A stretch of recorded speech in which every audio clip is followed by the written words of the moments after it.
A 6-year-old boy with impossibly bright yellow hair was panting and sweating as he performed push-ups in a small grassy field. Well, tried to anyway. Arms shaking, Naruto Uzumaki, persona non grata in the ninja village of Konoha, prankster extraordinaire, and determined to become the strongest shinobi his village had ever seen, gritted his teeth as he tried, and failed, to perform the next set of push-ups. Come on, just one more. I can do this, Databeo. Come on, stupid arms. Work, damn it, work. The child yelled inside his head, glaring at his trembling arms as if they were the cause for everything that was evil in the world. Sadly, his glare was insufficient to keep him up, and with a soft thud, young Naruto's body fell to the ground. Naruto groaned in defeat. Before rolling over so he was lying on his back, looking at the clouds that were lazily drifting by overhead. Unknown to him, many Nara were currently doing the same. Still lying on his back, disappointment clearly on his face, Naruto heard the grunts and pants of his fellow classmates as they too struggled with the exercise. His class was outside on one of the training fields of the Ninja Academy, the teachers finding the pleasantly sunny day to be perfect to engage the class in some physical exercises. The class disagreed. Still, the rest of Naruto's classmates had noticeably less difficulty with the exercise than he did. This wasn't very unusual, given that many of Naruto's classmates were several years older than Naruto was, the 6-year-old having applied for the academy at a far younger age than usual.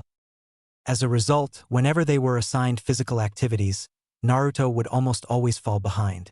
The only exception to this was whenever the assignment was endurance-related, Naruto having not met anybody who was his equal where stamina was considered. Not that that mattered to the young child, who, with the logic all 6-year-old boys possess, thought that physical strength was both the coolest and most important thing a shinobi to be could have. This led to some sneers being sent at the small blonde, who had by now finally regained his breath and was now sitting up, looking dejectedly at his hands. Why am I so weak? Shinobi are supposed to be strong, right? How can I ever become a shinobi if I'm not strong? Naruto thought to himself.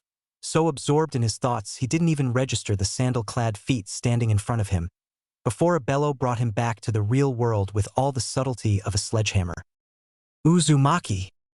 The small child yelped in surprise, almost flying a few feet off the ground in shock, before realizing who had called his name.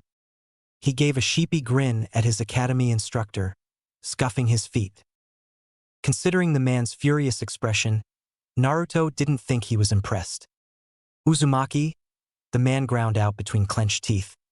Do you mind telling me why you are sitting here daydreaming instead of finishing the exercise like I told you to? Naruto clenched his jaw before looking at his feet, mumbling something lowly under his breath. What was that? Speak up, Uzumaki. I didn't hear you. The blonde winced at the harsh tone before speaking up a little louder. I said that the exercise is too difficult, the boy said softly, feeling more than seeing how the eyes of the rest of the class were fixed on him. The instructor's face went an interesting, if alarming, shade of red, and his nostrils flared to an impressive size. Naruto hunched in on himself, anticipating the tirade that was sure to follow. Too difficult. Too difficult. That's it, Uzumaki. I won't take any excuses like that to cover up your laziness any longer. You will do these push UPS and you will stay on this field until all your push UPS are done. Understand me, Uzumaki? The man roared at Naruto, nearly bowling the small child over with the sheer volume of his voice. Tears sprang unbidden up into the young boy's eyes, though he refused to let them fall. It's not fair. I'm not lazy. I'm not. These exercises are all for the bigger kids, not for me. It's not fair. Naruto thought to himself in a mix of frustration, anger, and sadness. He gave a small nod to his instructor and dropped down on his hands and feet and started continuing his push-ups. He was forced to continue long after the last bell had rung, signaling the end of the school day. A tired, battered, and dirty Naruto shuffled along the streets to the small apartment he called home. He was too tired to even be bothered by the angry glares and derisive sneers that were sent his way by nearly everybody on the streets. He simply trudged along, his mind solely focused on the seemingly impossible task of setting one foot in front of the other. As a result, He didn't look up in time to see a tall person standing in his way holding a very large box. With a small yelp of surprise, Naruto ran into the man, who appeared to barely register the impact. Unlike Naruto, who was rubbing his head in equal parts of pain and confusion. Damn, it's like I walked into a wall instead of a person. The young boy thought to himself, before blanching that he had walked into someone. While for anybody else this may have been simply the cause for some embarrassment, for Naruto it was far worse. Usually the villagers left him alone, something they made sure to remind him of in the most hurtful of ways. However, walking into someone would give them the excuse to at least smack him around the ears for a bit. Disciplinary action, they would call it. So it was with great fear as Naruto looked up at the man he had just collided with. Or at least tried to. The man's torso and head were obscured by the enormous box the man was carrying, the reason why he hadn't seen Naruto. Briefly Naruto thought about making a break for it, but any hope for escape was dashed when a spiky-haired head peered around the side of the box, looking around confusedly, before landing on the small, prone and dirty form of Naruto Uzumaki. "Oh, hey kid, didn't see you there," the man said jovially. Naruto was surprised at the mild reaction at first. He scrutinized the face of the man in front of him and released a quiet breath when he saw the man's forehead protector. A ninja then. Naruto didn't mind ninjas so much, mostly because they didn't mind him as long as he wasn't playing pranks. The ninja set his box on the ground before crouching in front of Naruto, a concerned look on his face. "You okay, kid?" Naruto mutely nodded, unsure what to do with this positive attention that was given to him. Usually it came only from the nice people at Ichiraku's or else the old man Hokage, but the rest of the ninjas usually tried to simply ignore him. Another voice called out above the din of people walking up and down the streets. "Kotetsu! Kotetsu! What's the hold up?" "Hey Izumo! Over here!" Another ninja joined the first one, an irritated expression on his face that made Naruto shrink back out of habit. He didn't need to worry though, as the second shinobi lost his expression when he saw Naruto's sweaty and dirty clothes and distraught expression. "What happened, Kotetsu?" the newcomer asked in a far more relaxed tone of voice. "I ran into little Naruto here, quite literally in fact." The one called Kotetsu quipped back before turning to Naruto. "Speaking of, what are you doing out here, kid? It's getting pretty late and you look like hell." This earned him a slap around the head from Izumo, annoyed expression back on his face. "Ow! What? He does." Another slap. "That doesn't mean you have to say it straight to his face, you buffoon." Kotetsu opened his mouth to retort, but was stopped by a soft giggling sound coming from somewhere around his knees. Both shinobi looked down to see Naruto laughing at the pair of ninja in front of him. When he saw them looking at him, however, he quickly clasped a hand over his mouth, while feeling an impressive blush crawl up his face. Izumo and Kotetsu simply smiled, before Izumo squatted down so he could look Naruto in the eye. "Still, Naruto, Kotetsu is right. It is getting rather late, and you don't look your best. Why are you still out here? Didn't the academy finish a few hours ago?" Izumo asked in a gentle voice. Naruto bit his lip, looking from Izumo to Kotetsu and back again. Feeling somewhat encouraged by their friendly faces and attitudes, Naruto told them what had happened during his school day. As he finished his tale, Naruto looked sadly down at his feet, missing the angry expressions the two shinobi in front of him sent each other after hearing the treatment the small child had received from his teacher. "I just don't get it," Naruto said softly to himself, catching the attention of Izumo and Kotetsu. "What is it you don't get, Naruto?" Izumo asked gently of the blonde boy. Naruto looked up at the two ninja, unshed tears in his eyes. "Well, ninja are strong, right? And I know the exercises at the academy will make me strong too, so I can be a ninja too. But I'm too weak to do the exercises. So, does that mean I can never be a ninja?" Naruto asked with a trembling voice. It was his greatest fear to not be a ninja, since becoming one was his biggest dream. His only dream. It was what allowed him to wake up in the morning and face the rest of his shitty day with a beaming smile on his face. Because no matter what, Naruto Uzumaki was going to be the best damn ninja the Leaf had ever had. Databeo. Except now, doubt had begun to set in if his dream was even attainable in the first place. He was brought out of his thoughts by Kotetsu placing a large hand on his narrow shoulder, a grin on his face. "Don't you worry, kid. Sure, you can become a ninja. Do you think ninja get their strength from just physical exercise? If that was the case, then there'd be a lot more civilians in the shinobi business, don't you think?" Naruto nodded his head, despite not being sure he completely understood what Kotetsu was trying to say. Something Izumo obviously picked up on, because the man gave a sigh, before giving Kotetsu a firm shove, sending the spiky-haired man face-first into the dirt. Naruto withheld a snort of amusement, not willing to antagonize one of the two friendly shinobi he knew, before focusing on Izumo, who was looking at him intently. What Kotetsu was trying to say, and miserably failed at, "Hey," is that shinobi don't rely solely on physical strength. Sure, it's important, but what gives a shinobi his strength is chakra. "Do you know what chakra is, Naruto?" Izumo asked. Naruto scrunched up his face. Classes at the academy were hard, both because of the course material being intended for children older than him and because of the negative attitude from both his teachers and his peers. As a result, Naruto didn't have the most stellar performance in the academy. Chakra is, the energy stuff, right? It lets you do jutsu? He asked, unsure of himself. Izumo opened his mouth to answer but was cut off by Kotetsu. "Sure thing, kid, close enough for now at least. But it doesn't just let you do jutsu. If you call on it and focus it to run through your body becomes stronger and faster and becomes more durable," Kotetsu exclaimed with great enthusiasm. A light lit up in Naruto's eyes. "Really?" Kotetsu grinned. "Really, really. Here, try to lift this box."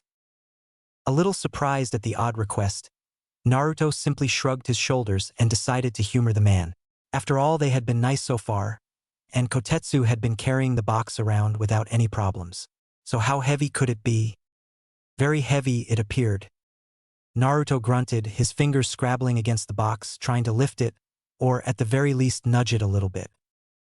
The box didn't budge, not even slightly. Naruto let out a huff of frustration and tiredness. Kotetsu clapped him on the back, grin still on his face. "No worries, kid. You see, without chakra, I probably couldn't lift this thing myself. With chakra, however." Kotetsu trailed off, his grin growing even wider. He cracked his knuckles before walking over to the box and with a flourish, lifted the entire thing in a single smooth movement above his head. Kotetsu laughed at Naruto when the boy's jaw dropped in shock, while Izumo looked on with a small smile. As Kotetsu put the box back down, after all, with or without chakra, the thing was damned heavy. Naruto found his voice again. "That's so cool. So I can do that too. As long as I use chakra?" the small boy yelled excitedly. Izumo chuckled, placing his hand on Naruto's shoulder in order to keep the hyperactive blonde from literally bouncing in place. "Yes, Naruto, when you have unlocked your chakra, you can steer the flow of it through your body and use it to strengthen your body. If you use a little chakra, you become a little stronger. If you use a lot of chakra, you become a lot stronger." "Cool!" the small boy yelled, drawing a few glares from some bystanders. Naruto didn't care though. It would seem his dream was still attainable. As soon as he learned how to unlock his chakra, he would be the strongest shinobi ever. Databeo. Naruto stood in the middle of the deserted academy training ground, the school having already finished for the day, both teachers and students eagerly having headed home. Naruto, however, had some far more important things to do before he could even think about going back to his apartment. It had been a little over 2 months after he had met Izumo and Kotetsu. A little over 2 months since he learned that the secret to a shinobi's strength was his chakra. A little over 2 months of agonized waiting for the moment where he finally learned to unlock his own chakra. That moment had been today. The teachers had deemed them ready and had spent the entire day on the theory behind unlocking one's chakra. It was the first time Naruto had managed to keep his attention on the material for an entire lesson. After the instructors had finally gotten through the entire theory, the day had already come to an end and the students were dismissed with the promise of the application of the theory tomorrow and the threat of bodily harm should they try to do it themselves before then. However, after spending 2 months of waiting already, Naruto couldn't wait any longer, which led him to standing alone in a deserted training ground, his feet spread evenly apart, his hands in the ram seal and his eyes scrunched up in concentration. Breathe, breathe, find your center. Feel the warm glow of your chakra, hidden inside of you. Draw it out and hold it, and breathe. Naruto kept chanting the theory in his head, trying to look inwards like the instructors had told them. He had been at it for a few hours now and still hadn't found the glow the instructors had talked about. However, he had become really bored. Breathe. As a result, he slowly lost his rigid stance, his furrowed brow smoothing out. Breathe. His mind, noisy with the mantra he kept repeating over and over, quieted to a serene silence. Breathe. Slowly, without Naruto even consciously aware of it, his mind turned inwards. Brea, wait, what? There was no glow as from a candle, like the instructors had told them, the candle representing their chakra. No, what Naruto encountered was as far removed from a candle like an ocean was to a glass of water. Had Naruto not been speechless with what he was seeing, feeling, experiencing, he would have compared his chakra to a sun instead of a measly candle. At first, the unexpected frightened Naruto, and he kept away from the enormous light and warmth. But the warmth seeped into his bones, warming him up pleasantly, and the light felt soothing on his skin. Slowly, with a blissful smile on his face, Naruto let himself be enveloped by the benevolent light. Had anyone been present, they would have seen Naruto light up like a beacon, before a blue, flame-like light shimmered into existence around the boy, swirling around his body like a maelstrom, slightly grooving the ground beneath his feet. Naruto didn't notice, though. The light felt so good on his skin, in his bones, running through his veins. Chakra is so awesome. The thought floated through his mind. This brought him out of his semi-delirious state. Naruto snapped to attention. Chakra! I have found my chakra. Now I need to draw it out.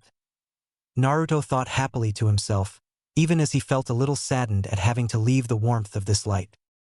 He slowly drifted out of the center of the light back to his consciousness, his chakra still surrounding him, trailing away from the source. As Naruto came back into his own consciousness, he could feel the chakra running through their pathways through his entire body. It was as if instead of the light surrounding him like it had, he was now surrounding the light. Naruto grinned and opened his eyes, not knowing they were glowing impossibly bright with an inner light. Naruto retook his stance, chakra still swirling around him. He concentrated, feeling the chakra flow through his body. Wait! A thought suddenly broke through his concentration. I apparently have a lot of chakra. Izumo said that the more chakra you use, the stronger your body becomes. What happens when I draw out even more chakra?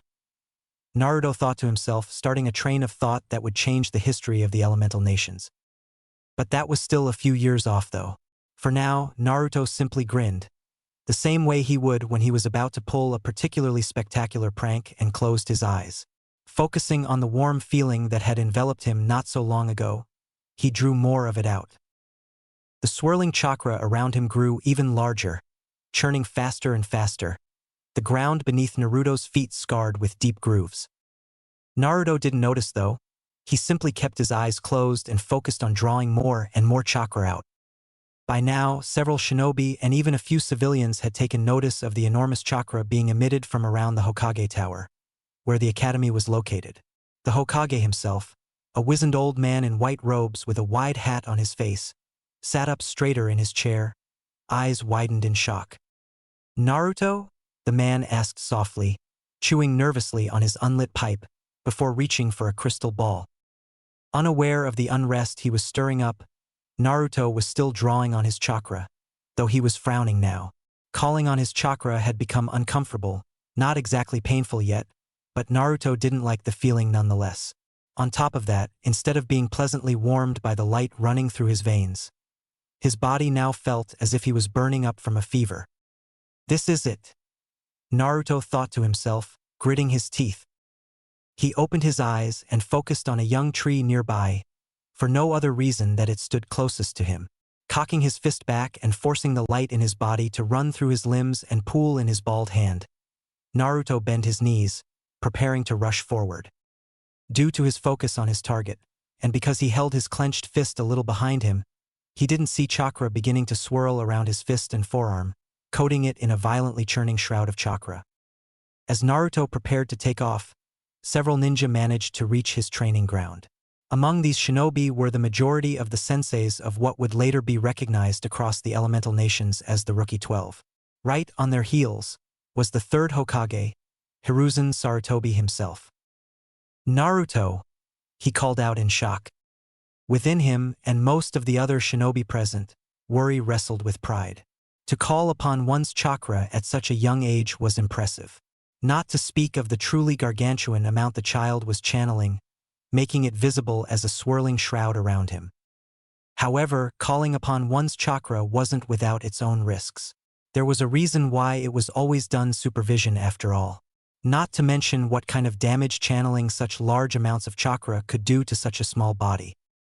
Naruto heard his Jiji's call, recognized the worry in the aged Hokage's voice, but discovered that he couldn't stop.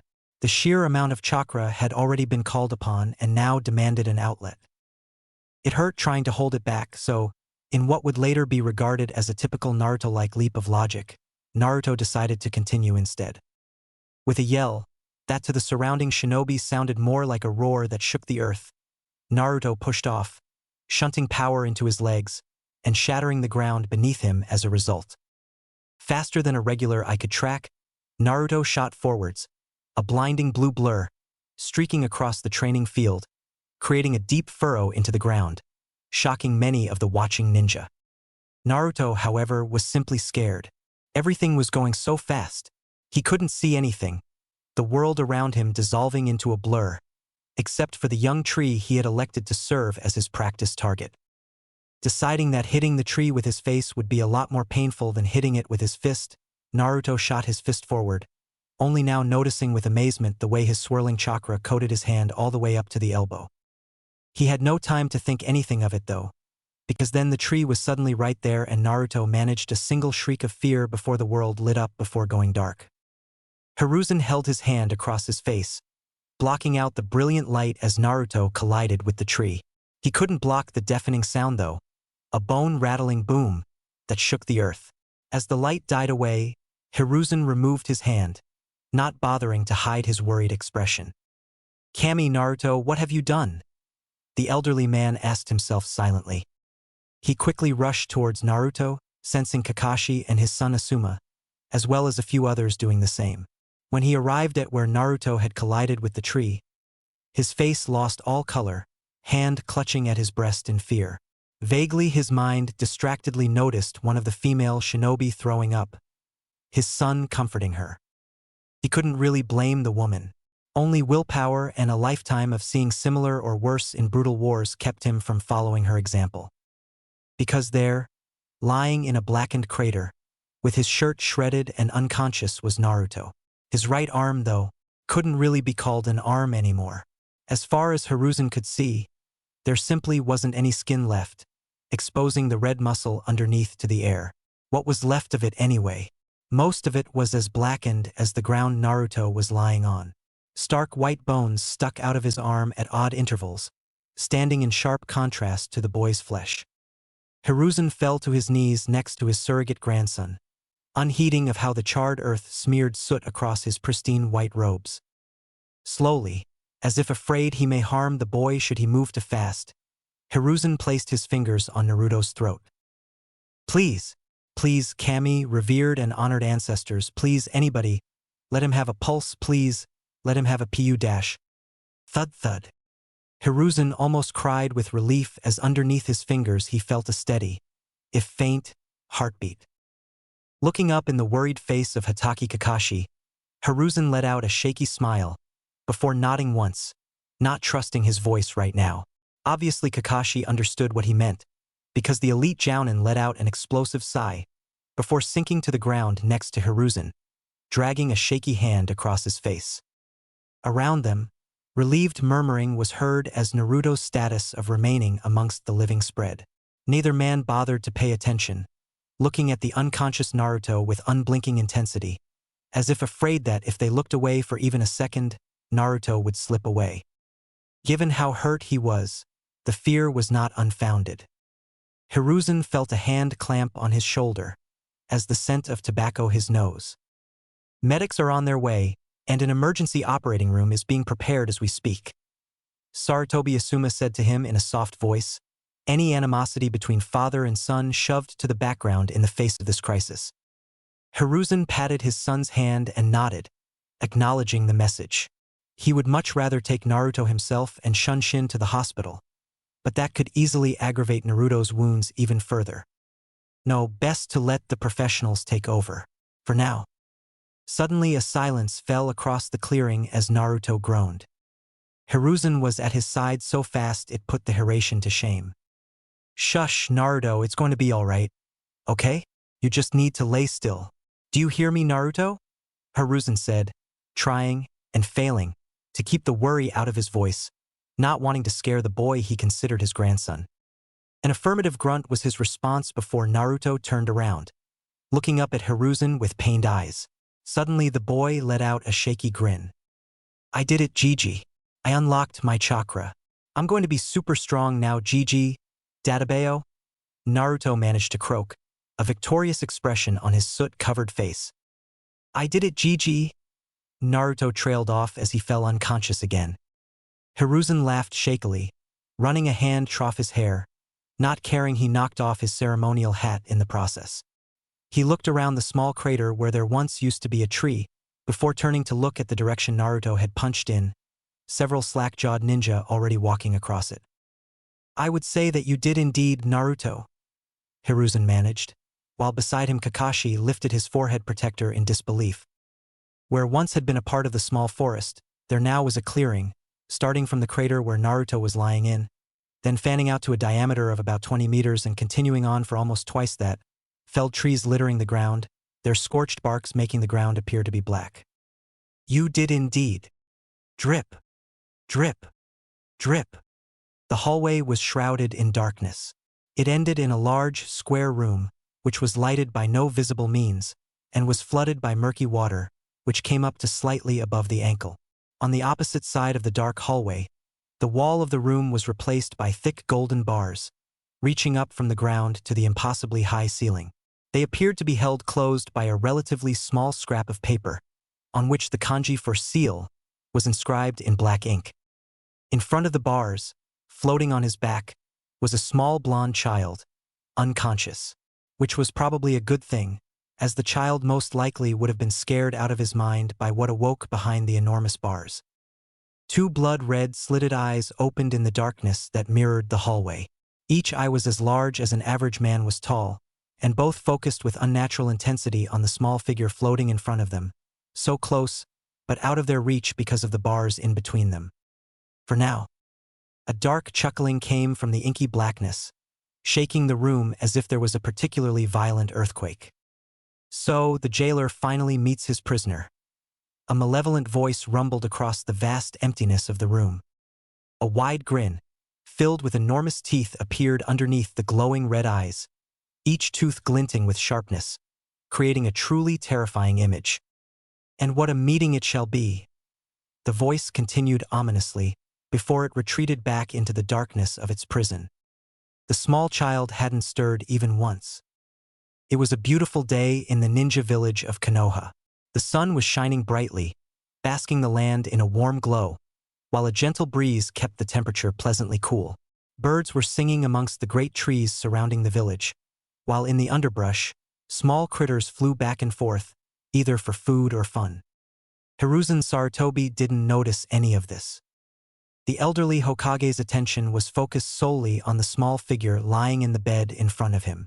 Right arm swaddled in bandages, along with most of the rest of his body, Naruto Uzumaki was lying peacefully on the bed, looking as if he was merely asleep.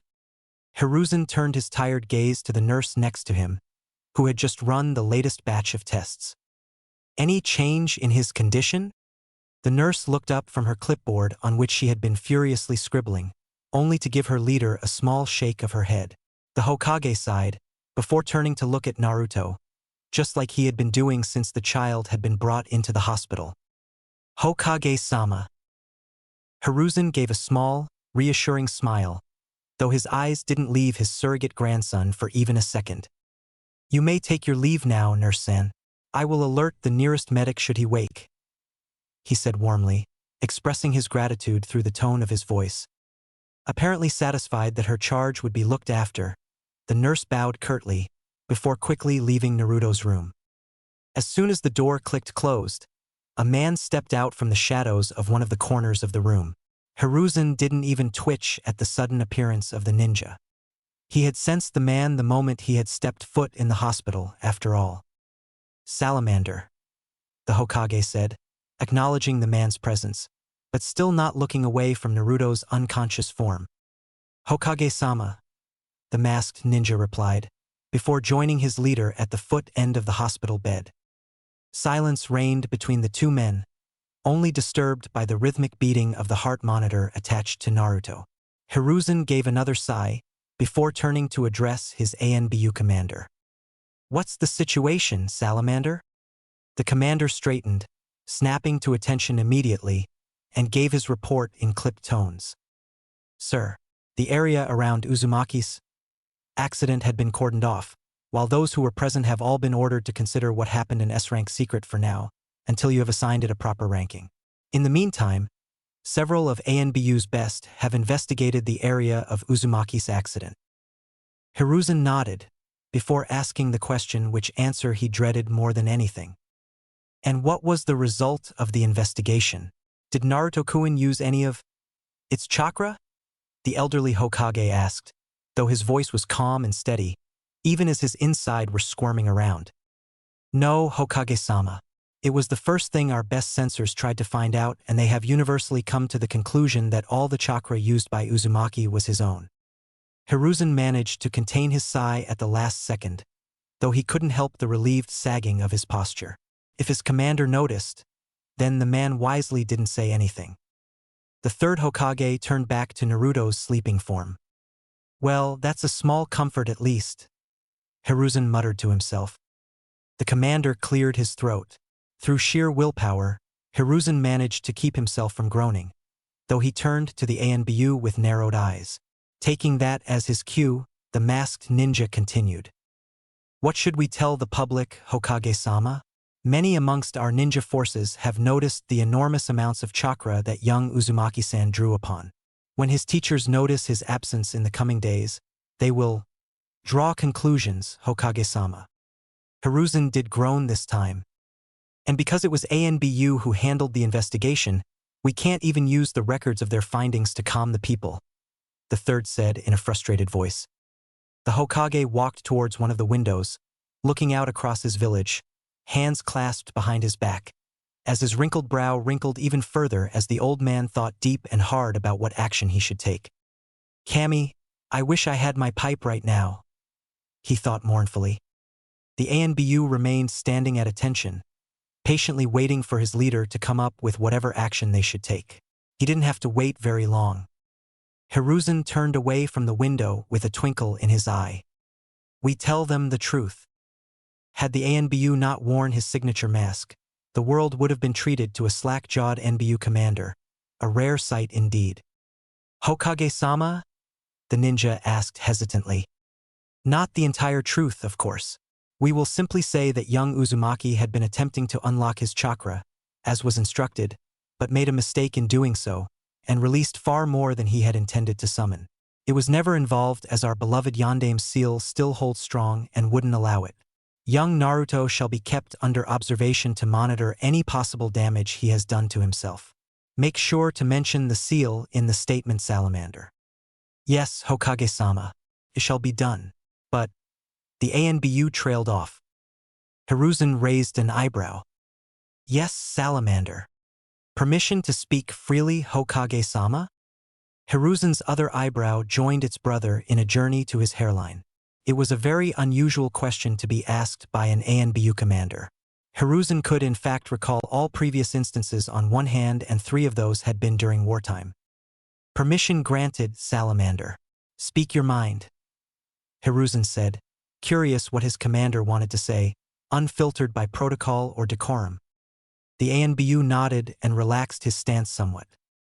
"Hokage-sama, what do we do with the destructive capabilities of Uzumaki's experimentation? Our censors came to the conclusion that the technique Uzumaki used was rather unfocused. With proper training and control, the results could be impressive. For the second time in as many minutes, Hiruzen's eyebrows disappeared into his hairline. Indeed, that's most impressive.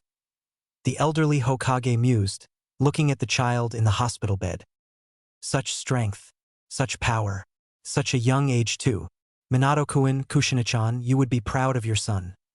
The aged ninja thought fondly to himself, before frowning in thought. Salamander is correct though. Whatever Naruto did, we cannot let this go unsupervised. He needs training in order to avoid getting into accidents like this again. Not to mention Danzo is probably already aware of Naruto's feat and he'll be even more eager to get his claws into him. But who else? Hiruzen thought to himself, absently stroking his beard. Suddenly a grin stretched across the aged Hokage's face, making the ANBU commander suddenly very nervous. Salamander-san. Hiruzen intoned gravely, a silence falling across the room as the ANBU awaited his next order in trepidation. Get me, Gaikuen. Inside the large room, the small child groaned in discomfort. Ugh, what happened? Young Naruto moaned as he sat upright, rubbing his head. He opened his eyes, taking in the cavernous room and the enormous golden bars in front of him. Better yet, where am I? The ninja-to-be asked himself. An ominous rumbling shook the room, making Naruto's teeth clatter. It took a few moments before the blonde child realized the grumbling sound was something chuckling. Instinctually realizing that for something to produce such a sound, it was probably far, far bigger than he was, Naruto huddled in on himself in fear. Two glowing red orbs appeared in front of him, each one easily twice his own height. Then Naruto saw the slits in the orbs and realized that they were in fact eyes. Fully confronted with the massiveness of the being in front of him, despite not being able to see the rest of the creature's body, Naruto whimpered and quickly scrambled away from the enormous golden bars. An enormous grin, filled with impossibly sharp teeth, stretched itself wide below the two eyes. Ha! Do I frighten you so much, small one? That would make you smarter than most of your pitiful kind then, despite previous evidence to the contrary. The massive being sneered at Naruto, trying and somewhat succeeding in cowing the young child. It had, however, forgotten one important thing. Naruto was used to being sneered at, ironically because of the creature itself. So when confronted with the unknown and dangerous, Naruto would react as any other would have, with a healthy amount of fear. But confronted with the familiar, no matter how scary, Naruto reacted in his usual manner, which was shouting loudly. Not entirely sure what the being had meant, but pretty sure he had just been insulted, Naruto sprung to his feet, a small finger pointing accusingly at the monstrous being behind the golden bars. Shut up, meanie. I am Naruto Uzumaki, Databeo. I'm gonna be the best Hokage there ever was. So there. Satisfied with his foolproof argument, Naruto smirked and crossed his arms in front of his small chest. There was a short, stunned silence as the eyes focused on Naruto with incredulity. Then, Wahaha-ha-ha-ha-ha-ha-ha-ha. It laughed. The room shook with the sheer sound the being's laughter, dust shaken loose from the high ceiling. That is your defense? You shall become Hokage? Ha! I take back what I said. You are most definitely not smart in any conceivable way. The monstrous being said disdainfully. Naruto scowled at his tormentor. He didn't understand all of the big words, but he knew when someone was insulting him. Came from experience. Oh yeah. Well, I'm still gonna be Hokage no matter what you say, so you just wait until I prove you wrong. Nothing can stop me, Databeo, Naruto shouted back, storming up to the bars. The enormous glowing eyes lowered closer to the ground, looking Naruto straight in the eye. Oh, but I can, little one. Before Naruto could really interpret the being's words, he had to jump back, his reflexes saving him from being smashed to a pulp by the enormous claws that slammed down where Naruto had been standing mere moments before. The room shook at the impact, amplified by the enormous roar the creature unleashed in frustration. Ra! Get closer, so I may kill you, you miserable wretch. Get closer, and I shall finally be able to free myself. The being roared, trashing about in its prison, smashing against the bars. As it did so, It finally came into the light, giving Naruto his first glimpse of his prisoner. He didn't like what he saw. It was a massive fox, standing taller than even the Hokage Tower, the tallest structure in Konoha. It had a surprisingly human body shape and was colored a vibrant orange. This wasn't what drew Naruto's attention, however. No, the small child was captivated by what was behind the massive fox. 9 tails, as orange as their owner and the biggest things Naruto had ever seen in his short life, were trashing about, creating whipping winds as they swung around, and creating tremors when they struck the walls, ground, or the golden bars. KKQB. Naruto whispered, horrified to himself. The trashing fox immediately stilled, its enormous red eyes snapping to the young ninja. Slowly the enormous grin returned, and the fox settled down, resting its head, larger than Naruto's apartment, on its human-shaped forearms. So, you at least know who I am. Good. Every jailer, no matter how pitiful, should know who their prisoner is. The beast rumbled, apparently satisfied with the terrified reaction it had gotten out of Naruto, simply by showing his form. Naruto's overwhelmed mind reacted to the first part of what the massive fox had said, not really registering the second part. You are the Kyuubi. You attacked Konoha! Naruto shouted, terror making place for hate against the reason for one of the greatest tragedies to have struck his beloved village. And possibly the reason he now had no parents. Naruto ignored the thought and glared at the massive fox, though he made sure to keep his distance. Which was a good thing, as Kyuubi slammed against the bars again. I did not do so under my own control, but rest assured, once I get free from this prison I will finish what that damned Uchiha started. The Nine Tails roared. Naruto frowned in confusion. He didn't expect such an answer when he had accused the monster. What? What do you mean? You tried to destroy Konoha, didn't you? Naruto asked, his mind not really capable of keeping up after the multitude of shocks it had gone through this day. The Kyuubi snorted. Yes, I did, and I would do so again in a heartbeat. It deserves nothing less after what it has done to me. The being responded with hate lacing his voice.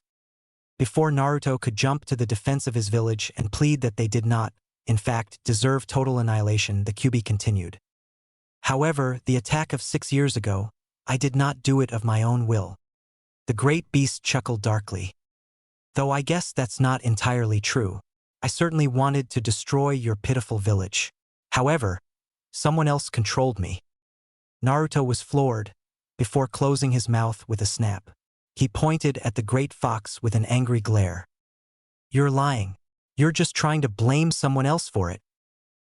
Naruto should know. He had often tried to do the same himself, whenever he was caught during a prank, though he never seemed to get away with it.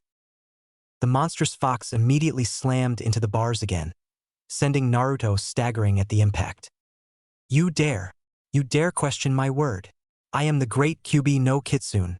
I am the mightiest of all tailed beasts, the most powerful creation of our father. My tails flatten mountains and rise tsunamis. What use do I have for falsehoods and lies? The being raged, fixing Naruto with a hateful stare. Listen closely, small one. I may trick you. I may deceive you. I am a Kitsune after all, and the most powerful in existence at that. However, do not lie. The Kyuubi bit out, lowering its head so it could look Naruto straight in the eye. Naruto blinked, before looking at the beast in confusion, his mind too tired to continue being terrified. Why not? It's not like I could tell, right? Naruto asked innocently. Surprised, the Kyuubi looked down at the small child, who was looking back at him without fear, just curiosity. It sighed, before laying its head on its forearms again, staring over Naruto's head into the distance, with an expression Naruto couldn't place. Because my father raised me better than that, the fox said wistfully. Dynamic entry. The windows to Naruto's room shattered as a green-clad man crashed through them. He had obviously intended to land on his feet, but instead found himself pushed into a wall, with the blade of a tanto inches from his face. Salamander, you may release Gaikuin now. Apologies, Hokage-sama. Apology accepted, Salamander. No harm done. Guy's body disagreed, and the odd man absently wondered why he wasn't getting an apology, despite becoming far more intimately familiar with the inside of a hospital wall than he had ever intended to be. As if reading his thoughts, and since Guy was friends with numerous Yamanaka, he knew this to be a possibility, the aged voice of the Hokage spoke up. Perhaps, Gaikuin, the next time you enter a hospital room with a high-strung ANBU commander and the Hokage, you should enter through the door. Hi Hokage-sama. Thank you for your youthful advice, groaned Guy. You're welcome Gaikuin, you're welcome, the third said graciously. Having extracted himself from the wall, Might Guy, Jounin, and Taijutsu expert stood at attention in front of his leader. You called for me, Hokage-sama? The man said in a serious tone of voice, any previous levity forgotten now that he was receiving his orders. Indeed I did, Gaikuin. I have need of your Taijutsu expertise. The third nodded. I am at your command, Hokage-sama, Guy said gravely. The third Hokage nodded once more, before mentioning for Salamander. The ANBU handed Guy a thick stack of papers, with classified, in bold red letters stamped on the front. Guy quickly looked through them, before glancing at the Hokage with a confused expression. Medical files? I thought you requested my Taijutsu expertise, Hokage-sama? The green-clad Jounin asked, even as he began reading the files more in depth. They are related, I assure you, Gaikuin. As you probably know, someone used unusually large amounts of chakra in the vicinity of the training fields of the academy. The Hokage answered. Seeing Guy's affirmative nod, the aged shinobi continued. This individual has endured significant physical trauma as a result. I myself was present to witness the technique and its aftermath. At this, Guy looked up from the files. Aftermath. The Hokage nodded. A small portion of the forest surrounding the academy was completely flattened. Shock was clearly visibly on Guy's face. Such a devastating technique, and in the vicinity of the academy no less. The Hokage inclined his head in agreement. Indeed, luckily the academy had already finished for the day, so nobody was hurt, except for him. Seeing the Hokage point to somewhere behind him, Guy turned around to look at the hospital bed. He had noticed the bed, of course, he was a Jounin after all, but the tackle of the ANBU had not allowed to note much more. Now he finally saw the occupant of the bed. Uzumaki-san? Guy asked surprised. Both Naruto's constitution as well as his stamina were already known amongst the shinobi forces. So to see the child lying asleep on the bed, extensively covered in bandages, was surprising. Indeed, he was the person who drew upon the large amounts of chakra you have felt and used it to destroy part of the forest. The professor said as he walked up to the bed, standing next to Guy. What kind of technique can a 6-year-old use that would cause such destruction? Guy muttered to himself, but his leader had heard him. It wasn't a technique. Guy turned to the third in surprise, seeing a smirk dance across the wizened face of the aged ninja. It was a punch. Guy's notorious eyebrows reached up to touch the edge of his equally infamous bowl cut. I can see why you asked for me then, Hokage-sama. Yes, I thought you would. Well, I have good and bad news for you, Hokage-sama. Hiruzen closed his eyes, trying to stave off the headache he could feel coming on. Naruto, I love you like one of my own, but I swear upon Kami's wrinkly nutsack that you have caused the majority of all the headaches I have ever had in my entire life. And I'm a veteran of 3 world wars. The old leader thought grouchily to himself, before opening his eyes and motioning for Guy to continue. First, the good news, please. Very well, Hokage-sama. The good news is that, based on your eyewitness account and the information in these medical files as well as my own investigation, I have come to the conclusion that Naruto-kun did not use the celestial gates in order to fuel his punch.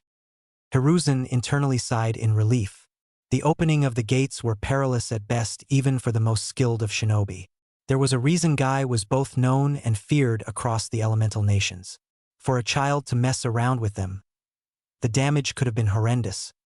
What Naruto did, it is more akin to the famous strength technique used by Tsunade-sama instead of the celestial gates.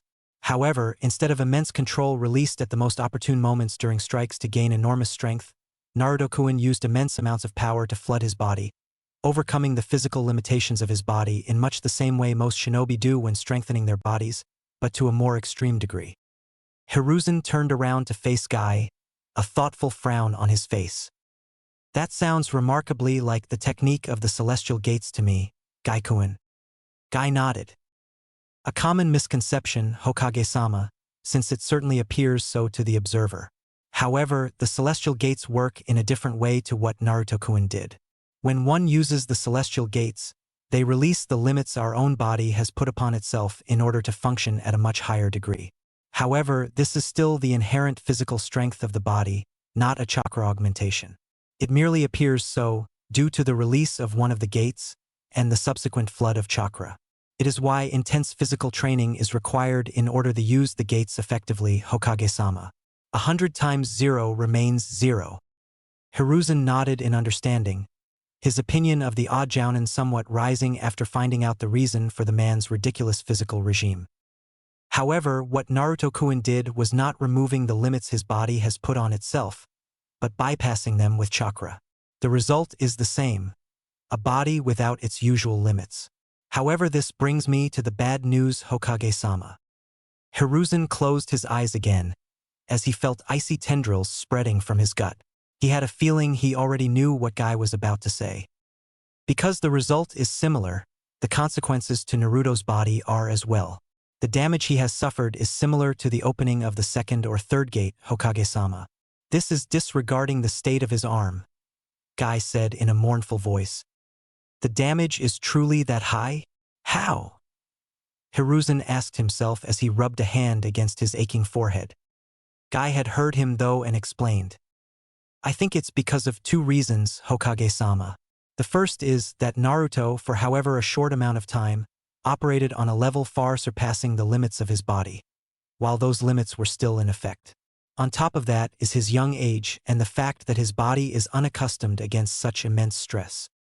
Hiruzen gave a shaky sigh, before asking Guy the final, most important question. Will he recover?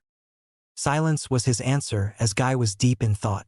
The jounin obviously wanted to give his leader a positive answer, without instilling any false hope. Guy quickly gave up with a sigh though, before fixing Hiruzen with a mournful look. Had he been older, then yes.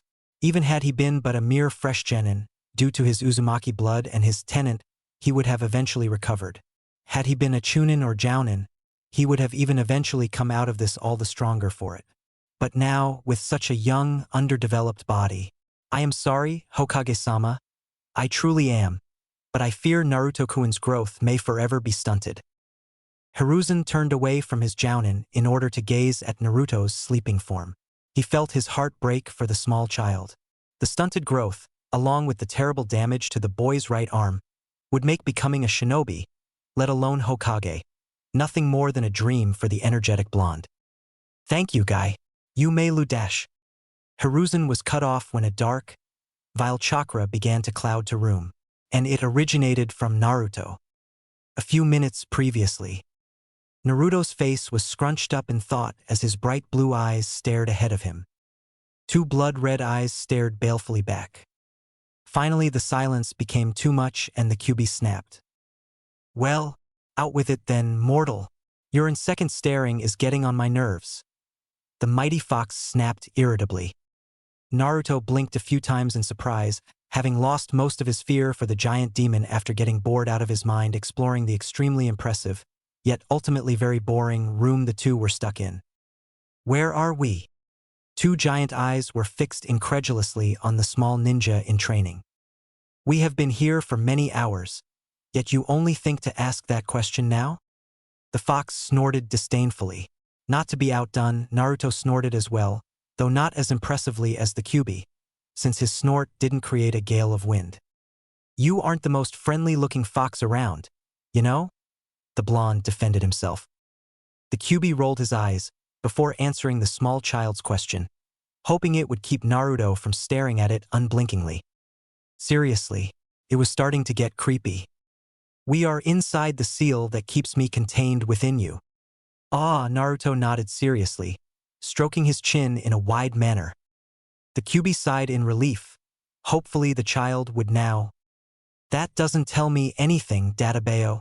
What the hell is a seal? And what do you mean, inside me, huh? Wait dash. Naruto cut himself off, frantically patting down his own body.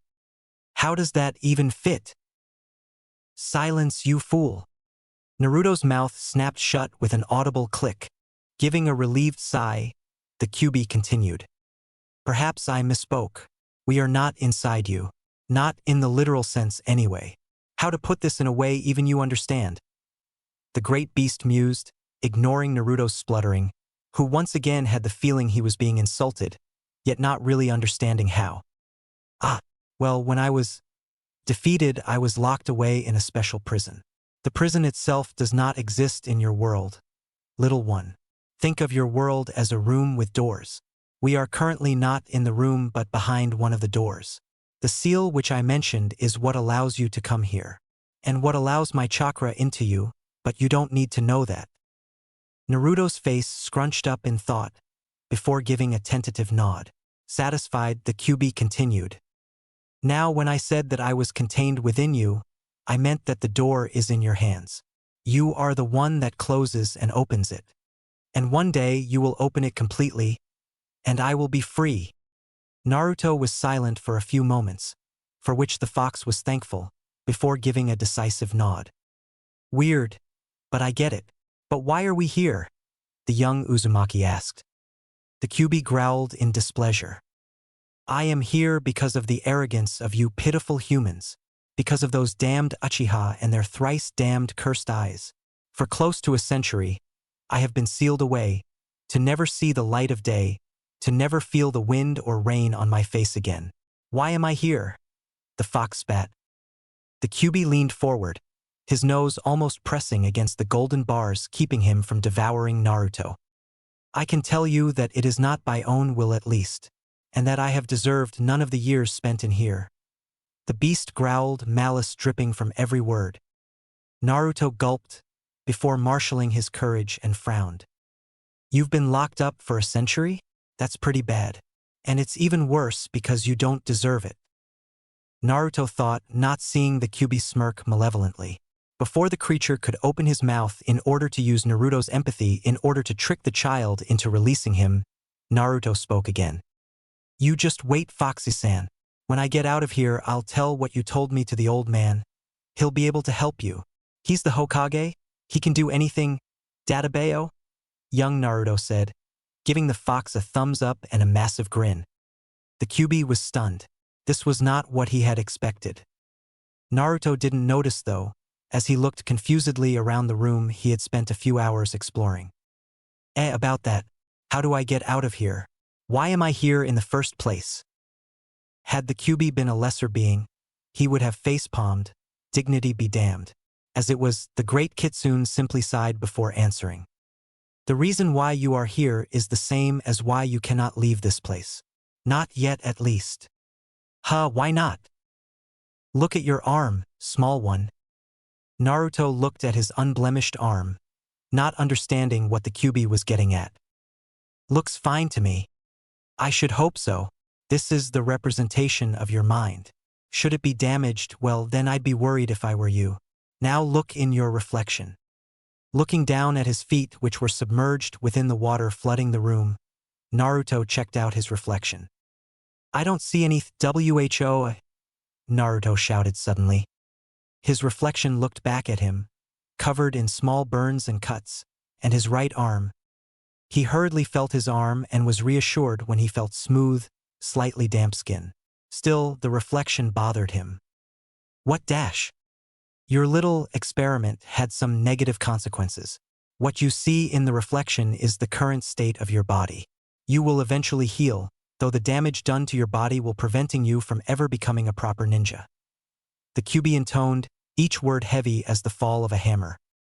Naruto sank to his knees, looking horrified at his mangled reflection. No, he whispered fearfully to himself. Unless. Naruto's head whipped back up with such speed, it made his golden hair shake back and forth. Unless, the blonde asked hopefully. Unless you draw upon my chakra in order to heal yourself. My chakra is far more potent than yours, and while poisonous to regular humans, because you are my jailer, you will only benefit of it.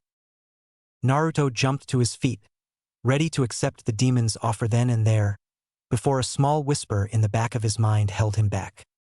Wait, why would you help me? What do you get out of this? Naruto asked wearily. Why the sudden suspiciousness, little one? The Kyuubi asked lazily. Well, you did say you were gonna deceive me, right? A dark chuckle was his answer. My, it learns. Naruto didn't relax his guarded stance, not rising to the taunt. The Kyuubi rolled his eyes before answering. Because I want to go to sleep, and you are giving me a headache. Bullshit, Naruto said harshly, surprising the fox with his crude language. Then again, an orphan living on the streets was bound to pick up on a few more unsavory things here and there. I do not lie, remember? The Kyuubi grinned, enjoying the way Naruto's face became an interesting shade of red. Heading of the tirade that was sure to come, the demon continued. There is also the issue of you dying. That shut Naruto up immediately. Me? Dying? The Kyuubi hummed in a bored manner. This seal is different from the others that have held me prisoner. In this case, should your soul depart the plane of the living, then it would drag mine along with it. No reformation or rebirth for me, but true death, just like your pitiful race is doomed to. It's distasteful, the Kyuubi said with an irritated snarl. That doesn't really explain why you're helping me, Foxy-san, Naruto said hesitantly. Ignoring the ridiculous nickname for now, the Kyuubi explained. The stronger a ninja you are, the greater the chances of your survival and thus my own as well. There's also the fact that you need to have a body that won't die when I try to free myself or I'll die as well. You can't have the strength I require of you if you remain a mere civilian. Naruto frowned before nodding.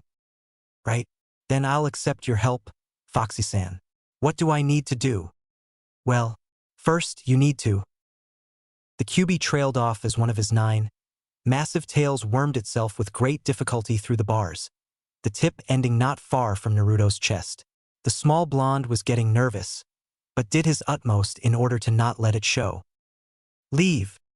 The tip of the tail slammed into Naruto with enormous force, launching the screaming blonde into the darkness of the hallway. Chapter 3: Confessions and Promises. The moment Hiruzen felt the dark chakra burst from Naruto's body, he jumped back, closer to the windows of the room, automatically positioning himself in an easier position to escape. Even though he was nearing the ripe old age of 70, an unusually high age for a shinobi indeed, his reflexes were still as sharp as ever. He saw that Gaikuin had created some distance himself as well, falling into a taijutsu stance that Hiruzen only vaguely recognized, though he had no doubt that in the hands of a specialist like Gaikuin, it would be dangerous nonetheless. Next to him, Salamander had fallen into a guarded stance as well, his tanto held out in front of his chest, a single hand resting on a hand seal, ready to unleash a myriad of jutsu at a moment's notice. The actions of these 3 elite ninja might have seemed like overreacting, however, you would be hard-pressed to find a single Konoha ninja over 6 years old that wouldn't act the same way. After all, the moment they had felt the chakra, the 3 ninja had recognized it immediately. One does not so easily forget the chakra of a demon of the Kyuubi's caliber after all. Hidden beneath the wide sleeves of his ceremonial robes, Hiruzen had formed the hand seals needed for the summoning of his friend and battle partner Enma, the Monkey King. He refrained from activating the technique though, not willing to call out the powerful summon if it turned out it was unnecessary. By Kami above, I hope it is unnecessary. The oppressive chakra began to cover Naruto's body in a bubbling red shroud, while increasing its vile presence in the rest of the room.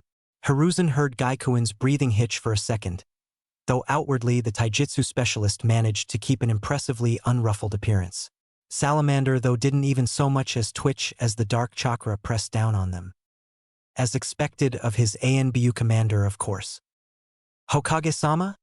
Gaikuin asked, voice not yet nervous, but steadily getting there as more and more chakra began to envelop Naruto, its corrupting nature visible in the way it ate away at the linens covering the boy. Hokage-sama? Gaikuin asked again, more urgently this time. No, we wait, Hiruzen replied in a harsh tone, eyes fixated on Naruto's right arm, which was steadily becoming more and more visible, as the Kyuubi's chakra began to eat away at the bandages covering it. With all due respect, Hokage-sama, what is it that we're waiting for? Salamander asked, his nervousness only betrayed by the tenseness of his voice. Slowly, Hiruzen let out a smirk. Look at Naruto-kuen's arm, Salamander, Gaikuen.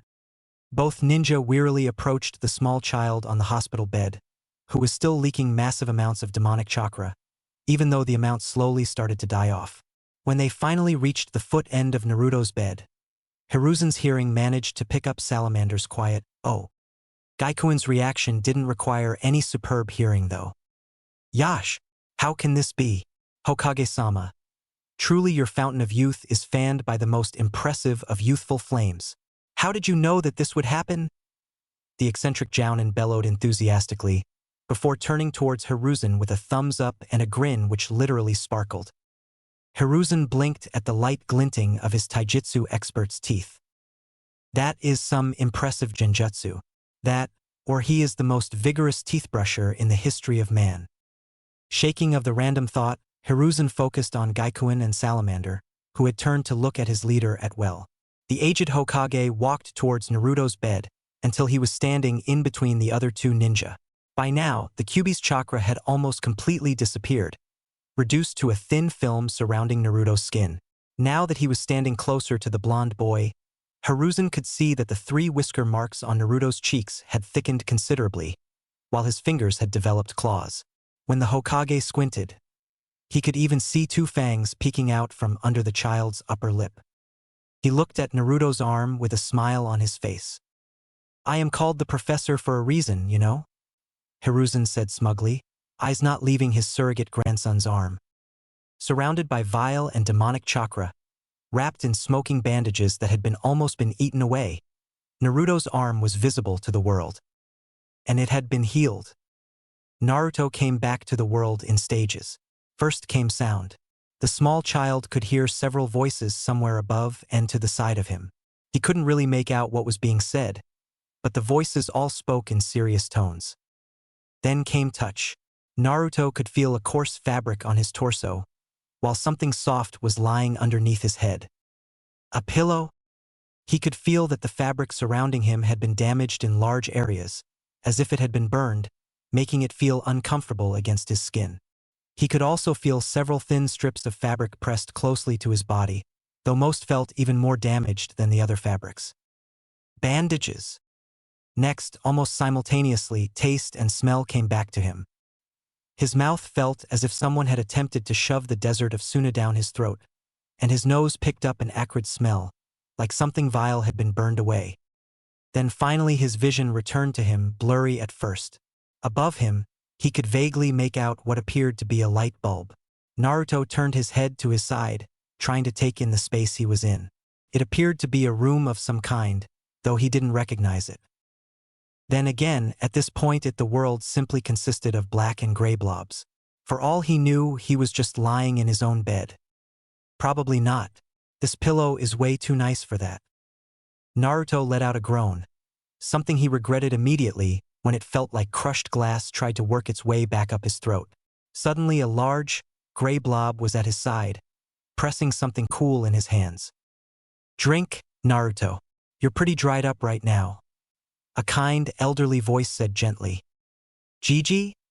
Naruto thought tiredly, but he couldn't act on his thought, as clear water was brought to his lips. Drinking greedily, relishing the soothing feeling the liquid had on his sore throat, the blonde child emptied the glass within seconds. Naruto let out another pitiful groan. His throat had stopped aching, but he was still incredibly thirsty. A chuckling was his answer, as the gray blob took away Naruto's empty glass, only to almost immediately replace it with a full one, which the boy accepted without hesitation. Careful, Naruto. If you drink too fast, you'll just throw it up. Naruto grimaced, but complied. His throat still hurt a little and he had no intention of making it worse. Do you remember what happened, Naruto? Naruto paused his drinking, peering at the gray blob, his vision by now cleared enough to identify it as being indeed the Hokage. I remember. The tree, and light, And a lot of pain, Naruto croaked out, his memory slowly reassembling itself. Old man Hokage hummed in thought, stroking the small beard on his chin. Indeed, that is 2 days ago now, Naruto. Do you remember what happened afterwards? Do you remember how you came to be here? The third continued, fixing Naruto with a heavy stare. Naruto looked around the room, trying to find out where exactly here was. He didn't recognize the room itself, but he recognized it as belonging to Konoha's General Hospital. Looking back at his Gigi, Naruto shook his head. The old man hummed again, before speaking up in his gravelly voice. When you called on your chakra and punched that tree, Naruto, you destroyed a large part of the forest. Naruto's eyes lit up, an enormous grin stretching across his face. Wow, really? The third lifted an imperious eyebrow as he leveled a flat stare at the child. Oh no, that's horrible, Naruto tried, giving his old man his most innocent look. The Hokage simply snorted in amusement, before turning a little in order to face Naruto better. The child could tell that the mood had turned serious, and wiped his faux expression off his face, giving his Gigi his undivided attention. The old man looked very grave and serious as he looked Naruto straight in his eyes. By calling on so much of your chakra, and using it in such an unguarded manner, you really damaged your body, Naruto. You were seriously hurt. There was a very real possibility that you could never become a ninja because of it. The Hokage said in a pained voice, worry clear on his face. Naruto winced. He still remembered the way he had looked in his reflection when he had been inside the seal. He had freaked out when he had seen the damage. He could easily imagine that his precious people had been even worse off. I'm sorry, Gigi. I won't do it again, Naruto said remorsefully. And he meant it. He had felt so incredibly strong when he had called upon his chakra, and the old man had just confirmed that his technique had been incredibly powerful. If he could train it, he would become Hokage in no time, Databeo. But even then, if such a technique would hurt his precious people, then he wouldn't touch it with a 10-foot pole. He cared more about them than the hat. It was just his ninja way. Despite not being a ninja yet, but that was neither here nor there. He was surprised when he heard the old man chuckling. He had expected a stern talking to, maybe a punishment of some sort, who knows, maybe even a tear-filled request to never do something stupid like that again. There had definitely not been any humorous chuckling involved in the young child's imagination. Naruto-kun, it warms my heart to see you deny the lure of power so easily, in favor of your precious people. No matter what the villagers may tell you, you Naruto carry with you the will of fire. The old man said, glowing pride almost visible in his voice, as he leaned forward to ruffle Naruto's golden hair. Naruto looked down at his knees, trying to hide the tears that had sprung up in his eyes. For a shunned child like him, such proud words were more precious than all the money in the world. However, as he looked down, he saw his arm. Or more importantly, his healed arm. Lifting it in front of his face, Naruto couldn't contain a small whoa of amazement. Again, the third Hokage chuckled and opened his mouth to say something. He was cut off, however, when Naruto chuckled as well. Guess the damned fox came through after all, Naruto said in amazement. His attention was so intensely focused on his newly healed arm, he failed to see the third Hokage tense up, a harsh look flashing across his face. For that matter, Naruto had yet to notice the presence of Konoha, beautiful green beast in the room, who, like his Hokage, had immediately tensed up. It would be several years until Naruto would be skilled enough to even notice a hidden ANBU commander, let alone an ANBU commander ready to leap into battle at any second, or the minutest hints of danger. Completely oblivious to the commotion and well-concealed terror he had just caused, Naruto frowned. Maybe the fox was telling the truth about not lying after all. The young child murmured to himself, unaware of the intense looks this gathered from the present ninja. The fox, Naruto? The old man spoke up sternly. Naruto perked up. He had been both scared and tired when he had woken up in the seal and met the Kyuubi, and because of that he hadn't completely understood everything the giant fox had told him. However, his Gigi was super smart. He would probably know what the demon was up to. He was the Hokage after all. He knew everything about everything. Turning to one of his most precious people, Naruto started babbling. Yeah, Gigi. After I punched that tree and everything went black, I woke up, but I didn't wake up here. I woke up in some giant room, and on one end of the room there were these really big golden bars. But I didn't know what they were for, until the fox started talking from behind the bars. Of course I didn't know it was the fox then. I just saw his eyes and his teeth. Did you know that the fox had really big eyes and teeth, Gigi? Like, really, really, really big. But I wasn't scared at all. He started talking, but I didn't like what he said, so I went up to him and I said to him, Naruto. The excitable blonde snapped his mouth shut with an audible click, a blush covering his face as he abashedly rubbed the nape of his neck. Sorry, Gigi. I guess I got carried away there, huh? He saw his old man peering at him intensely, looking unusually stern, making Naruto feel uncomfortable. This continued for several moments, until Naruto's back became drenched in sweat. Then the Hokage smiled a gentle smile, and the aura of tension that had filled the room disappeared almost completely. No matter, Naruto, no matter. I am just pleased that you remain your boisterous self, the Hokage said warmly. Naruto nodded, despite not really understanding what his old man meant by that. However, had he been in possession of more powerful observational skills, then he would have noticed both Might Guy and the ANBU Commander Salamander relax noticeably, something in their Hokage's wording putting them at ease. Try to begin at the start, Naruto, from the moment you woke up in the large room until the moment you woke up here. And a little slower this time, perhaps? The third suggested gently, a smile still on his face. Naruto nodded and started talking. The Hokage didn't interrupt him once, though Naruto could tell the aged ninja was taken by surprise several times during his tale. It took the better part of an hour before Naruto was finished with his story, during which the Hokage kept silently handing him glasses of water.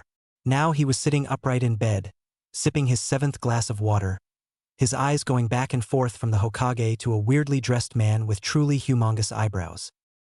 He had noticed the man's presence while he had been talking about his experience in the seal, which had caused him to almost vault out of the bed and through the nearest window. Seriously. Ninja were ridiculously silent when they wished to be.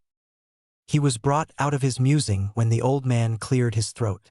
Naruto turned to the Hokage, preparing himself for any questions the aged ninja would probably have for him. After a few seconds spent in thoughtful silence, the third started asking his questions. So, you are positive that the Kyuubi said that an Uchiha was responsible for the attack 6 years ago? The old man asked. Naruto furrowed his brow. If you mean if I'm sure or not, then yeah. He did say that. He was rather angry about it too. He kept cursing the Uchiha and their eyes. Kinda weird. I mean, yeah, most of them are jerks, but I don't get why he kept on cursing their eyes and not the rest of them. Naruto nodded firmly, not seeing the Hokage's lip twitch in amusement. A discussion for another day, perhaps. Naruto, do you think that the Kyuubi was telling the truth when he told you that he didn't lie? The old man continued, gray eyes boring in Naruto's blue ones.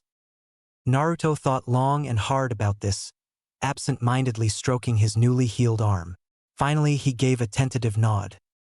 I think so. Whatever he says probably won't be the entire truth, but at least it won't be a lie, Naruto said, managing to keep any hesitation out of his voice. The old man simply hummed again and descended into deep thought. It was obvious his Gigi was thinking very hard about something, so Naruto started to examine the room, while waiting for the Hokage to finish thinking. His eyes eventually landed on the green-clad ninja with the weird eyebrows.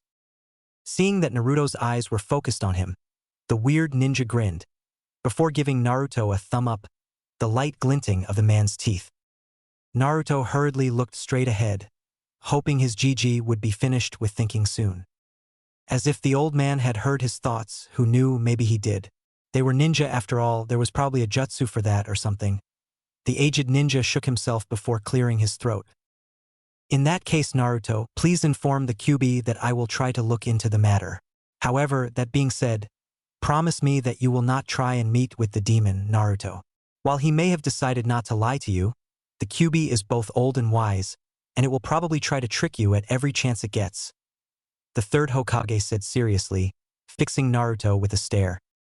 Naruto quickly nodded. The seal had been very boring and the fox had been very scary, at first at least, and Naruto had no intention of going back anytime soon. Now, we must decide what to do with you, Naruto. Oh, that doesn't sound good. The small child thought to himself, his troublemaker senses going haywire. We cannot send you back to the academy right now, Naruto. The Kyuubi's chakra has done an incredible job of healing the damage to your body, but it has still been put under incredible stress, both by your technique and the healing. On top of that, you suffer from mild chakra burns, which will make it impossible for you to work with your chakra for about a week. The Hokage said sadly. Naruto felt crushed. He needed the academy in order to train and become stronger so that he could become Hokage, especially now that he had promised his Gigi that he wouldn't try his new technique anymore. Instead, you will apprentice under Jounin Might Guy here. Gaikuin is a famous taijutsu specialist and he will oversee your recovery. You will train under him in order to strengthen your body and gain a better control over your chakra. Then maybe next time you don't blow yourself up as well when you use your technique. The old man chuckled. Naruto gaped at his Gigi. Did you just… Really? The blonde yelled excitedly. Really? The Hokage chuckled. Your technique is truly impressive, Naruto. Keep this up and train safely under a teacher, and I expect to give this hat to you in no time at all. The old man said with a smile on his face. Naruto catapulted himself from the bed, slamming into the Hokage's chest, giving a crushing hug and burying his face in the aged ninja's chest, hiding his tears from the world. The old man's booming laughter filled the small hospital room, making Guy smile as well as he looked at the scene. You better prepare to give up the hat real soon, old man. I'm gonna be Hokage before you know it, Databeo. The professor laughed again, ruffling his surrogate grandson's hair. I will hold you that, Naruto. Now you better hurry along. Gaikuin is waiting for you. Go with him. Get to know each other. He will tell you what you're going to do for the rest of this year. Once he deems you ready, you can go back to the academy. The aged Hokage said warmly, gently untangling the young child from his robes. Sure thing, Gigi. Come on, let's go, Bushibrow-sensei. Naruto yelled excitedly, jumping from his Gigi's lap and sprinting towards the door of his hospital room, leaving a bemused Might Guy in his wake. Naruto paused, however, when he put his hand on the doorknob. He hadn't really considered it yet, due to being overwhelmed at the time, but now he recalled that the Kyuubi had said that he had been sealed inside of him. A demon was inside his body, maybe not in the literal sense, but the connection was still there. Biting his lip in uncertainty, the blonde turned back towards the Hokage, fear filling his eyes. Gigi, the villagers, were they right when they called me demon?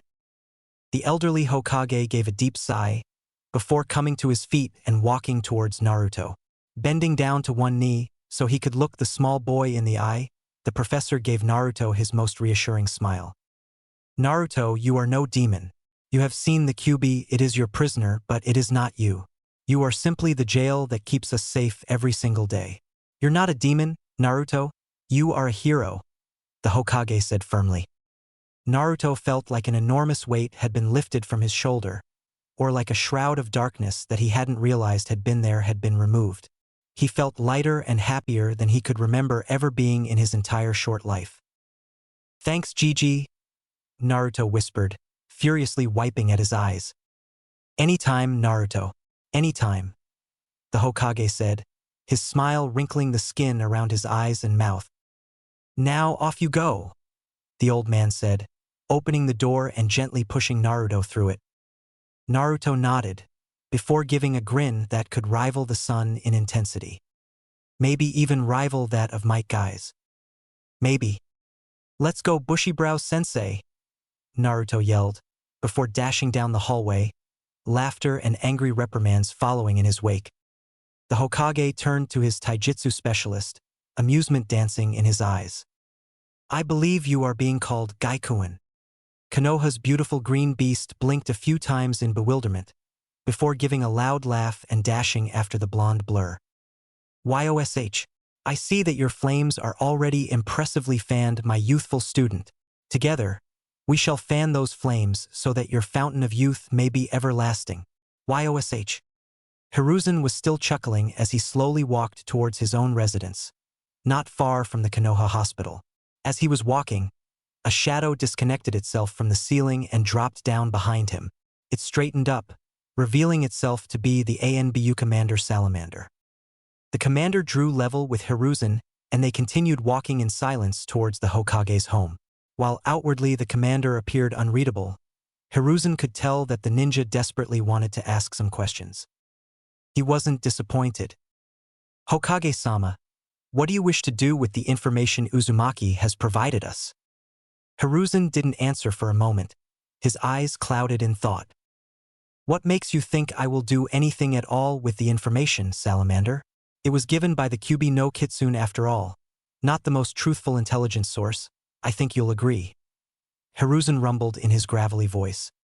Another silence fell as the ANBU commander thought about this. Uzumaki was of the opinion that the Kyuubi was being truthful when it swore it would speak no lies. Hiruzen smiled, as he fished his pipe from somewhere underneath his robes, lighting it with a simple katon equals fire, jutsu. "And you trust young Naruto's judgment in this?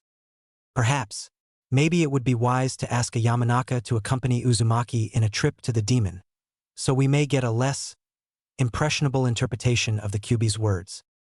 Hiruzen shook his head, puffing away on his pipe. "I'm afraid that is simply too dangerous, Salamander. Naruto didn't meet the Kyuubi in his own mindscape, but instead sent his mental projection to the dimension the seal has created. A Yamanaka could technically hitch a ride when Naruto's projection travels from his mind to the seal, but there's no guarantee of the Yamanaka being able to leave again. Powerful in the mind arts they may be, dimension travelers they are not." Hiruzen intoned gravely, already having thought of this long and hard. "I see," Salamander said curtly, before falling silent. "In that case we have no other option but to trust Uzumaki's instinct. Regardless whether the demon was being truthful or not, the information provided is too grave to not look into, Hokage-sama, no matter the source." The commander continued. Hiruzen sighed, blowing out a large cloud of smoke. "I agree, Salamander. As this information is now only shared between you, me, and Gaikuin, I ask that you investigate this matter personally. Delegate all your other duties which not require immediate attention to those you see fit to handle them. Then focus all of your efforts on unraveling the truth behind the demon's words.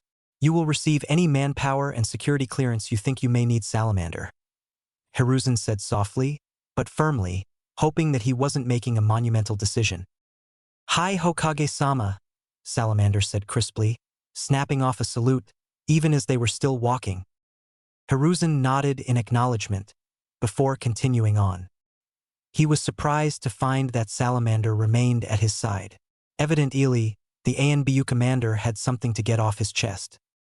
"Hokage-sama, about Gaisan Dash," Salamander began. "If you are concerned about the fact that Gaikuin is privy to this information as well, then do not worry. He has my full confidence," Hiruzen said reassuringly. "It is not that, Hokage-sama. I know Gaisan is loyal to Konoha and smart enough to keep the intel to himself. Rather, the ANBU commander trailed off." Hiruzen widened his eyes in surprise. It was not often an ANBU, let alone their commander, couldn't find the words to say something. "Speak, Salamander. I feel that troubled times are ahead of us, and I'd like for there to be no secrets between the two of us," Hiruzen said invitingly, encouraging his commander to speak his mind. "Hokage-sama, forgive me, but is it wise to pair those two together?" Hiruzen stopped walking and turned to his ANBU commander, his face set in a disapproving frown. "We have already discussed this, Salamander. At length, I might add. Gaikuin is a world-renowned expert on the celestial gates, and as such is the ideal person to train Naruto, so that he may avoid being so injured in the future. Or perhaps you just happen to have such an expert hiding amongst my ANBU forces. If so, let him come forth. I'll gladly evaluate his worth against that of Gaikuin," Hiruzen said sternly, his voice brooking no argument. Salamander immediately bowed his head, realizing he was testing his Hokage's patience. "I understand, Hokage-sama. Forgive me." Hiruzen let his expression soften, even as began walking again. He could hear Salamander's footsteps, after a slight hesitation, fall in line with his again. Despite his appearance and personality, Might Guy is one of our most accomplished Jounin salamander. His will of fire burns as one of the brightest amongst the Konoha ninja, and his loyalty is absolute. Have no fear, I expect great things from Naruto under that man's guidance. Hiruzen said, his tone assured and fond.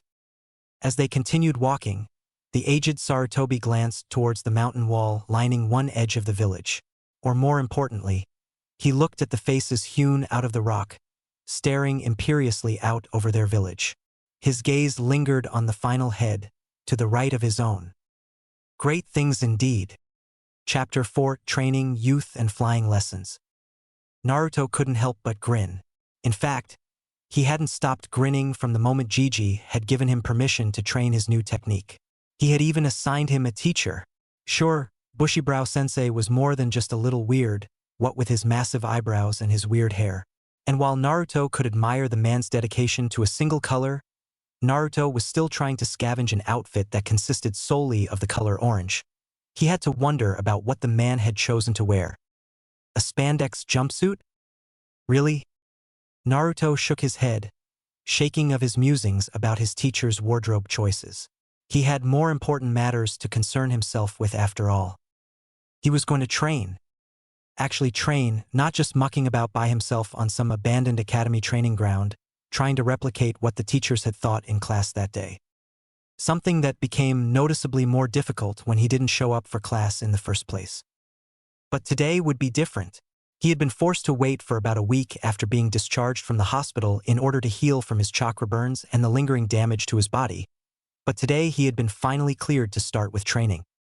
Today a teacher would help him train his technique and teach him about chakra and strengthening his body and, well, about other ninja stuff Naruto supposed. He hadn't been in the academy long enough, or often enough for that matter, to really understand the full scope of what a ninja was capable of, and thus all the fields they needed to train in order to become proficient in them. Finally managing to control himself enough to stop bouncing in place, Naruto snapped to attention, trying to imitate the at-ease position that he saw other ninja fall into when around his Gigi. Focusing his attention, Naruto could tell by the man's amused smile he hadn't quite pulled it off. He wanted to scowl at the man's smile. Experience had skewed Naruto's perception of other people's expressions and social interactions, not helped by being so isolated himself. In Naruto's young and somewhat stunted mind, a smile was almost always an indication of derision or condescension. The only exceptions to this were his Gigi and the nice people at Ichiraku's, and he knew those people close enough to be able to tell the difference. He didn't know his impromptu sensei, though. Any suspicion from Naruto's side was waved off, though, when the man crinkled his eyes and gave a grin which literally sparkled. Bushibrow Sensei gave him a thumbs up, standing in a dramatic pose as he did so. "YOSH, my youthful student, in the year that you will study under me, we shall endeavor to strengthen your body so that it can handle the inferno that is your truly youthful flames of chakra. If you study hard and work even harder, I have no doubt that you can use your youthful technique safely by the end of the year." Naruto blinked a couple times at his new sensei, who was still standing in his weird pose, absent-mindedly rubbing his ear. Bushibrow Sensei had a set of lungs on him, if nothing else at least. Seeing that his sensei had dropped out of his pose, finally, and was now staring at him in anticipation, Naruto realized he had yet to answer the man's loud boast. Internally shrugging, Naruto decided to go for a "if you can't beat them, join them" mentality and snapped to attention, his left hand lifted to his temple. "OSSU. YOSH. Unknown to both sensei and student, a few blocks away, a certain copycat ninja felt a chill shudder down his spine. The silver-haired ninja warily checked his surroundings from behind his orange book, but saw nothing immediately threatening around him. In fact, all seemed utterly peaceful and normal on this sunny day. Then why did I just have a sense of doom filling me? Sharingan no Kakashi thought to himself with another shudder. Now then, my youthful student, the first thing I wish for you to do is to repeat what you did before you unleashed your youthful attack.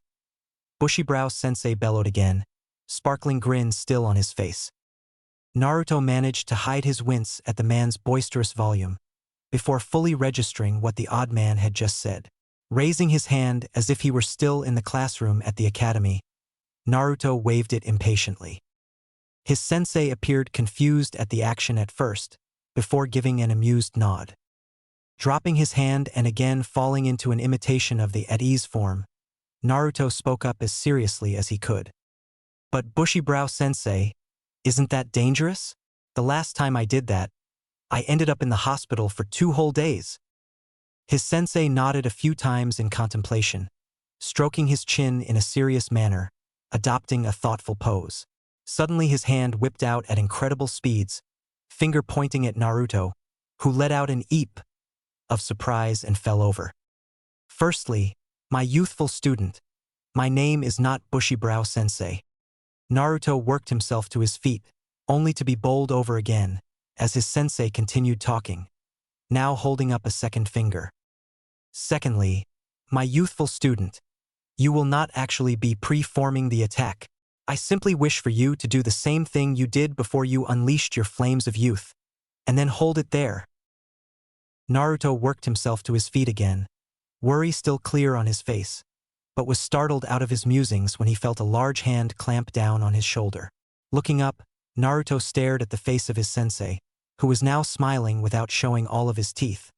His eyes crinkled in the same way his Gigi's would when the man was amused. "Please do not worry yourself, Uzumaki-san. As long as you are my student, I swear that no undue harm shall befall you. You have my word for it," the odd man said in a comforting tone of voice, completely serious. Naruto felt himself reassured at the man's quiet words, and gave a determined nod. His sensei gave an approving one in return and took a few steps back, arms crossed in front of his chest. "Whenever you are ready, Uzumaki-san, please proceed." Steeling himself, Naruto closed his eyes and spread his feet, falling in the same stance he had used when he had first connected with his chakra. Holding his hands up in the ram seal used for the focusing of chakra, Naruto tried to recall what he had done about a week ago.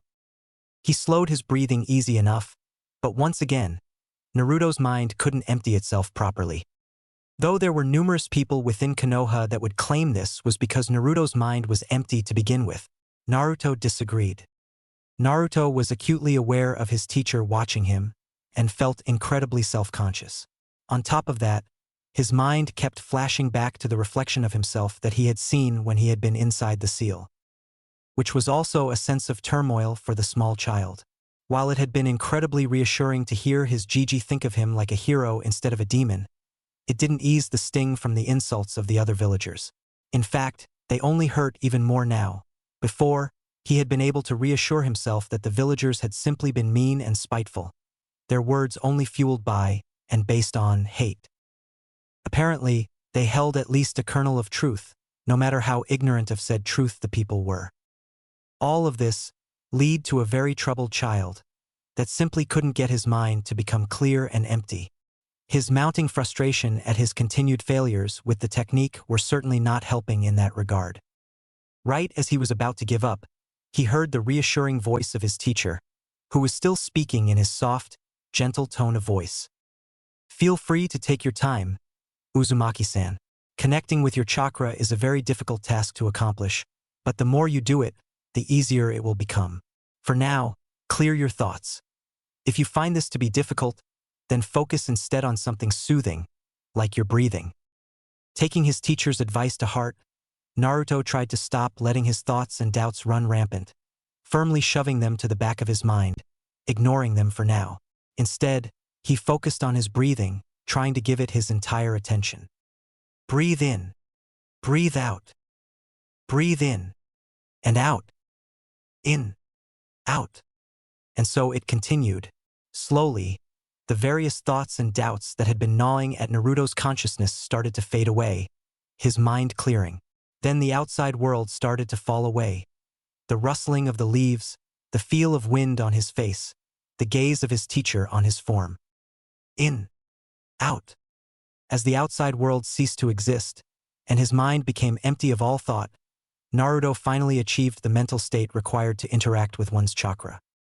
In, out. Immediately he felt that something was different. The first time he had tried to connect to his chakra, he had fallen away from his own body, coming upon his chakra that appeared to him like a sun. When he had returned to his body, the light of his chakra had followed him, coursing wildly through the passageways in his body. And apparently it hadn't left. Instead of falling away from his body towards the light, Naruto felt its familiar warmth storm throughout his chakra system, a light that raced throughout his very being. Focusing on the torrents of chakra, Naruto felt a secondary source of light, sporadically entering his system, before being assimilated in his own chakra. The QB. It made sense in a way. Whereas Naruto's own chakra felt like a sun, bright and life-giving, the other chakra was like a different kind of sun, scorching and baleful. Matches his personality, at least. Naruto snorted mentally. He couldn't tell for certain, but he thought he got a faint sense of annoyance from the back of his mind. Ignoring it for now, Naruto focused again on his own light. He started to urge it to go faster through his veins, to draw more from the central core of light that shone from somewhere around his belly. Slowly, the amount of chakra coursing through his body started to increase, carefully at first, but growing wilder every second. Naruto didn't know it, but he was once again surrounded by a shroud of energy, swirling around him like a maelstrom, digging deep grooves in the ground. "Thank you, Uzumaki-san, that's quite enough. Please try to keep it at this level." Suddenly came the voice of Bushibrow Sensei. "I can draw on more," Naruto quickly said, not wanting to give a weak impression to his teacher. "Really?" came the surprised reply. Naruto couldn't see it, but Might Guy had an impressed look on his face. The Jounin thought carefully for a moment, before shaking his head. "While that is certainly impressive, it would be better to keep it to this level for now.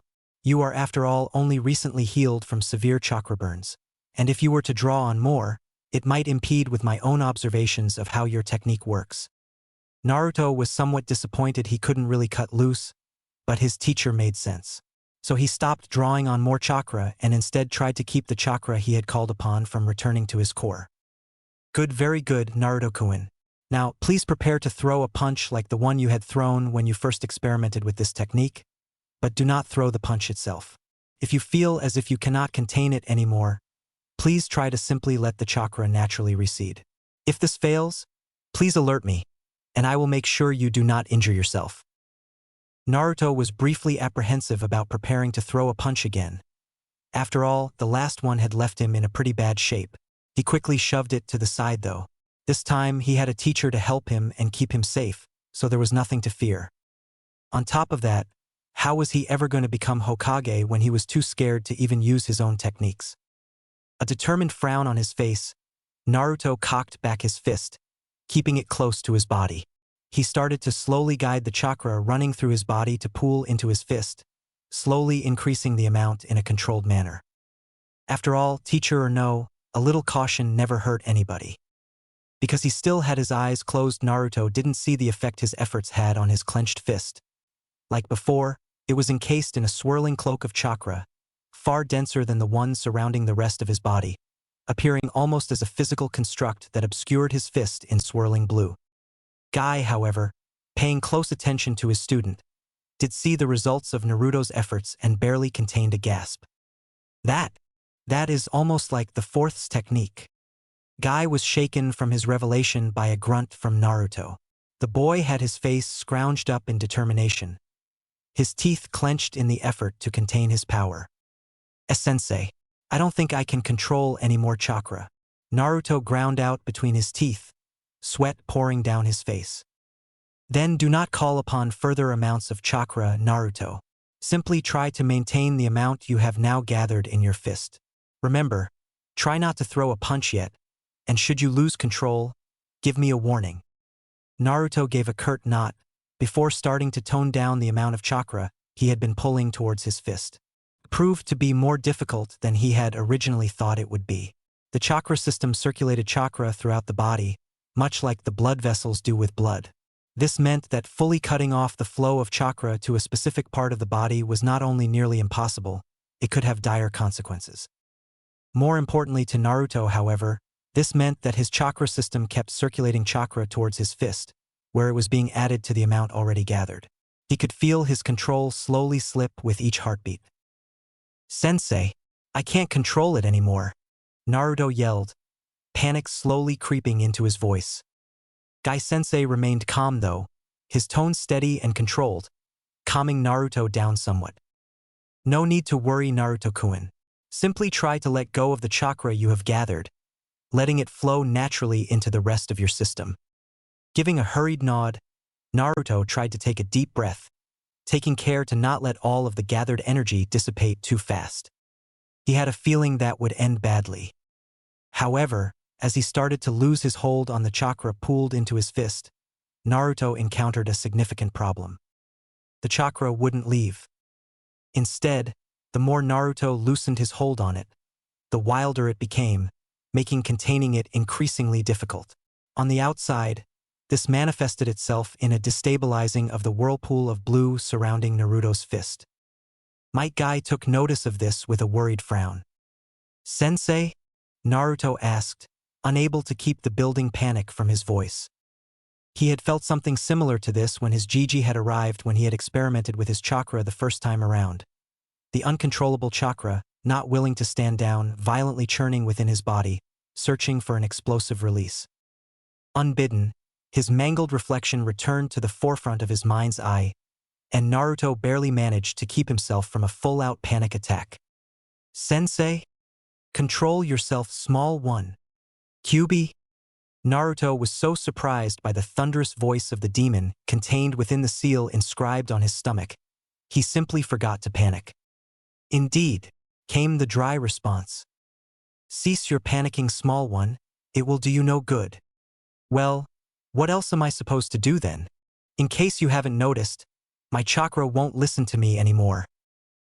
"Take care of the tone you take with me, little one," the Kyubi growled dangerously low, making Naruto involuntarily gulp in apprehension. "Now, your chakra obviously doesn't wish to simply dissipate, and losing your hold on it will simply cause it to behave out of control. So, instead of lamenting what your chakra won't do, try to work with what you do have." The knowledge that the fox had a plan calmed Naruto down somewhat, and he felt his panic slowly ebb away. "So, what do I have?" He could almost feel the demon fox roll his eyes. "You have a powerful attack, and a very accomplished teacher. Contain your chakra, bring it under your control once more, and tell your sensei that whatever he has prepared for you to keep you from being injured from your own attack, he should implement it now." Naruto internally nodded, somehow having a feeling that the Kyubi saw the gesture. "Thanks, Foxy-san," Naruto mentally yelled, once again somehow feeling the tailed beast give an eye roll. While this was happening, Might Guy had been regarding his student warily. The child had obviously panicked at the loss of control over his chakra, after failing to let it dissipate, calling out to him in fear. However, just as Guy prepared himself to step in, Naruto had fallen silent, gaining a confused look on his face, and tilted his head, as if he were listening to something. The fear turned into confusion, and then turned into determination, Naruto sometimes giving a few nods to something Guy couldn't hear. It felt as if he were watching only one end of a conversation, and he had a sinking suspicion on who was on the other end of it. Apparently, the demon is capable of communication with Naruto-kun. The Hokage should be made aware of this as soon as possible. He was distracted from his musings by Naruto opening his eyes. Normally a bright ocean blue, they now glowed with an inner power, making for quite an impressive sight, despite his student's young age. The child's face was still marred by apprehension, but the fear from before was now absent, instead having been replaced with remarkable determination. "Sensei, I can't dissipate the chakra I have gathered.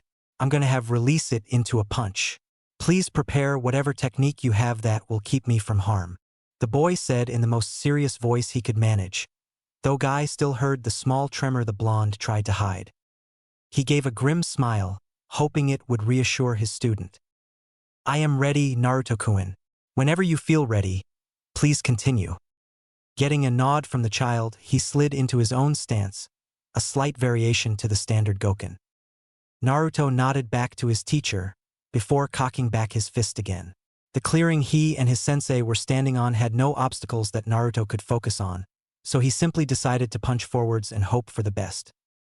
Letting out a yell, Naruto shot his fist out, the power behind the attack making Naruto streak forwards as well, upturning the ground underneath his feet. He almost feared that he would have a repeat of his first experiment as he approached the trees lining the clearing. And these were all trees of the great Hashirama variant, big and thick, a far cry from the spindly sapling Naruto had collided with during his first attempt. Fear threatened to overwhelm him as his fist edged ever closer to the bark of the tree. However, before he could make contact with the rough wood, his fist impacted something soft. A brief flash of green let him know that his sensei had caught his punch. Wow, sensei is really strong, Naruto thought in awe, before his thought was cut off by pain starting to bloom in his arm and shoulder. Time slowed to a crawl, allowing Naruto to see what the problem was. Despite the power of his attack, his sensei remained unmoving, not giving even an inch. However, this meant that Naruto, who still had enormous forwards momentum, started to flatten his own arm. Much like a wild cart would smash itself apart when it slammed into a wall. However, it appeared that his sensei had come to the conclusion even before Naruto did. As time slowly started to speed up again, Naruto saw his sensei shift his grip, his arm moving backwards with Naruto's forwards momentum, his hand shifting its grip from Naruto's fist to his wrist. Turning on his own axis, Bushibrow Sensei pulled Naruto around, redirecting his momentum away from the tree. Now with his back towards the trees, Naruto almost let out a laugh. His sensei had done as promised and saved him from going splat against one of the trees. His laugh was cut off before it even had a chance to properly form, as now Naruto faced the clearing. While still having a lot of kinetic energy, which had yet to dissipate. And the ground looked rather uncomfortably hard. Before Naruto could give voice to his fears though, his sensei shifted his stance once more. Before he had pulled Naruto level across his chest. Now he let the arm holding Naruto trail behind silently, while dipping it slightly downwards. Meanwhile, Bushibrow's sensei other arm extended to point straight up to the sky, even as he twisted his torso slightly. Naruto was briefly reminded of a ninja throwing something as far as possible, before realizing that his sensei was standing in the exact same position. Sensei? Sensei Ithai. Anything further Naruto would have liked to have yelled was cut off though, as with a mighty heave, Bushibrow's sensei threw Naruto high into the sky. Naruto was completely unashamed to admit he was yelling like a little girl, while he sailed upwards through the sky, Konoha slowly becoming smaller below him. He dimly registered the QB swearing up an impressive storm in the back of his mind. But any thoughts he could have had about that was cut off by the sheer terror that gripped him when he realized Konoha started to get bigger again. He was falling back down. Meanwhile, unknown to Naruto, several Nara who had been engrossed with the time-honored clan tradition of cloud watching blinked their eyes in surprise. Something orange was sailing through the sky. And it was screaming. Almost simultaneously, many of the Nara chalked it up to having lain in the sun for too long and to the shock of the rest of the village and their families, got up to continue with their ninja duties. As that was happening, high up in his office, looking out over the village, Hiruzen Sarutobi sighed to himself in contentment. The weather was great, and Naruto was finally cleared for training, which meant that Hiruzen at last had a moment of peace after a full week of being hounded by the hyperactive blonde. He had felt the massive amounts of chakra Naruto had called upon, naturally, and with a smile on his face turned towards that direction, only to see something orange fall down from the sky. Slowly, a tick mark started to form on his head, as his office was drowned in his potent killing intent, making his secretary outside break out in cold sweat.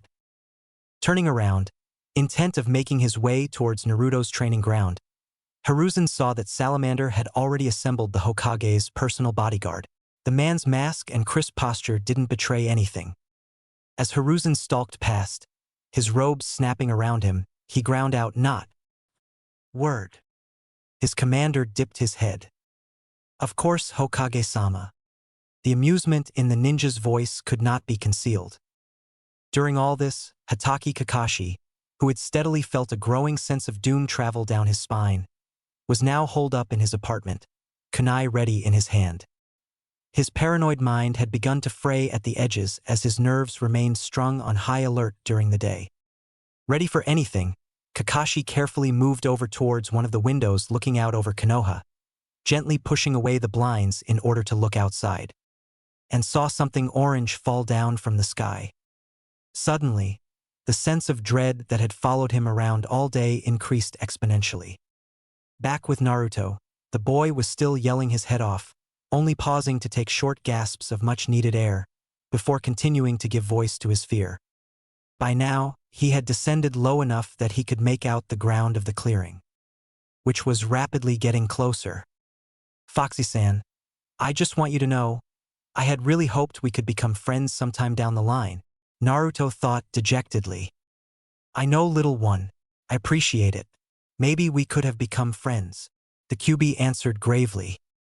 Naruto closed his eyes, prepared to meet the cold, unforgiving ground, and ready to go to the next life. Who knows? Maybe they have an Ichiraku's there too? The ground got closer still, the wind whipping around Naruto's body, and he could almost feel how he was about to smash into the ground. YOSH, have no fear, my student. I shall not let your flames of youth die out so easily. Ha ha ha. Only to be tackled by something solid. With an oomph. Naruto felt strong arms catch him by the middle. His downwards momentum turned into a much lower, sideways one. Naruto and his savior skidded onto the ground, leaving a deep trench behind them. Naruto was carefully lowered to the ground, on which he thankfully splayed himself out, laying spread-eagled on his back looking up at the sky he had just descended from.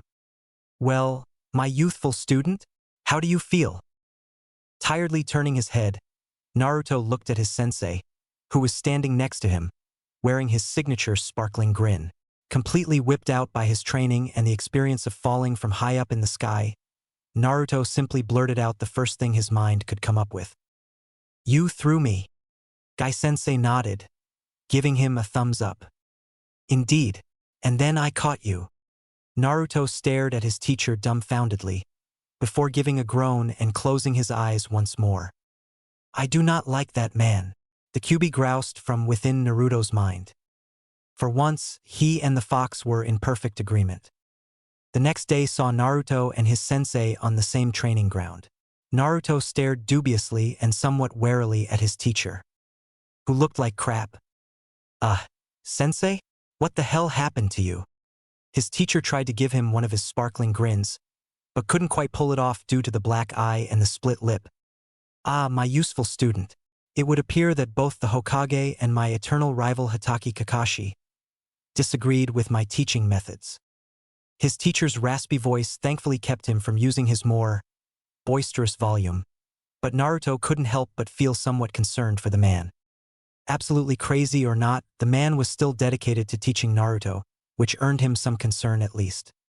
But are you all right? Naruto asked tentatively. Something he had said must have hit his teacher deeply, because suddenly the man was right there, shaking Naruto by the shoulders, a waterfall of tears flowing from his eyes. My youthful student, the concern for your teacher's health fuels my flames to unknown heights.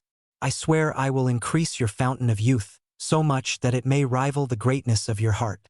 And if I cannot do that, I will run around Konoha 300 times on my hands. Naruto was a little taken aback by the man's odd behavior and loud voice, but couldn't help but become enthusiastic himself. This man was going to make him strong, Databeo.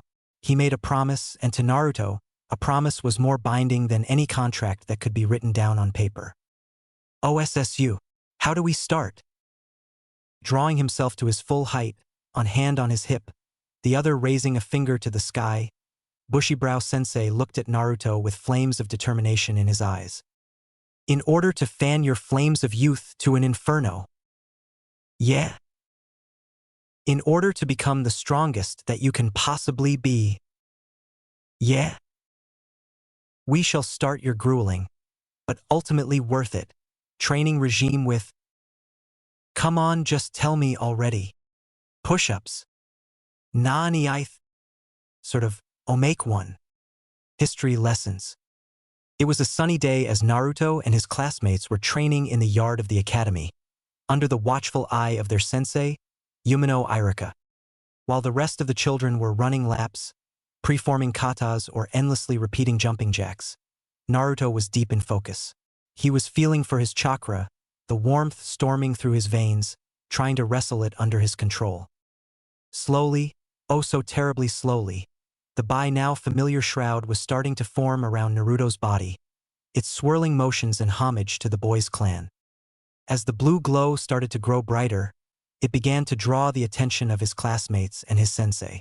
The other children stopped their exercises, gaping at the amount of chakra the blonde was calling upon.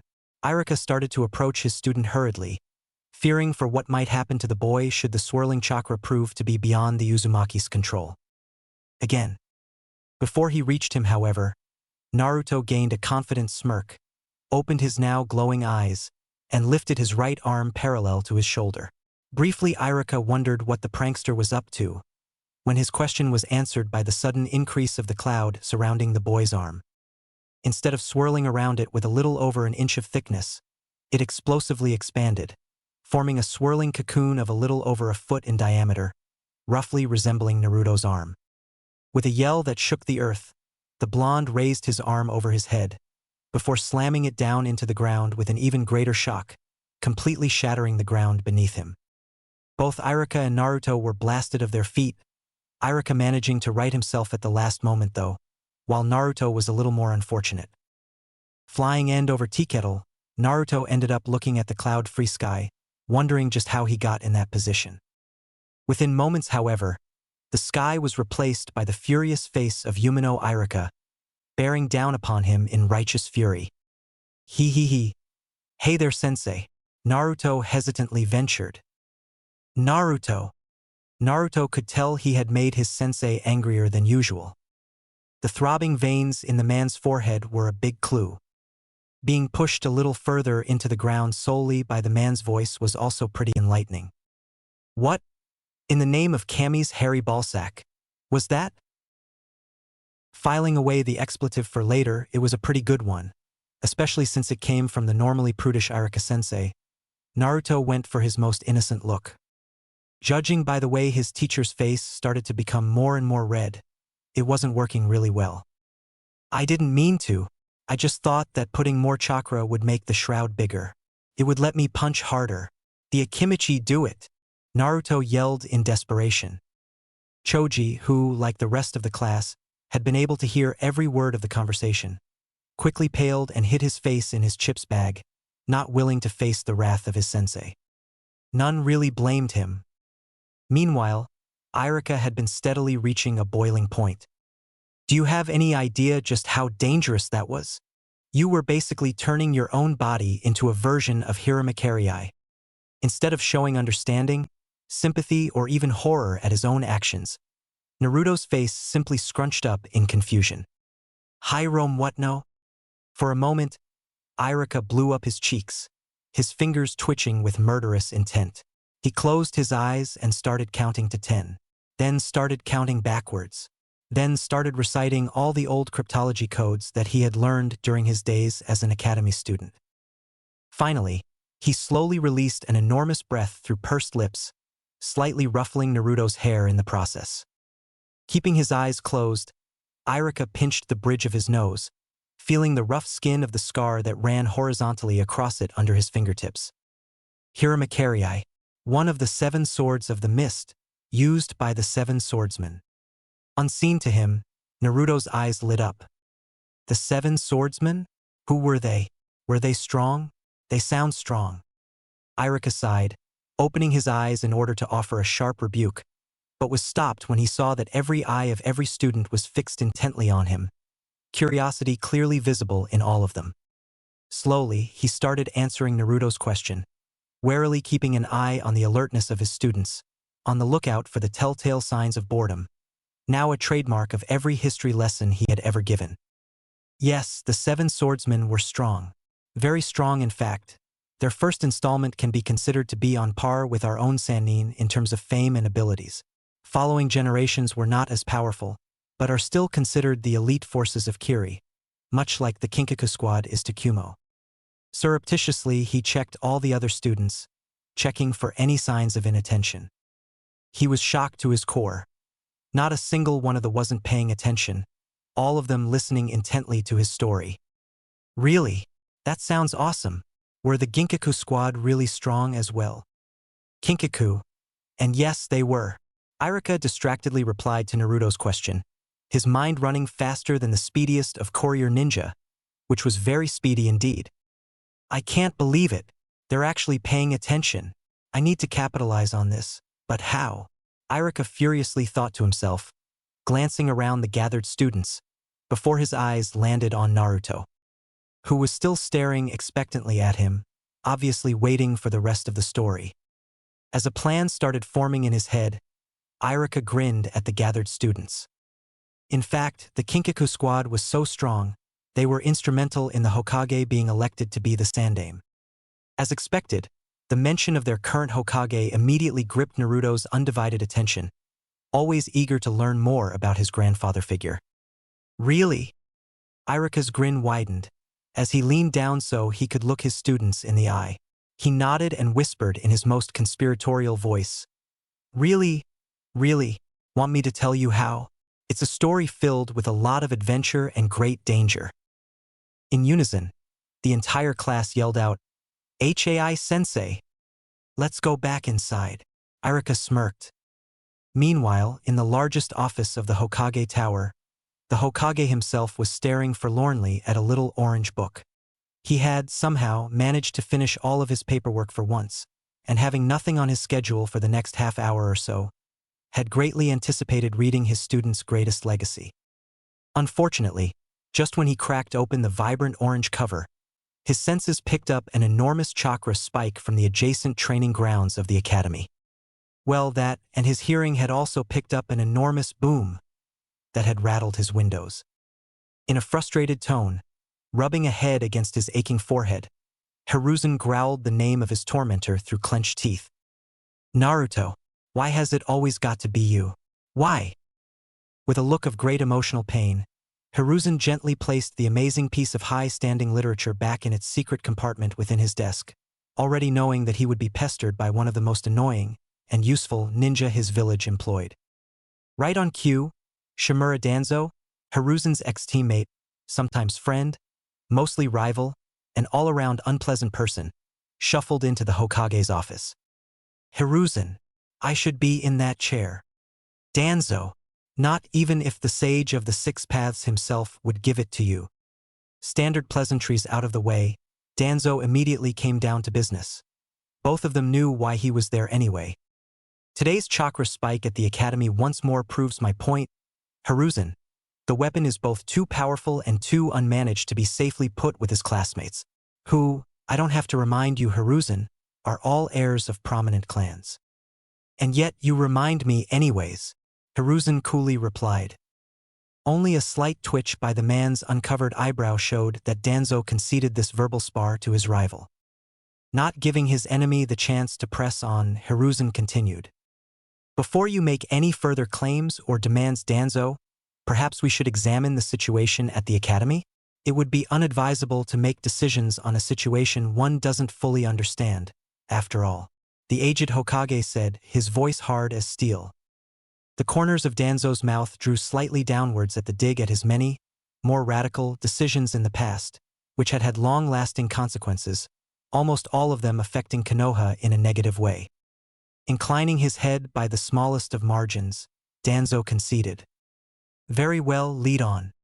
"I intend to, for a very long time, in fact."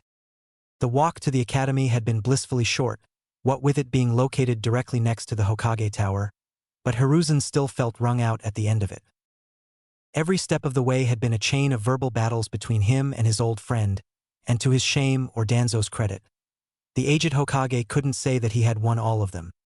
Walking a few paces behind them, Hiruzen could feel the silent support of Salamander, which heartened him greatly, even if the ANBU commander couldn't speak up against the advisor, who, in the underhanded, unofficial way of all ninja, somehow outranked him, despite not holding a military position. Ignoring the starstruck gazes of several teachers he passed in the hallways, Hiruzen steadily approached Naruto's classroom. The teacher was Yumino Irika, a promising young chunin, whose obvious love for teaching and Naruto had greatly endeared him to his Hokage. Obviously, the scarred teacher's file had passed Danzo's desk as well, despite this being highly illegal, as the man commented upon seeing the little sign proclaiming this room to be Irika's. Ah, Yumino-san should be able to provide us with an accurate account of events, I should think. I know so, Danzo, because that's the very reason we came here. Hiruzen snapped back, immediately cursing his temper inside his head. Had that been said in a level, condescending tone of voice, that would have been a point for him. But being said in the way it was, it could be considered more of a tie. Danzo obviously was aware of this fact, judging by the small, if not enormously smug, smirk his advisor sent at him. Growling under his breath, Hiruzen slammed open the door, far too irritated to bother knocking. And so he said, in a great, booming, thunderous voice, "Let them come, and I shall face them. With kunai, with jutsu and with the fire that burns in all of our hearts." Before feeling his jaw fall open. Standing with one foot on his chair, the other planted firmly on his desk, Yumino Irika struck a heroic pose. In one hand he had a kunai, now raised to the sky, and the headband that usually rested on his forehead was now drawn over his left eye, much like Kakashi wore it. His face was set into a thunderous expression of implacable heroism, and as Hiruzen took in the students in the class, he noticed that more than one of them had tears streaming down their faces. Our seals remain strong and our arms stronger still. It doesn't matter that we are outnumbered. It doesn't matter that we now face, not one, not two, but 3 major villages. Do you know why? Because by the sage's wrinkly beard, we are Uzumaki. A great roar went up from the students, some of them stomping their feet on the ground. Who's with me? Who will stand with the Uzumaki against their foes? Who will aid me in protecting that which is most precious to us? Our home, our family? Who stands with me on this day? There fell a brief silence, during which Hiruzen absently noticed his own faint heartbeat, before the sound of a chair scraping across a wooden floor rang out over the classroom. Standing with trembling fists, head bowed and tears streaming down his face, Naruto answered, "I will stand by my family. I will protect my precious people." The boy looked up, fire in his eyes as he raised a clenched fist in front of him. "Databeo." There was a brief silence, before another chair was pulled back. Hiruzen felt his eyebrows trying to raise themselves even higher in surprise when he noticed it was the Uchiha this time. He too had tears streaming down his face, but he stood tall, chest puffed out and hands planted firmly on his hips. He turned his head a little to the right, just as the sun shone its rays through the nearby window, throwing the onyx-eyed child in a dramatic lighting. Hiruzen could almost hear the girls' hearts simultaneously melting. The Uzumaki shall not stand alone. The Uchiha will aid them, on my honor I swear this. Immediately following the dramatic statement, another student stood up.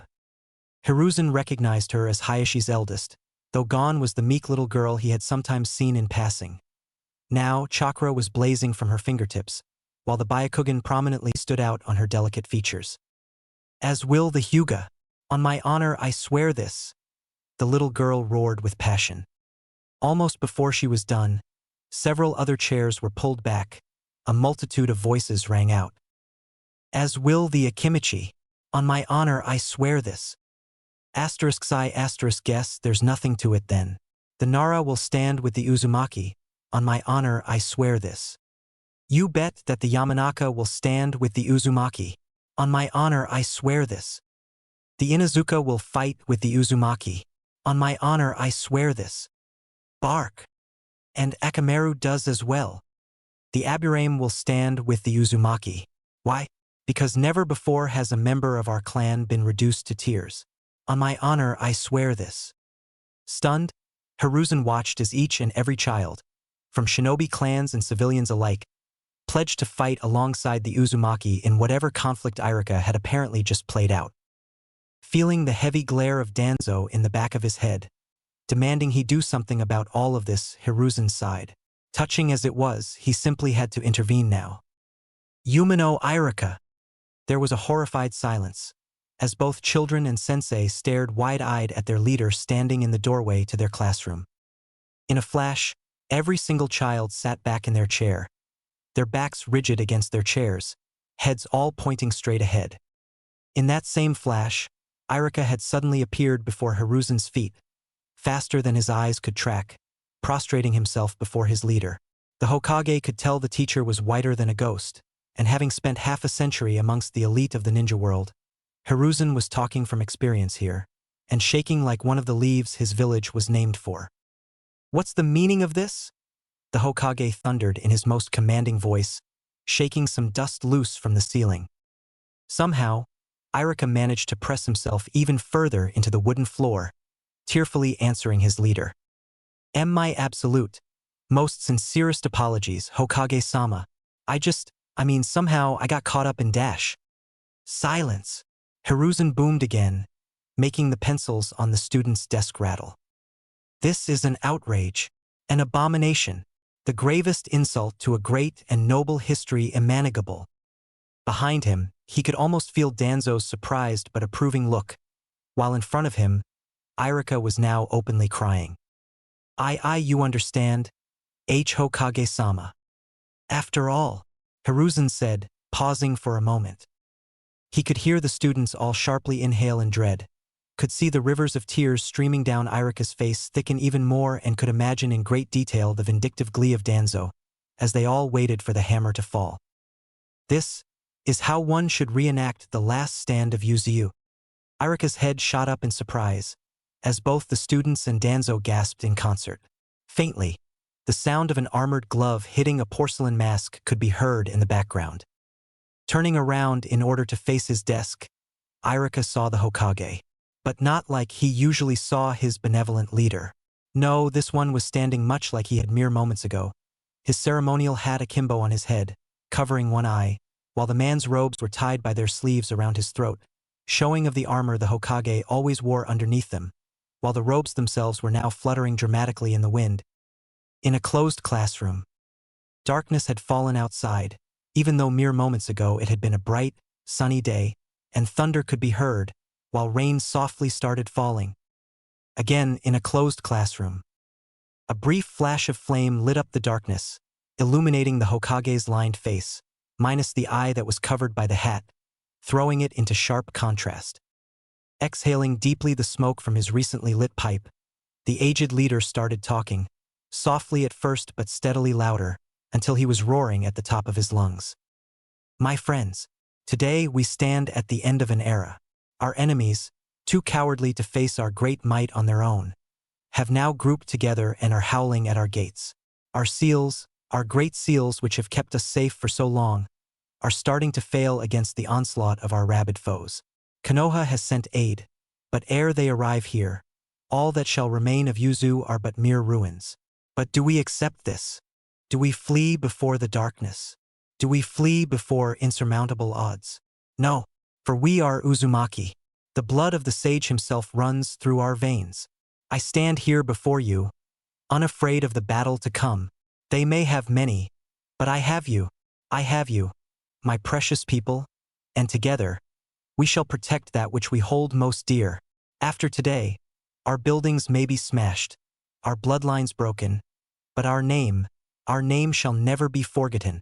From this day, until the end of days, tales will be sung of the valor of Yuzu, who alone stood against its many foes, and how it made them bleed, how it refused to bow down, how it declared that it would not go quietly into the night. Today, on this day, I will fight and die for you, that our name will be remembered for all days to come, and for our sacrifice to never be forgotten. I ask of you now, will you stand with me?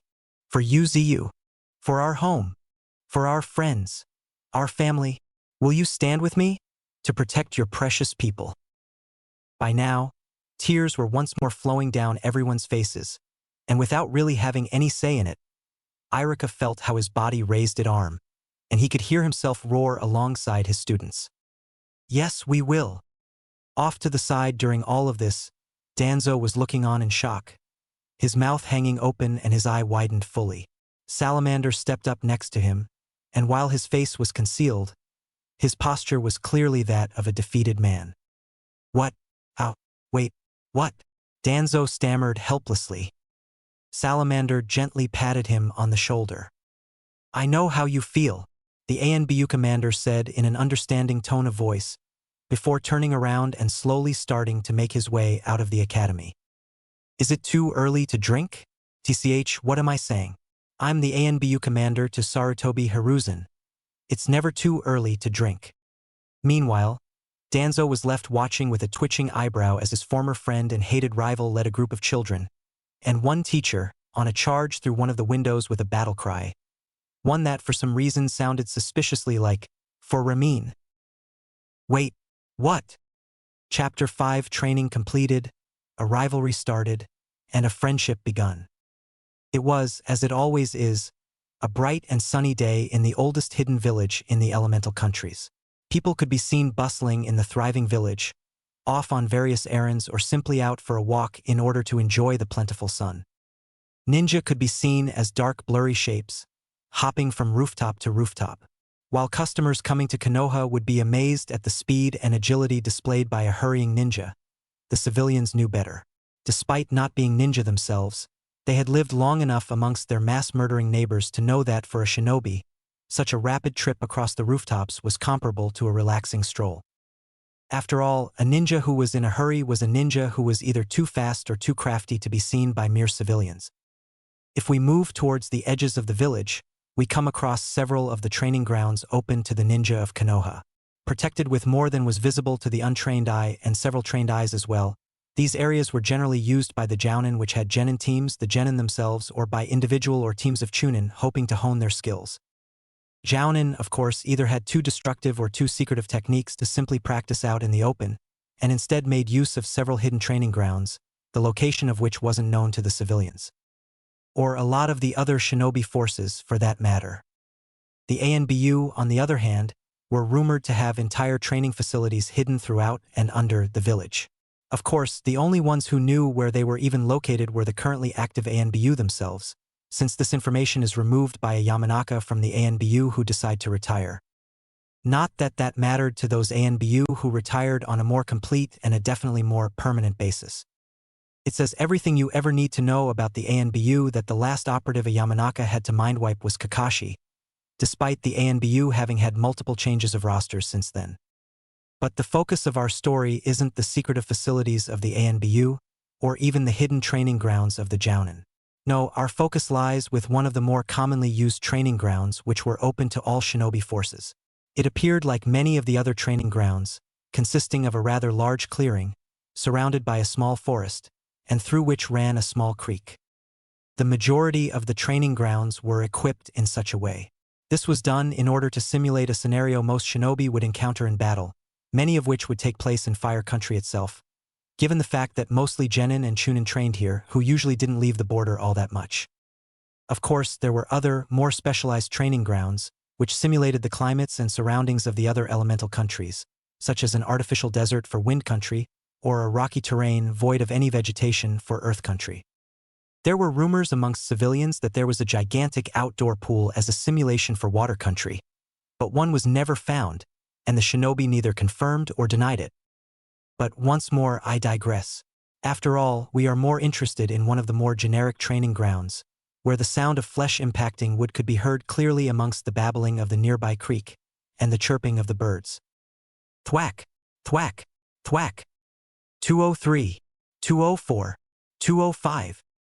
In the clearing of the training ground, 3 wooded poles were planted firmly in the ground. Each one was roughly as thick as a man's chest, and would come up to the average man's hip. All 3 were showing signs of obvious wear, crisscrossed with cuts and small burns and with pieces of wood even missing completely. The cause of these marks was currently abusing the middle post, leading to the sound we heard earlier. Thwack, thwack, thwack. 206, 207, 208. A small boy, no older than 8, was relentlessly punching the middle post, little chips of wood springing away with every punch. The child had impossibly bright yellow hair, sticking out in a spiky pattern which appeared to not have been informed of the laws of gravity yet. The blond boy wore rather standard clothing, consisting of a white t-shirt and blue pants, except for the somewhat shiny bandages that covered his hands up to hallway of the forearms, sans the fingers which were left exposed. Thwack, thwack, thwack. 209, 210, 211. Standing a little way off from the training child, with his arms crossed in front of his chest, stood perhaps the oddest man in all of the elemental nations. Clad in nothing but a green spandex jumpsuit, with vibrant orange legwarmers and a red sash on his hips, many would question not only his fashion sense, but if the man had any common sense at all. And that's without even taking the man's eyebrows into account. By Kami, those eyebrows, gigantic things, they were thick and hairy in the most unnatural of ways, appearing more as particularly thick and hairy caterpillars than eyebrows. They were so eye-catching, for all the wrong reasons. One could easily be forgiven for missing the man's haircut, which was shaped into an impossibly gleaming bowl cut. This man was my guy, the beautiful green beast of Konoha, infamous taijutsu master, copycat Kakashi's eternal rival. Thwack, thwack, thwack. 212, 213, 214. And, since about a year ago, Uzumaki Naruto's teacher. Said child was still mercilessly hammering away at the unyielding wooden post under the watchful gaze of his sensei, either not caring or not noticing the way he was dripping in sweat. Thwack, thwack. 214, 215. Suddenly, Guy called out to his student, his exuberant voice easily rising above the sound of Naruto's training. "Yosh, my youthful student, you may stop your intelligent hard work now. Your flames of youth have truly been fanned into an inferno of youth today." "Hi, sensei," Naruto called back with a relieved pant, before falling flat on his face. Chuckling, Guy made his way to his student, who had managed to roll himself over, so he was now lying spread-eagled on the ground, looking up at the fluffy clouds serenely drifting by. Unknown to him, several Nara had the odd feeling someone was muscling in on their monopoly on cloud watching. This could have become a major and sensational plot point in the story, as the Nara would rise up against whoever thought they had a right to stare at their clouds, causing much strife and drama in Konoha as a result.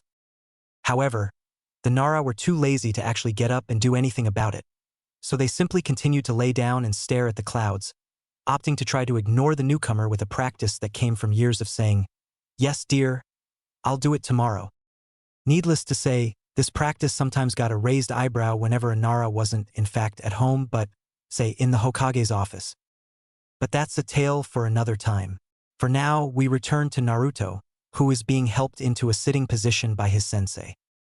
Guy handed his student a bottle of water cooled with a simple jutsu used for cooling things. Naruto eagerly accepted the cool water, taking great gulps of the life-giving liquid, though taking care not to drink too fast. Experience was a harsh teacher, after all. Waiting a little before his student had regained his composure, Guy started talking in a noticeably softer and warmer voice. "So, Naruto, are you exited for tomorrow?" Immediately the child nodded with such enthusiasm, he spilled a little from the water bottle. "You bet, Guy-sensei. I can't wait to go back to the academy and show them just how much stronger I've become." "Databeo," Naruto yelled boisterously, making his sensei laugh. "That's good to hear, Naruto," the spandex-clad man said with a big smile. "But remember, a genius of hard work is never done. You must still try your best at the academy, and try to learn as much as you can from your senseis. All of your senseis, Naruto." The last part was said sternly. Naruto's head dropped, as his face formed a stubborn pout. "I'll try, sensei," the child muttered, though it was obvious he wasn't pleased at all about it. "And that's all I'll ever ask of you, Naruto," Guy said with a warm smile. Spirits lifted. Naruto happily nodded back at his sensei. Guy clapped his hands together as he stood straight again, a large smile on his face which literally sparkled in the sunlight. "Yosh," he said in his usual tone. "Let's finish up for today, shall we, my youthful student?" Naruto simply looked confused, glancing from the sun high in the sky to his sensei and back. "Already bushy brow, sensei? It's still light out dash." "First?" A finger suddenly appeared in front of Naruto's face, causing him to fall backwards with an eep of surprise. My name is still not Bushibrow Sensei. Second, a second finger appeared. Tomorrow is a big day for you, my youthful student.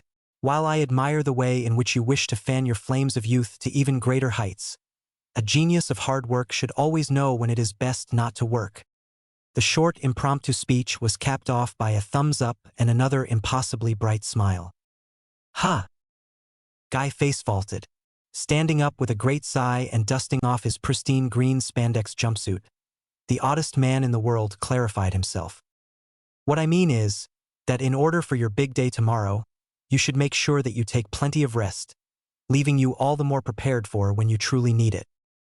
Oh, Naruto said, as understanding lit up his face. So, that means that today we won't be going on with training until the sun is coming up again, then go to bed, only to rise with the sun the next day? The child yelled excitedly, his hopeful face that of a dehydrated man who, after years of crawling through the unforgiving desert, finally stumbles across an oasis filled with food and drink and, more importantly, busta-naked ladies. Very lonely busta ladies.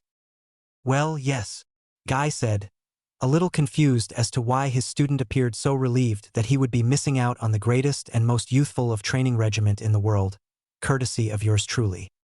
Ignoring Naruto's whoops and tears of joy, Guy cleared his throat, patiently waiting for attention.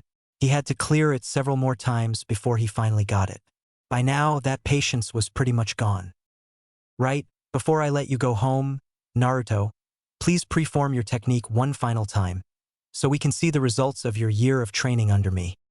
Hi, Sensei, Naruto yelled excitedly, giving a sloppy salute before falling into a now familiar stance.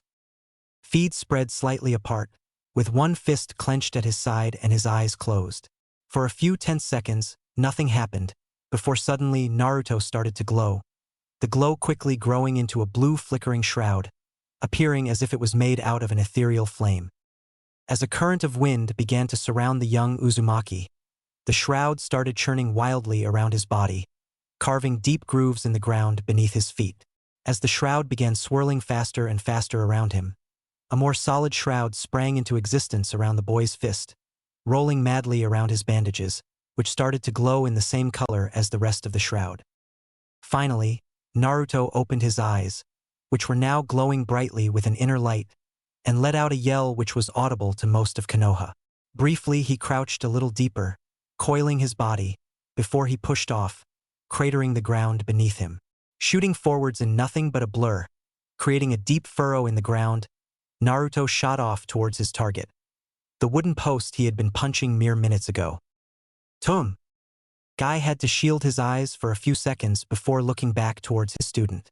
What he saw made him smile proudly, a smile which was mirrored on his pupil's face, as Naruto stood grinning like an idiot at his bandaged fist, the wraps still faintly glowing blue, while his fist was still smoking slightly. The wooden post was completely gone, as were the two to the side of it. Naruto still had an enormously bright smile on his face as he walked back towards the academy. Sure, it sucked that he had to return there in the first place, but training under Guy had been so cool, even though most of it had been rather boring straightforward stuff in trying to strengthening his body.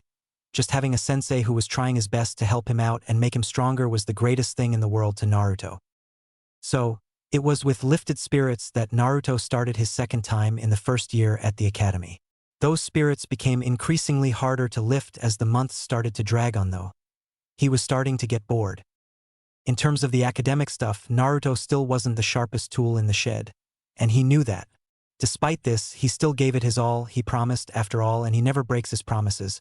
But to his surprise found out that a lot of the basics he had either picked up in his previous year at the academy or under the tutelage of Guy-sensei. As a result, his interest in the theory of being a ninja plummeted quicker than his grades on the exams. In terms of all the physical stuff though, he was one of the best of his class, a novel sensation to the young Naruto. His year under Guy, while focused more on just increasing his strength and stamina, had inevitably led to Naruto being instructed in taijutsu several levels above the academy-level curriculum. In fact, he would have been the very best in terms of taijutsu, if not for the few clan children in his class, who had had lessons from their clan, giving them a leg up on the other civilian children. The most notable of these children, however, was one of those Hyuga guys, the ones with the creepy eyes, the long hair, and the sticks up their butts. Niji, for some reason, disliked him intensely and took great pleasure in winning every single one of their spars. This, of course, riled Naruto up, who was not only a pretty sore loser, a flaw which he was aware of, but had no idea how to handle, but also incredibly proud of his hard work, an attitude already present in the young Uzumaki and which had been polished by the work ethic of Might Guy. Eventually, this all came to a head during one of their spars, about 2 months after Naruto had joined the academy again. All day long, Naruto had been in a foul mood due to Niji taunting him at every possibility, of which there agonizingly were many. First, there were, of course, their test results, in which the Hyuga prodigy had surpassed Naruto's grade by a mile, something the genius took great pleasure in pointing out in great detail. Naruto, though annoyed, tried not to let get it to him too much, reasoning that, since he hadn't worked hard at the theory, a natural genius was bound to do better than him. All he had to do was work hard next time on a test, and his genius of hard work would surpass Niji's natural genius. Sadly, this reasoning didn't help him when the class was taken outside, in order to practice the practical parts of the shinobi trade. First came the accuracy test, which is where the trouble truly began. Now, Naruto was by no means doing badly. He hit the target more often than he missed, and he even received a sort of backhanded compliment from his sensei that his throws were very powerful. Niji, however, managed to hit everything, without even breaking a sweat. Predictably, another tirade followed, in which Niji dragged up every possible reason as to why he was inherently superior to Naruto, conveniently leaving out the fact that he was a year older than the blonde. Naruto, of course, started to defend himself in the only way he knew how, by yelling loudly. It wasn't helped by the Kyuubi egging him on with its insidious whispers, apparently having a great time while the two children bickered. The harsher the insults, the better. Of course, it was Naruto who ended up with detention for disturbing the lesson, even though Niji had matched his volume insult for insult. This, of course, did nothing to take away Naruto's anger, which was left to quietly stew as they were taken to the small arena the academy used for spars between students.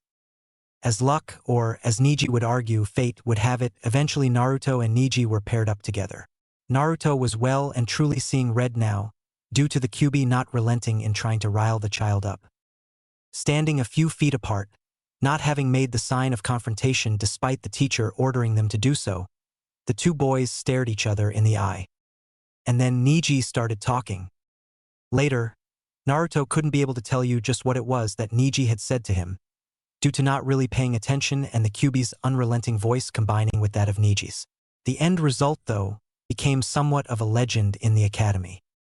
At some unseen command, Naruto and Niji shot off towards each other, faster than any preteen had any right to move. Naruto, of course, started with wild strikes, added with the few kicks, overall showing a bastardized and simplified version of the Goken. Niji, however, was like water to Naruto's rock. The pale-eyed child either flowed around the attacks, or guided them away with what almost could be mistaken for gentleness, if not for the hate-filled gaze of the Hyuga. All the while, Niji didn't stop taunting Naruto. So, this is what a year training under the greatest taijutsu master of Konoha does to your skills, Uzumaki. They raise them from barely existing to barely recognizable. A wide swing, followed by a brutal knee strike, both of which are almost danced around, leaving them to hit nothing but air. Shut up. Why, Uzumaki? Is the truth of my words that unacceptable to you? Does the fact that you can finally see that fate will always hold you down finally register with your loser brain? Another kick, this time aimed to take his head of his shoulders, but it is caught and pushed away and above, making the attack go wild and miss. Face it, Uzumaki, you are a loser, and a loser like you will never be able to beat a genius like me. Shut up. To the surprise of all present, not the least of which Niji himself, Naruto nearly exploded with a blue light. Covered in a shroud of blue flames, Naruto attacked once more. The difference was immediately visible, though. Naruto's speed was raised so he appeared little more than a blur to his classmates, shattering the ground every time he pushed off. He appeared to be stronger as well, because when Niji tried to deflect a punch aimed at his chest, he found that Naruto's fist simply ignored his guard, smashing into his solar plexus. Jumping back, to create a little distance and buy himself some time, though if Naruto's new speed was anything to go by, it really wouldn't help all that much. Neji prepared himself, briefly closing his eyes. Naruto, who admittedly wasn't really thinking straight at this point, thanks to the Kyuubi manipulating his anger to even greater heights, interpreted this as another insult form the Hyuga, as if he was claiming that he could beat Naruto, even with his eyes closed. "I'll show him. I'll show all of them." Naruto shot off, once more creating a furrow in the ground, chakra covering his form, and making the wraps around his hands light up in a blue glow. Cocking back his fist, the bandages glowing even brighter, Naruto prepared himself to launch his opponent straight into next week. And the week after that, if he was lucky. Just before the hit landed though, Neji opened his eyes, with a whispered command, only audible to the two of them. "Byakugan." Veins stood out prominently on the prodigy's face, accentuating the child's dojutsu. Chakra blazed from his fingertips, as his hands blurred forwards, striking Naruto a few times in the torso, as Neji threw himself to the side. Boom! Where Neji stood mere moments before was now a small crater, with Naruto's fist, wrapped in blue glowing bandages, in the center. Both children straightened themselves, each carefully taking in their opponent. "I don't know what he's doing, but damn it, my chest hurts. Like a lot," Naruto thought to himself, trying to hide a grimace, as he gently rubbed his chest through his shirt. That's the Hyuga's gentle fist. Instead of hitting your outside, they use their Byakugan to hit your inside. The Kyuubi spoke up, sounding uncharacteristically serious. "Your inside? That's just weird," Naruto thought in confusion, keeping his eyes on his opponent. "Scratch weird, little one, try dangerous." How dangerous can be attacking the inside of you be? You can train your outsides, small one, strengthen your muscles and harden your skin. But, can you train your organs? Can you train your heart? Or your lungs to take a hit and keep going? Naruto gulped as his imagination provided some gruesome images. That, or the Kyuubi did, Naruto wouldn't put it past the ancient fox. That's pretty scary. I know, which is why you need to stop dicking around, little one. That one doesn't look like he's holding back. If not for your chakra shroud and natural toughness, those last couple of strikes could have done some serious damage, the Kyuubi said grimly. Naruto didn't say anything back, but he didn't have to. Setting his mouth in a thin line, Naruto sunk a little lower in his stance, while the chakra surrounding his body started to rapidly grow larger. Naruto was ready for round 2. Meanwhile, Neji was also contemplating his opponent. My strikes were not stopped per se, but definitely slowed or muted. It must be that chakra shroud. My gentle fist can breach it, but it takes power to do so, leaving my strikes less powerful as a result. Neji's brilliant mind concluded within seconds.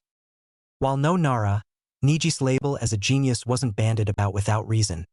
Not only powerful, but incredibly smart, Neji lived up to his impressive reputation. Still, knowing how his defense works doesn't really help me much in overcoming it. The obvious answer, of course, is to simply use more power, but I'm not proficient enough to simply dump more chakra in the gentle fist without either harming myself or killing Uzumaki. Neji thought to himself grimly, though his face betrayed none of his doubts.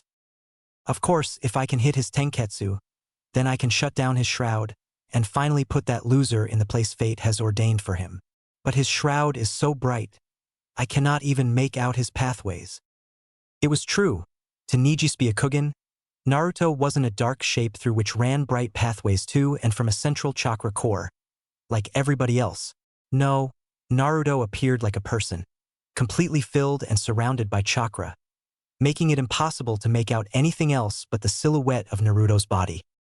Naruto wasn't the first to achieve such a feat, though he was probably one of the youngest, and his method was certainly unique.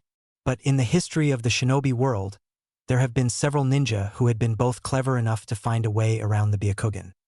Interesting fact about the Byakugan, it can see through almost everything with relative ease. Chakra, however, doesn't fall under almost everything. While a Byakugan can easily see through a genjutsu, this is only a very thin layer of chakra, which doesn't correspond with the shapes in the rest of the world. hence why a Hyuga can almost always tell when he's placed under a genjutsu. However, a genjutsu is a very thin film of chakra. Make the chakra film significantly thicker, and suddenly the Byakugan cannot look through it anymore. Of course, this is also dependent of the skill of the Hyuga. For instance, if Naruto had tried to fight Hyuga Hayashi, current clan head of the Hyuga, then Hayashi would barely hesitate in shutting down every single tenketsu in Naruto's body, the clan head's greater experience and more powerful Byakugan winning it from Naruto's shroud. Neji, however, had only received training in the gentle fist, in the sense that he had been taught how to strike at a person's innards and soft tissue. He had yet to be properly instructed in how to strike and close another person's tenketsu. Neji, being the genius he is, had already managed to make some progress with this, despite not having been taught how to do so, but that wasn't sufficient enough to properly use it against Naruto now. On top of that, while his Byakugan was hailed as the most powerful seen in generations, he was still a 9-year-old kid. It simply wasn't matured enough to pierce Naruto's thick shroud. There's nothing to it then. I must use the gentle fist and try to strike hard enough to down the loser. Neji thought coldly to himself. Unspoken, a message passed between the two combatants, unseen by their audience, but clear as day to the other. Bring it! And they obliged. Both shot forward at the same time, Naruto covered in blue flaming chakra, Neji with chakra blazing from his fingertips. Naruto was still faster, his training under Might Guy and his shroud making him the swiftest 8-year-old in Konoha. As he reached Neji, his fist shot out, his bandages glowing dangerously. Neji ducked under it, however, striking at the arm and Naruto's unprotected side several times in the span of mere seconds.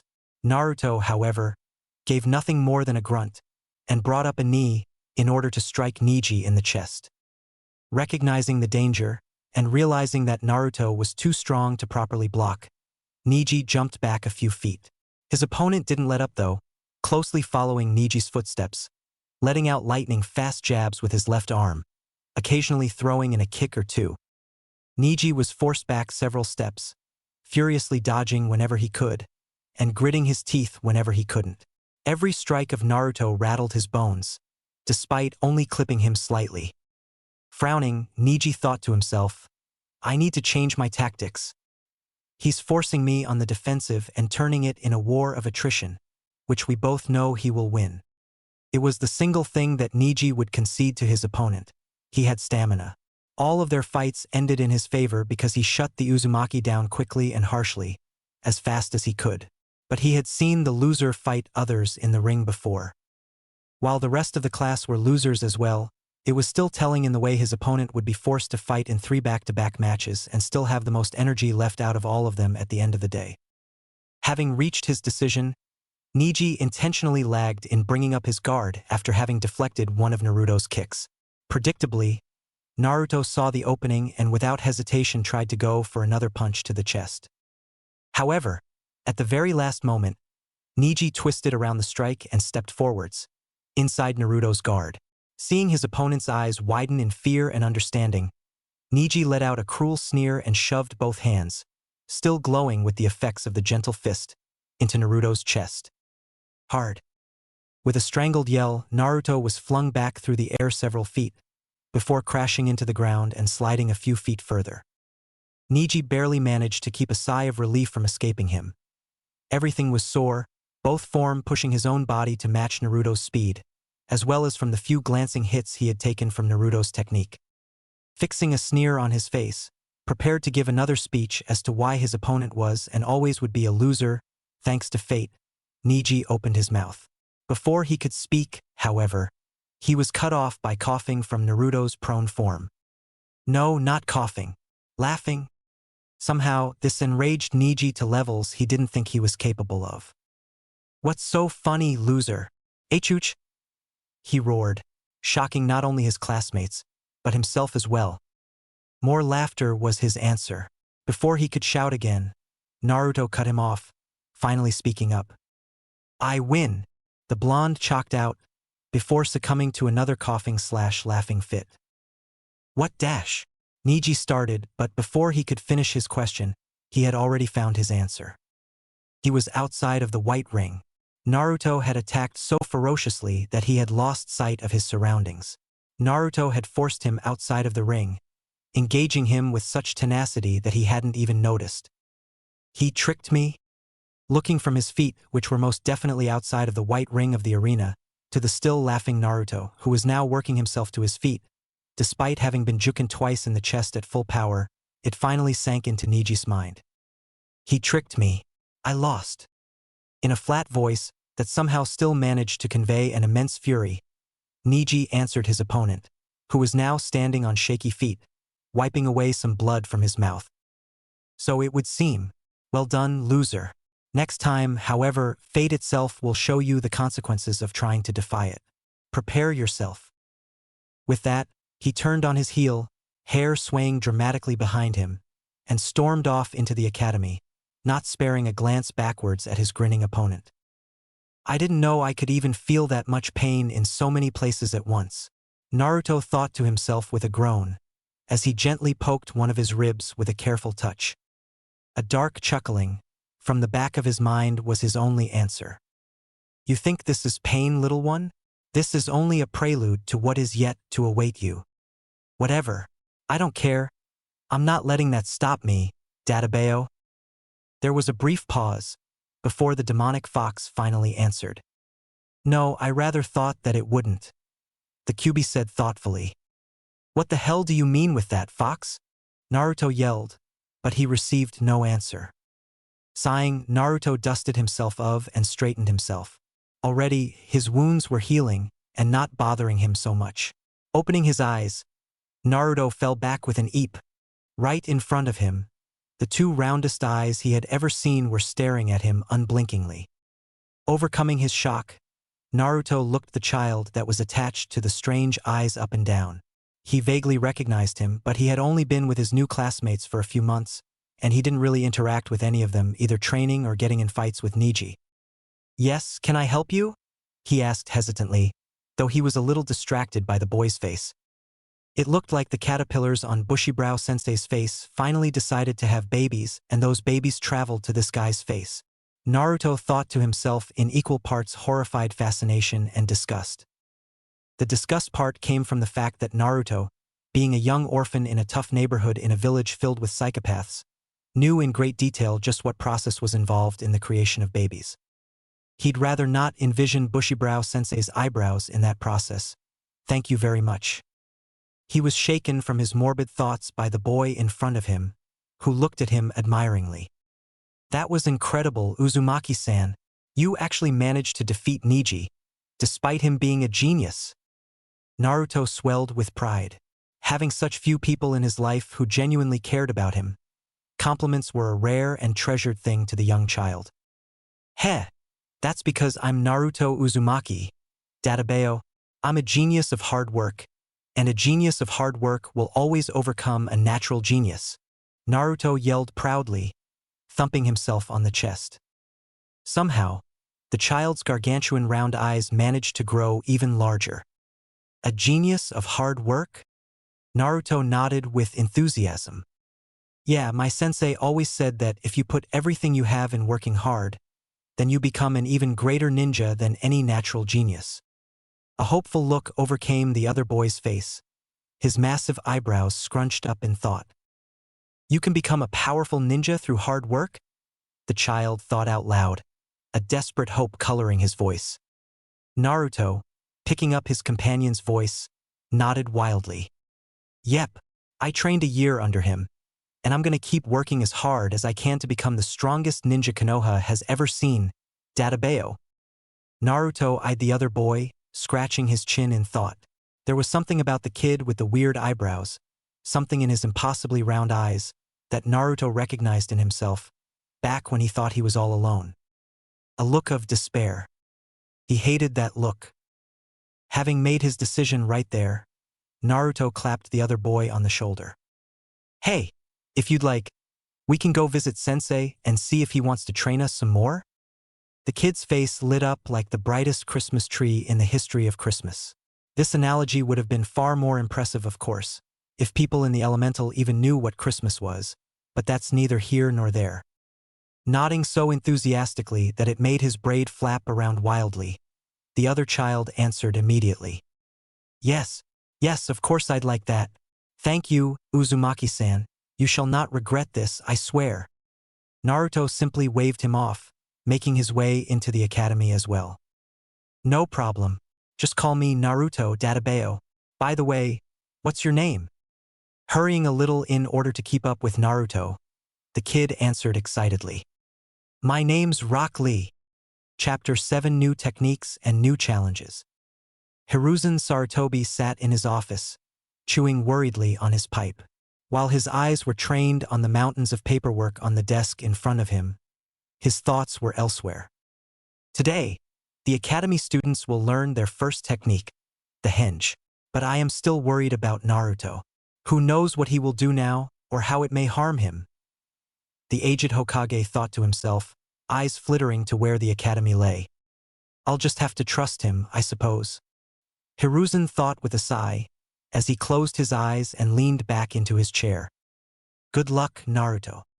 Good luck, Naruto-senpai. Thanks, Lee, you too.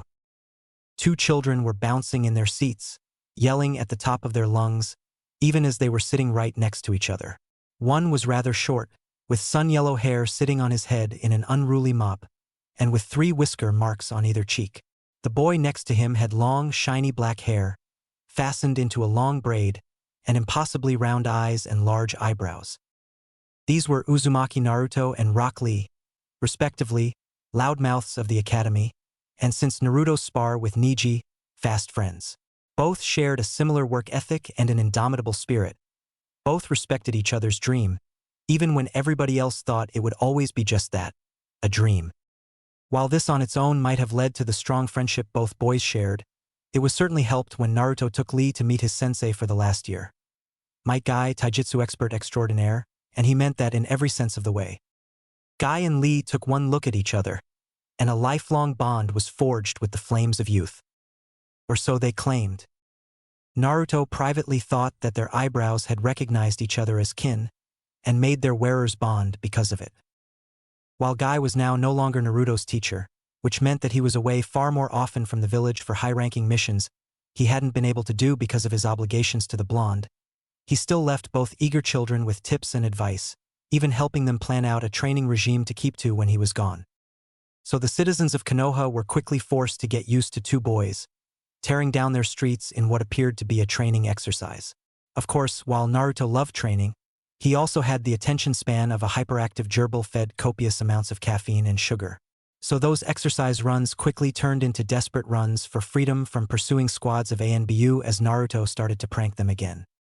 It had been difficult to get Lee in on the pranks, as he found them dishonorable, and did not wish to antagonize comrades from his own village.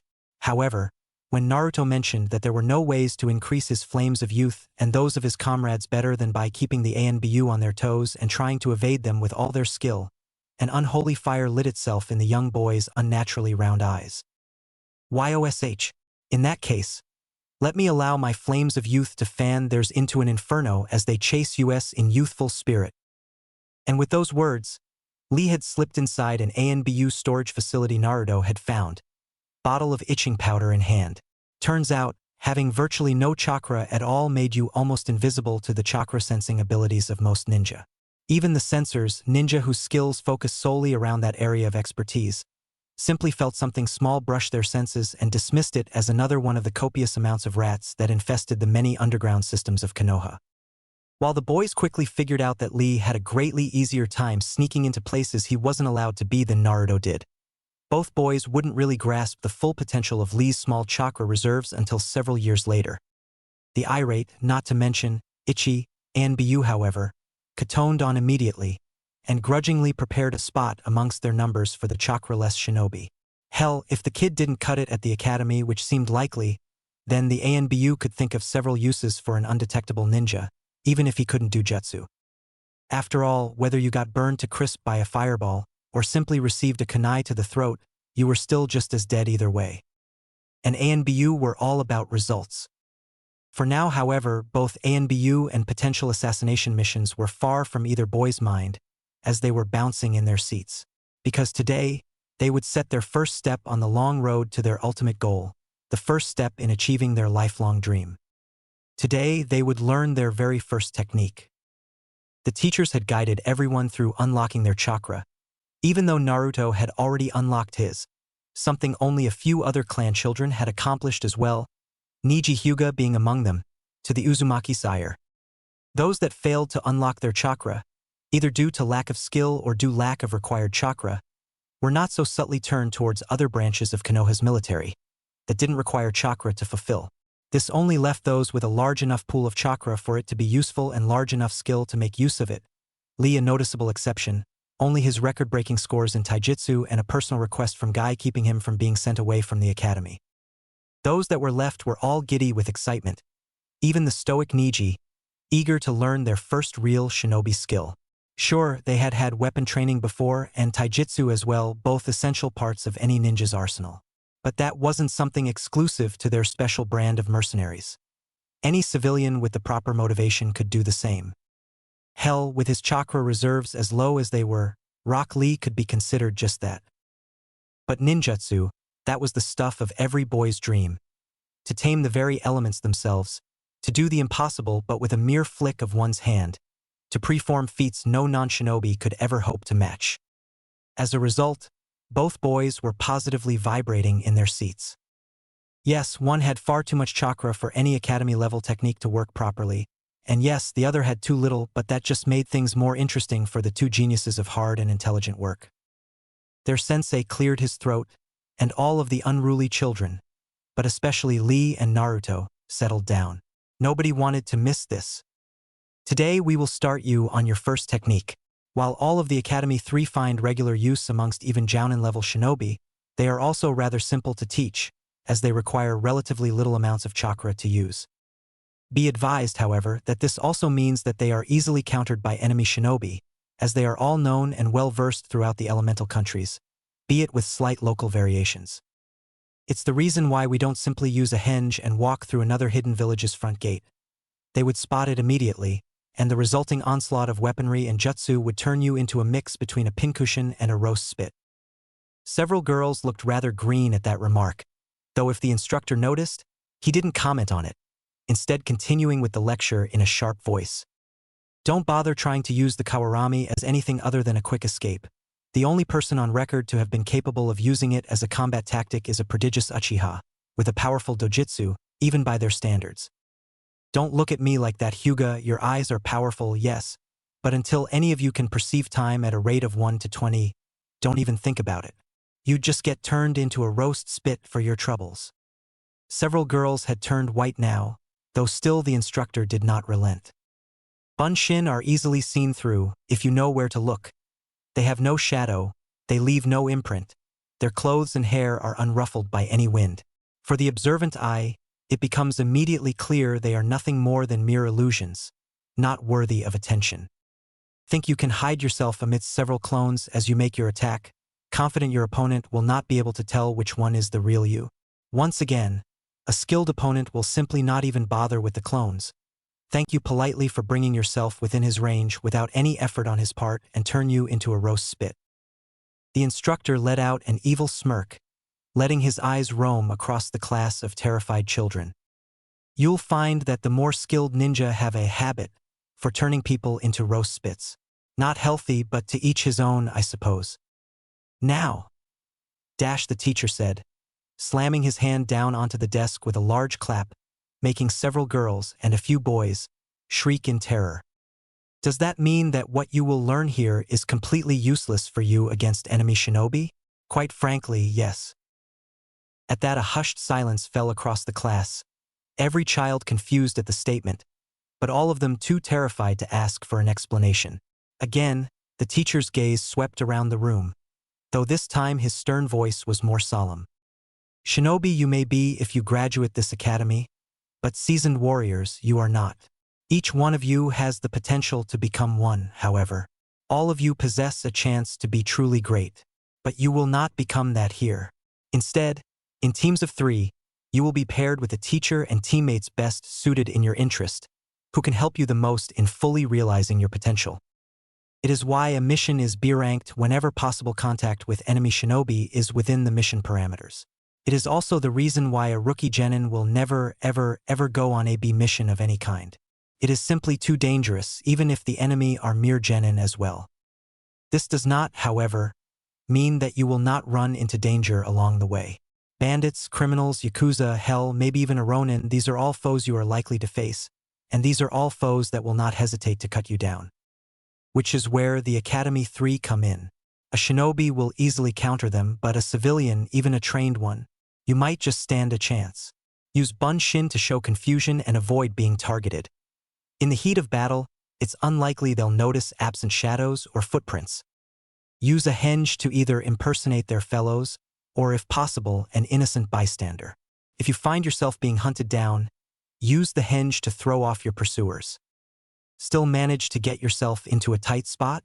Kawarami the fuck away, and hightail it out of there and towards your sensei. He's still alive, because if he isn't, you wouldn't be either. The instructor let his heavy gaze slowly roam around the class once more, taking in each face. There were the blubbering messes, of course, mostly civilian children that so far thought that weapon training and learning how to fight were more like some outlandish game than true shinobi preparation.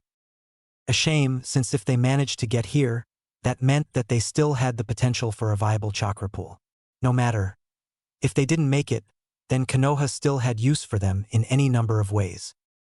A nice shinobi village it may be, it was still a shinobi village and no resource went wasted. Next were those with quiet, determined expressions on their young faces. Children of clans, mostly, who had heard this message hundreds of times before from various family members, or simply watched some come home who hadn't heeded it themselves. The stoic Hyuga was a good example, face a carefully blank mask, even as pupil-less eyes shone with an iron will. Even some civilian children had managed to show some spine, and did not appear to be daunted by his speech. That girl, Tenten, for instance, who even now was showing an almost unnatural proficiency with ranged weapons of any kind, and even turning some melee weapons into ranged ones. The double-bladed battle axe stuck in a poor, defenseless training dummy had been particularly interesting. And then there were the odd ones. During his tale, and with each horrific warning, two faces simply lit up in joy and determination. One was nodding along with every caution he gave, every tip he provided, while the other sat furiously scribbling away in a little notebook, jotting down each and every word as if it were gospel. Uzumaki Naruto and Rock Lee, troublemakers extraordinaire and with more guts than most chunin. This is gonna be interesting. Another month had passed as the class was working on their first technique. Each year in the academy focused on one technique, and after 3 years you had to perform them all adequately enough in order to graduate and claim your headband. It took a year for a single technique due to the face that the academy was supposed to provide aspiring ninja with a basis in everything. Not only did this mean the classic combination of taijutsu, weapon handling, and ninjutsu on top of it, it also had to concern itself with more esoteric, but no less useful, shinobi aspects of life, such as code breaking or poisons.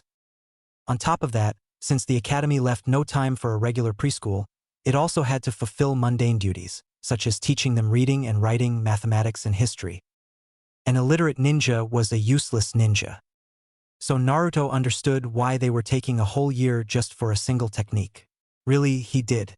It was just too damn slow.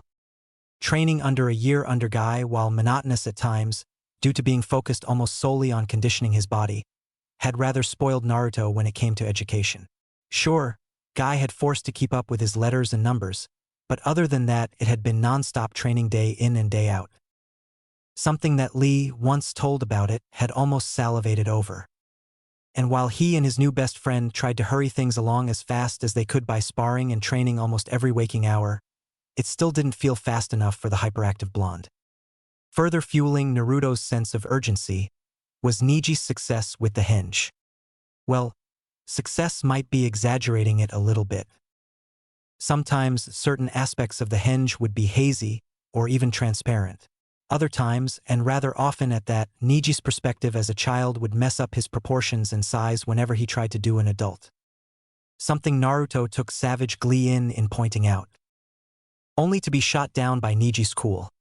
At least I managed to produce something resembling the human form, and not simply swirls of chakra that flow around without function or purpose. Which was true. While Lee struggled to draw out any chakra at all to cover himself with for the technique, Naruto struggled with drawing out too much. Way too much. Instead of a film placed over his body in the form he wanted his henge to be, Naruto unfailingly produced a thick sheen of chakra, sometimes, usually when he was frustrated, almost a foot thick. While it had awed some of the other children with its sheer display of power, it only pissed Naruto off, which in turn made his control slip only further. Which is why one day, standing with the other children on the field, Niji's mocking eyes boring into his back and his scary sensei looming over him, that Naruto gave in and snapped. Kami, damn it all, why won't this just work? Kit, if you don't stop your yammering, I will, well, I'm not sure what I'm going to do, but rest assured, the results won't be pretty. The great and feared Kyubi no Kitsune replied, sounding for all the world as if he were just woken from his nap. Which he probably was. In the year that Naruto had met the fox, he had found that the great demon slept a lot, though he always gave shifty half-truths and avoiding answers whenever Naruto asked about it. The best he could piece together was that he was leeching power of the fox, and the trauma of being sealed, as well as the energy required to actually talk to Naruto, meant that the fox was almost always tired, which was why it laid down almost all the time, even during the rare times Naruto visited him, something that piqued the interest of the Hokage and that of several other shinobi. Now, however, it was definitely not sleeping, sounding pissed off at Naruto for being the cause of that. I can't help it. I keep taking too much chakra for the technique and I keep messing it up. I can't control it enough to take the little I need. Then why settle for a little? What? A great rumbling sigh, which gave Naruto the feeling as if his brain was rattling around in his head. You have an ocean's worth of chakra and you're trying to cram it down a tiny faucet. Instead, remove the faucet and simply work with the ocean you have. Okay, I'll try. Try is going to get you killed. You need to do it. Right, I'm gonna do it. With that, Naruto furrowed his brow and reached for the chakra within him once again. This time, instead of drawing out a little to create a film over his body, he instead went straight to the source of his power and brought it to the surface of his skin. He felt his chakra fill his body, even as his skin started to be enveloped in a slight blue glow. Not wanting to create a repeat of his previous attempts, he immediately went through the hand signs for the henge, a small part of him distractedly noting the flash of irritation when he noticed that it didn't go nearly as smooth and fast as Niji did it. It was quickly shoved to the back of his mind as he stopped on the final sign and called out the technique while trying to envision the person he was henging into down to the smallest detail. Henge! A thick cloud of smoke enveloped his form with a small poof, obscuring him from view. His sensei, impatient to see the result of his most troublesome student, several Nara sneezed. He quickly blew away the smoke with a minor futon technique, only to reveal the Hokage, staring down at him, lip pipe clenched between his teeth. Hokage-sama, what are you doing here? The instructor blurted out in surprise. He knew he had overstepped his bounds when the Hokage narrowed his eyes at him. Are you telling me I cannot be wherever I wish to be within my own village, Chunin? The aged leader asked dangerously. And no, of course not, honored Hokage. I was simply surprised, you see, because He was interrupted by the Hokage suddenly bursting out in great gales of laughter, stunning everyone there. Yes, their Hokage was an amiable and friendly man, especially to new recruits, but several people started to get worried when their leader started slapping his knee and wiping tears out of his eyes. Ayaha, sensei, you should have seen your face. The aged leader laughed. Wait, what? The instructor asked baffled, before a light bulb sprang into existence over his head. Uzumaki, is that you? Before the surrounding people could laugh derisively at that, one Hyuga in particular, the Hokage gave the teacher a thumbs up and a grin. Got it in one, sensei, databeo. That more than anything, cleared the doubt from everybody's mind. Only one person alive used that phrase, and they all knew who. I must say, Uzumaki, I'm impressed. The detail is incredible. You must spend a lot of time with Hokage-sama to get them all so spot on, the instructor said, going over his student's henge with a critical eye. Everything was as realistic as could possibly be. The folds in the cloth, the line in the Hokage's face, even the liver spots that covered it. Why, even the shadow and the gentle flapping of the clothes in the wind. Uzumaki. The word came out strained, as if the speaker was using a not inconsiderable amount of willpower to keep himself from shouting in hysteria. Yeah, sensei? The pseudo-Hokage asked, tilting his head a little, making the hat slide askew onto his face. Lift up your hand, palm facing me. Sure. The leader of Konoha did as was asked, staring at the instructor with anticipation written on his face. The teacher approached him slowly, cautiously, and raised his hand, bringing it closer to hinged Naruto's one, and gave the most gentle high five in the history of high fives. You're solid. You're actually solid. Naruto undid his henge with an enormous grin gracing his face, sending Neji a smug look. It was quickly whipped off his face when he saw his sensei's shocked expression. A sense of foreboding overcame him, even as he could see Lee give him a thumbs up from the corner of his eye. Uzumaki Naruto, come with me please. Yep, this wasn't going to end well. Hiruzen sat at his desk, elbows leaning on the smooth surface and hands folded in front of his face. His gaze shifted from the small boy fidgeting in front of him to the academy teacher standing next to Child. Had the situation not been as serious as it was, Hiruzen might have even cracked a smile at the way the teacher almost imitated young Naruto's fidgeting. The situation was serious though, not on a level-threatening level like when Naruto had almost ripped his body apart on accident, but nonetheless important enough to make him worry about the long-lasting consequences. After listening to Naruto's tale and asking for several demonstrations, which included the boy turning into various people and even objects, Hiruzen had to sit down in disbelief.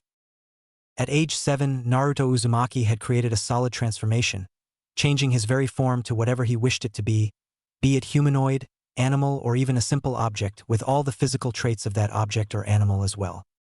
A quick test had shown that it luckily was only those attributes Naruto took on in his henge. A quick transformation into Hiruzen had shown that he didn't possess any of his memories or skills and didn't even possess a similar amount, or even feel, of chakra that he did, still brightly projecting his own. Still though, if the other villages managed to make their Jinchuriki manage a solid transformation as well, not only was it a security risk, while turning into an object, as Naruto had shown, didn't remove the amount of chakra the transformed shinobi naturally emitted. And while a skilled shinobi could suppress this to a bare minimum, Jinchuriki, with their vast amounts of chakra, would never possess the necessary amounts of control needed to suppress that much chakra.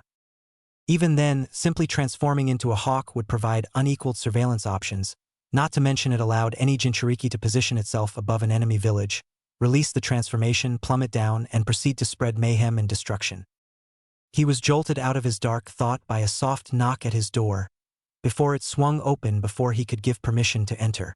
Another little power play by Danzo, though the aged ninja didn't show any of his usual smugness.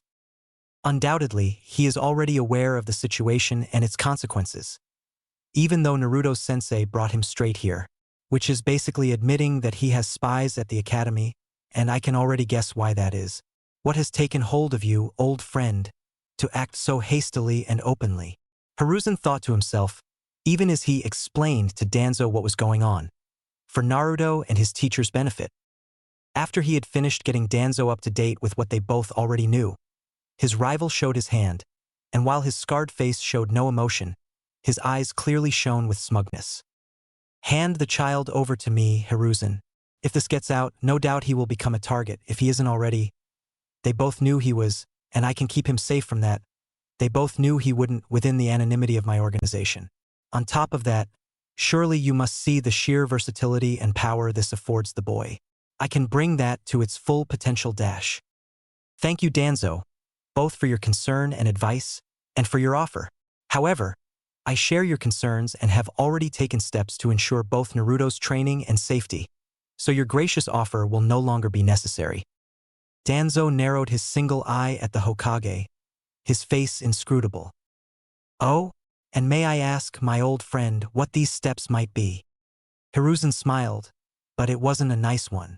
It was grim and sharp, reminding everybody that beneath his grandfatherly exterior was, above all else, a weathered and seasoned ninja. No need, old friend. He's already here. Precisely at that moment, two heavy knocks resounding from Hiruzen's office door. Waiting for just over a second, the professor gave Danzo a pointed look before calling enter. Into his office stepped the large form of Akimichi Chuza, clan head of the Akimichi, part of the Inoshikacho team, and father of Akimichi Choji, who was lined up to be part of the team's second generation. And he was looking pissed. I have received your missive, Hokage-sama, the giant of a man, who almost reached the ceiling of the now suddenly crowded office. Thank you, Chuza. I trust you know why I called on you, Hiruzen said, his voice soft and soothing, though his eyes remained two gray flints of rock-hard granite. Yes, Hokage-sama. You want me to take in Uzumaki and teach him our techniques. The clan head wasn't shouting, and his tone and posture remained as they should be when talking with the Hokage, but his rage over this slight against his clan was clear to all, even to young Naruto. Not that it was entirely unjustified. Clans hoarded their secret techniques as ferociously as others guarded bloodlines, and to have an outsider forced on them to teach him those techniques. Wars had started for less. Rebellions had started of stuff like this. Because of this, Hiruzen was quick to soothe the corpulent Akimichi. Not at all, my dear Chuza, not at all, he chuckled, as if the ninja in front of him was a mere child who had come to an amusingly wrong conclusion. It clearly put Chuza on the wrong foot, blinking in surprise at Hiruzen's tone. I'm not asking you to take him in. He'll still stay at his own house and keep his own name and clan. As for you teaching him your techniques, why, I would never ask that of you. All I ask of the valiant Akimichi is that they assist young Uzumaki here while he tries to create his own. There was a short silence, as Chuza turned his leader's soft words over in his head. We won't be housing the BR boy, or teaching him our techniques. Just advise him. Hiruzen let the clan head's verbal slip-up go, for now, though he wouldn't forget. Instead, however, he plastered a smile on his face and nodded. Indeed, my dear Chuza. Now, what say you to this order? At that last word, the Akimichi tensed, as well he should. It was a subtle reminder that though Hiruzen was willing to compromise to keep the clan appeased, such as not demanding secrets passed down from generation to generation, his will would still be done, whether they liked it or not. Konoha was still, after all, a dictatorship and Hiruzen its dictator. Very well, Hokage-sama, Chuza bit out, giving a sharp and stiff bow. Straightening, he turned his thunderous gaze on Naruto's small form, making the child take a step back out of fear. Tomorrow, 6 o'clock sharp. Do not be late. With that, the clan head stomped out of his leader's office, though due to his weight this was usually the case anyway. Danzo smoothly glided after the irate Akimichi, his single eye giving Hiruzen a long and considering glance before he too was gone. Only Naruto and his sensei remained, the latter of which Hiruzen ordered to report to an ANBU mind wiper as soon as possible. While all the children who had witnessed Naruto's feat couldn't be wiped due to the danger to their young and developing mind, they also were too young to fully grasp the consequences of it. Though a small squad of ANBU would be posted to keep an eye on their parents, should they piece anything together from their children's descriptions, just in case. Right now, however, Naruto was once again fidgeting in front of his desk, fisting his white shirt between two small fists. Undoubtedly the child was exited at gaining another tutor, but the thinly concealed loathing of Chuza had put a rather large dumper on that enthusiasm. Not to mention it started to look like Naruto would be forced to leave the academy for yet another year. Naruto, please look at me, Hiruzen said encouragingly. Slowly the child lifted his gaze to look his sort of grandfather in the eye. It's going to be all right, okay. Naruto, I know you're not looking forward to losing another year at the academy, but what you have discovered today is simply too great and versatile to simply ignore. We must examine the limits of your technique and see if there are any safety concerns. On top of that, the Akimichi are one of the greatest masters where transformation is concerned. They can help you become a lot stronger, Naruto. Well, the Inuzuka are rather proficient with transformations as well, of course, but they do not make the best or most patient instructors. Naruto perked up a little at the mention of getting stronger, but he was still clearly unsure about everything. Can me and Lee still train? Of course, Naruto.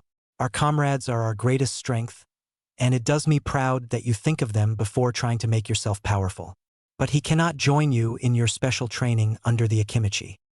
This immediately brought down the loyal Uzumaki's mood, and it looked as if Naruto was preparing himself to put up a fight against being separated from his new friend. So Hiruzen decided to sweeten the deal. Naruto, the reason why we must be so careful is because you have done something that no one else has ever done before, not even the other Hokages.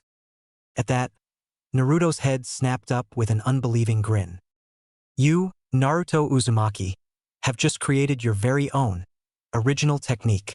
Hiruzen finished with a smile. For a second, Naruto's face slacked in complete bafflement, before his mouth stretched into a huge grin. Yatta, I made my own technique. I am awesome. Hiruzen simply laughed at the energetic blonde, before raising himself out of his comfortable chair. Come, this event must be celebrated. How does Ichiraku's sound to you? The following yell of glee could be heard across the village. Chapter 8, Confessions and Conspiracies. Lee sat patiently in an empty grassy field, his legs crossed and his eyes closed, his breath slow and steady. While most citizens of Konoha would have balked at the sight of a non-hyperactive Rock Lee, the truth was quite simple. Lee hated not training. Every moment not spent sleeping or eating was a golden opportunity to seize your youth and become even stronger than you are. Which is why Lee was always busy, which also meant that he was also moving. Since having become friends with Naruto, however, moving had turned into, run like hell, the ANBU are onto us, oh shit, oh shit, oh shit. However, just because he didn't want to sit still didn't mean that he couldn't sit still. After all, there may come situations in his glorious and youth-filled career where he had to wait very quietly for his prey to fall into his subtle trap, like the mighty panther, anticipating the flighty gazelle.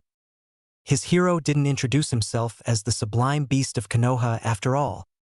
So, though it pained him to restrain his youth, Lee sat and tried his hardest at being completely calm. He thought it was going rather well, until he heard a shuffling and moaning sound.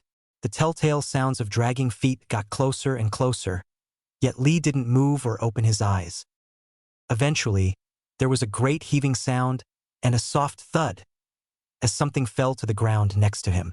With a faint smile and his eyes still closed, Lee addressed the newcomer. Hello to you too, Naruto-senpai. Mumble mumble. Come now, do not say that about our comrades. Mumble mumble. It just means that they believe in your great flames of youth, so much that they are convinced that you can take on all of their jounin at once. Mumble mumble. Truly? Well, did they at least feed you? Mumble mumble mumble. What was that, Naruto-senpai? I'm afraid I did not quite catch that. I said, mumble mumble mumble. Aw, so no ramen again, huh, Naruto-senpai? And at that question Naruto burst out into uncontrollable wailing. Lee gave his comrade a sympathetic glance, before closing his eyes again. The blonde's love for ramen was well known, but the Akimichi had forbidden him from his usual consumption rate, instead limiting him to what a normal human might have. Which, compared to Naruto's usual intake, was next to nothing. Look at it this way, Naruto-senpai. All of the discomfort you face now will only make you stronger later on, Lee said, hoping to cheer his friend up. Naruto, rivers of water still flowing down his face, nodded petulantly. I know, and what the Akimichi normally make is really good, like amazingly good, but it's just not ramen, the Uzumaki said, working himself to his feet and pacing in front of Lee. Lee, recognizing that he wouldn't get any rest with his friend around, dropped out of his meditative pose, rose to his feet and dusted himself off. Are you at least progressing in your new jutsu? Technically, Lee wasn't supposed to know about Naruto's new technique. Unfortunately, nobody had remembered to tell Naruto that. So the first thing the very next day after ramen with the Hokage, the hyperactive blonde had bounded over to his friend and had proceeded to, in a single breath, blurt out that he had created a new technique that was super strong. But because it was so strong he had to train under the Akimichi for a year, so they couldn't come to the academy together anymore. But don't worry, we'll still be friends, I promise. But I really have to go now or I'll be late and I don't want to be late or the big man will get angry at me, bye. And then he had bounded off, leaving behind a confused Lee and a dozen frustrated ANBU, while an amused Hiruzen Sarutobi watched everything happen in his crystal ball.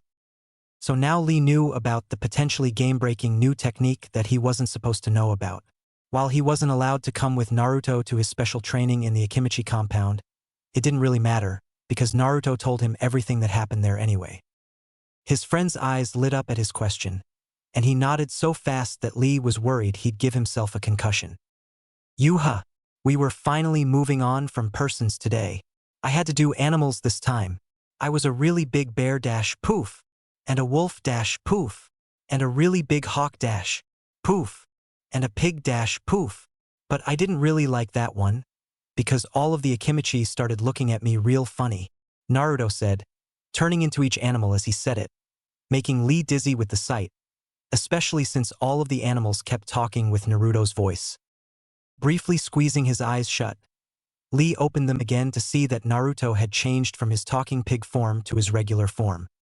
Some of the more mean-spirited in the village would say that there was no difference between the two, but those people always got pranked. Always. Lee was surprised to see a wistful expression on his friend's face, however, as he stared at the cloudless sky ahead. A source of great consternation to many a Nara, because you can't go laze off to go cloud watching if there were no clouds to watch in the first place. I liked being the hawk, though. I felt free. The blonde mused quietly, making Lee wince in sympathy. He knew his friend loved the village, though he loved some people in it a little less. The problem was that it was very clear that, save for a few individuals, the village didn't love him. Yes, the ninja weren't all that antagonistic towards him, or if they felt that way, then they were professional enough to not let it show. But most of the villagers looked at him with coldness and derision.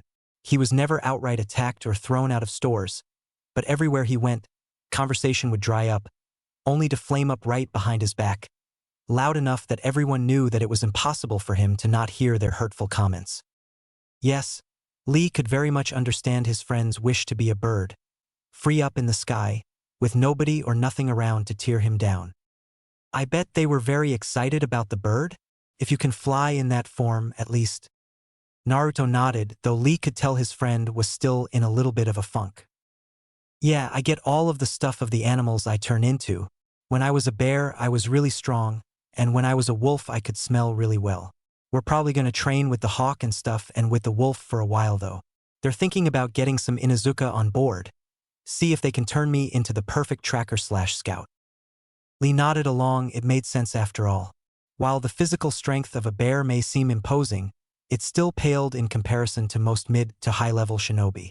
In a few more years, he'd be probably just as strong as a regular ursine. But senses were still the hardest thing to train, and even if you did, it was usually only one of the 6.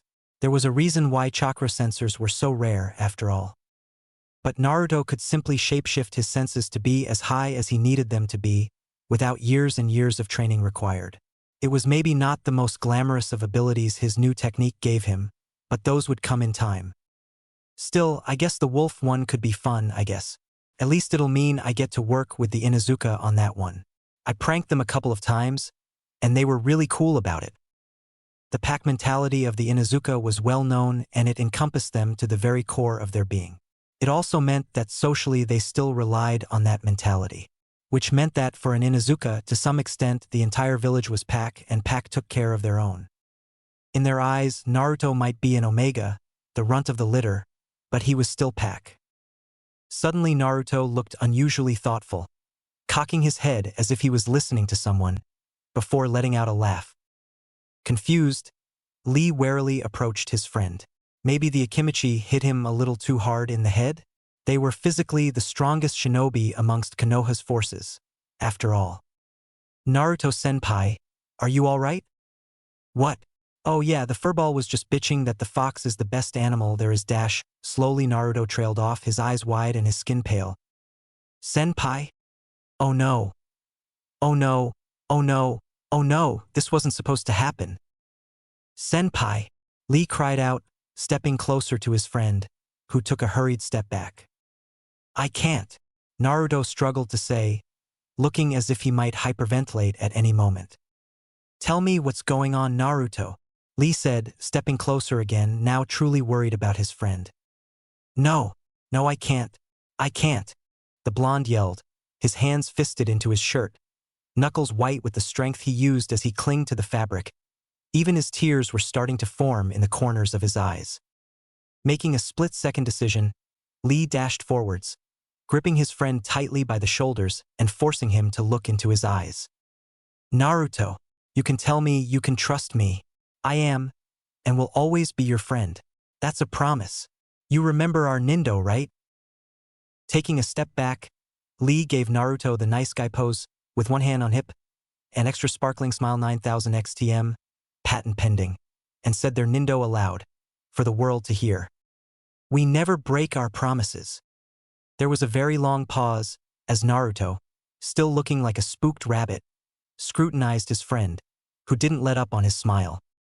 Finally, after what felt like ages to Lee, a small answering smile appeared on Naruto's face. Okay, he whispered, sinking to his knees, still huddled in on himself. Lee went to sit beside his friend, hands clasped in his lap with an eager and open expression on his face. Okay, okay, Naruto said again, more to himself than anyone else. Then he took a deep breath and began to talk. Around the same time, in the house of the Akimichi clan head, there was a nice dinner going on, which wasn't really anything unusual with them being Akimichi and all that. All of their dinners were nice or they were no true Akimichi. However, while the food was absolutely excellent, the atmosphere was tense to say the least. The three Akimichi were all eating in silence. Chuza and his wife didn't look up from their plates, and their young son Choji was nervously looking between his parents, barely touching his food, a clear sign of distress within the Akimichi clan. That, or you were either on the verge of death or already long gone. Finally, Choji's mother spoke up, her voice friendly, but firm. Dear, why don't you go to your room for now?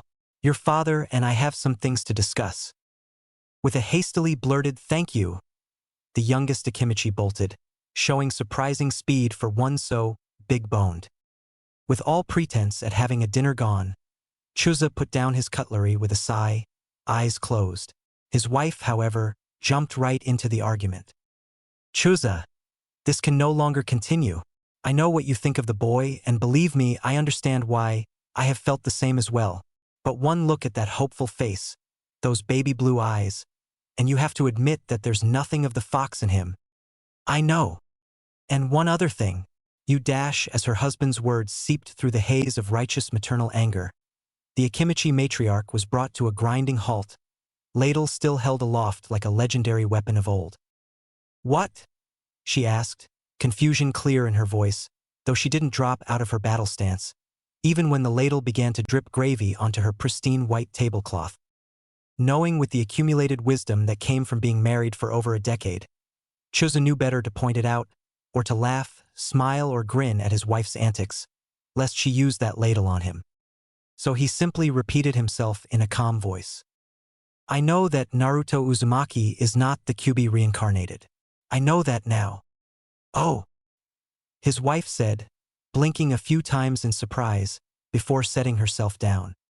What convinced you all of a sudden? At that, Chuza rubbed his chin in thought. I dunno, really. I mean, I was a tad bit harsh on the boy in the few months we taught him dash. Here Chuza dutifully ignored his wife's unladylike snort. But he just kept on getting back up, and not because he was angry or something, but because he wanted to train. He believed, with everything he had, that if he got back up just one more time, tried to get it right one more time, that would bring him one step closer to being Hokage.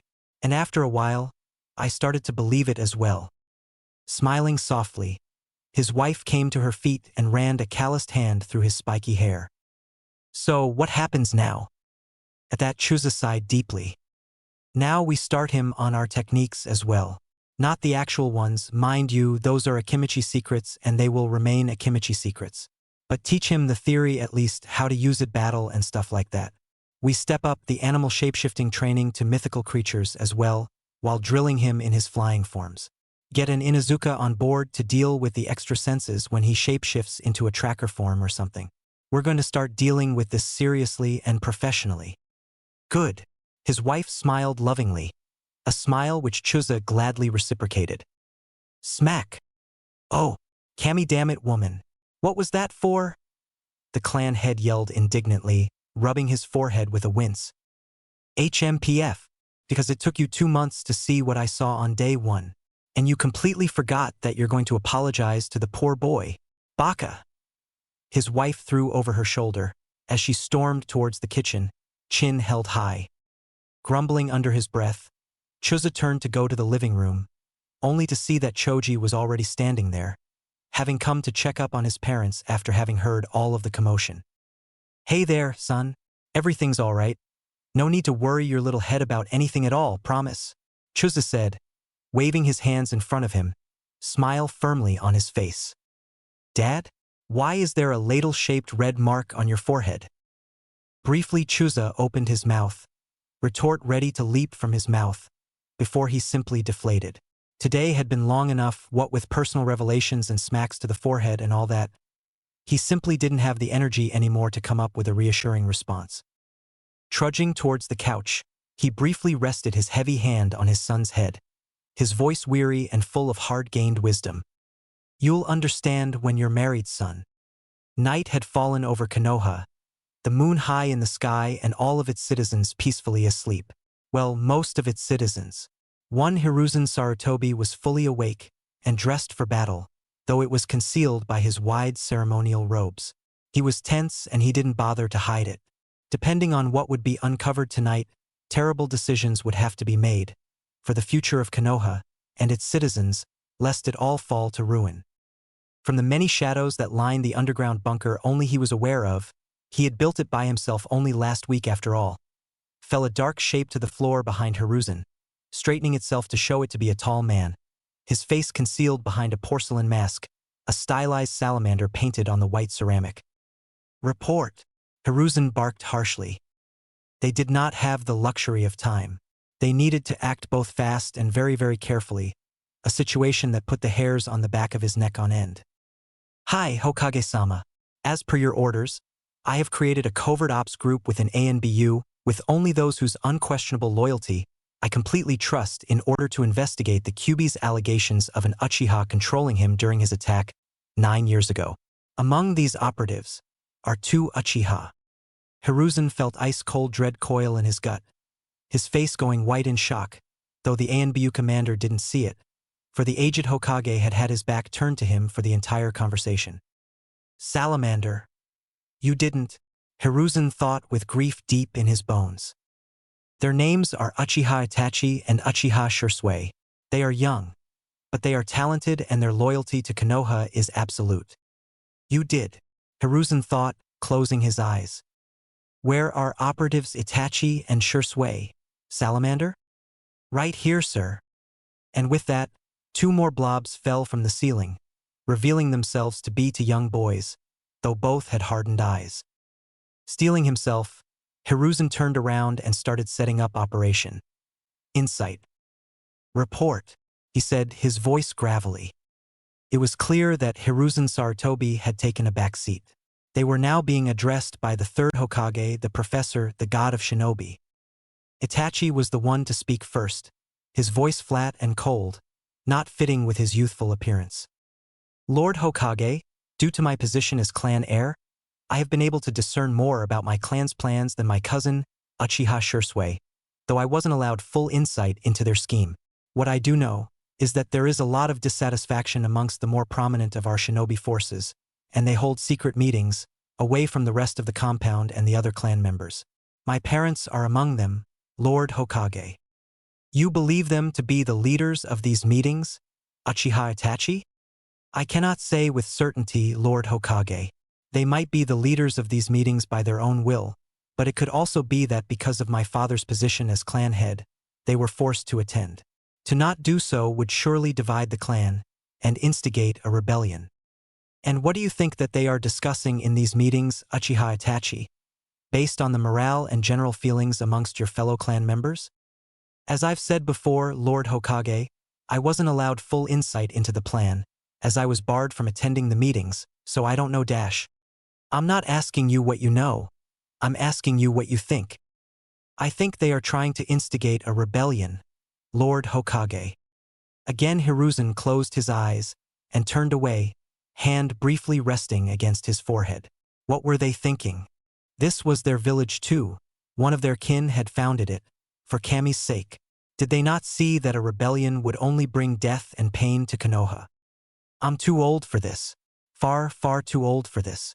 Oh Minato, if only I had died on that fateful day, and that you may have lived. But no. In the end, I think you would be too soft to do what must be done.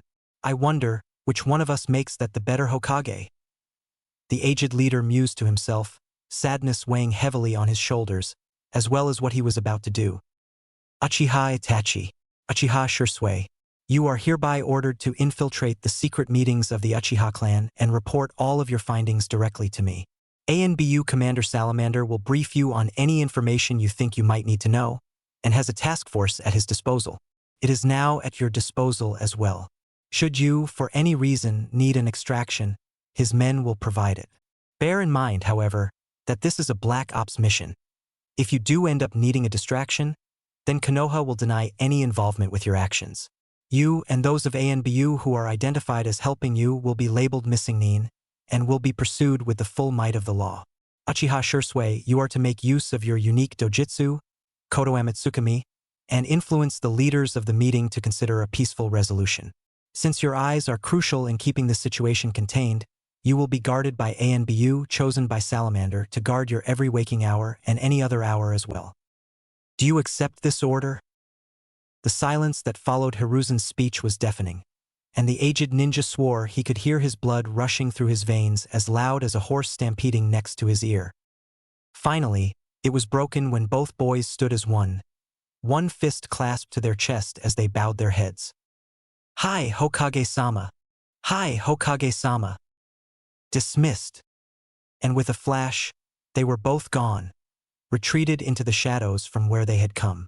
Only Hiruzen and Salamander remained. The ANBU commander remained kneeling, however. He could tell his leader was not yet done. Have you been able to verify the Kyuubi's claim, Salamander? No, Hokage-sama, though it is starting to look very likely. The Uchiha themselves certainly think it's likely, and we have on record that Madara has managed such a feat before. And yet, the demon fox claimed that it was an impostor who released him on that fateful night. Indeed, sir, which is why we are now combing through all of the MIA reports that involve the Uchiha. Given the Uchiha's indignant anger at the accusation, I find it more likely that someone outside of the clan is the culprit. The third Hokage hummed in thought, eyes narrowed as a sharp intelligence, honed by decades upon decades of war, tried to look at the problem from every possible angle, searching for the opportune place to strike. Keep the members within the clan under surveillance. Coordinate with operatives Uchiha Itachi and Uchiha Shursui as necessary. Extend your search to MIA reports that even remotely involve an Uchiha, even if the missing person in question is not an Uchiha himself. Hatake Kakashi is a perfect example that you don't need their blood to use their eyes. Also comb through all of the Kia reports on Uchihas. The Kia reports, sir? The commander asked, surprise clear in his voice, even as his expression was hidden beneath his mask. Grave robbing, as distasteful as it is a practice we should not dismiss out of hand, Salamander. See it done. At once, Lord Hokage. Dismissed. With that final order, the third Hokage left, and Hiruzen Sarutobi came to the forefront once more. While old, it was only now that he looked truly ancient. His face lined with not age but grief, his back not bent due to frailty, but due to the immense weight that was placed on the old man's shoulders. The ANBU commander rose from his kneeling position, before standing around awkwardly. Eventually he loudly coughed into his hand, drawing a faint smile from his aged leader. Hokage-sama, you have said before that I have permission to be frank with you, sir. Speak, Salamander. There is no one who can overhear us within these four walls, I assure you. Right? Thank you, sir. The ANBU commander nodded, before falling silent again. After an awkward pause, the commander coughed into his fist yet again, before speaking up in a nervous tone. You did the right thing, sir. Did I? Did I really? Hiruzen asked heavily, his voice paper-thin. Yes, sir. No matter how distasteful these actions may seem, they ensure that Konoha survives. Salamander said, conviction clear in his tone. Yes, they will. But will Konoha live because of this? Hiruzen asked, as he turned away from the commander, beginning a long walk home. Sir. Forget about it, Salamander. Ignore the ramblings of an old man, with far too many regrets weighing on his mind. Good night, Commander. Good night, sir. It was 6 a.m. The sun haven just risen above the mountain range lining Konoha, bathing the sleepy village in beautiful hues of red, gold, and orange. As he had for the last 2 months, Naruto Uzumaki was standing in front of the clan head of the Akimichi's house, hopping from one foot to the next in anticipation, full of positive energy after his long talk with Lee, which had ended rather anticlimactic if he were honest. After hours and hours of pouring his heart out, Lee had simply sat there, looking at him with those weirdly round eyes of him. Finally, it had become too much for Naruto's frayed nerves, and he had exploded. Well, what, Naruto-senpai? Lee asked, his face confused, those ridiculously round eyes blinking in incomprehension, those massive eyebrows furrowed in distress. Aren't you going to insult me? Call me demon? Call me freak?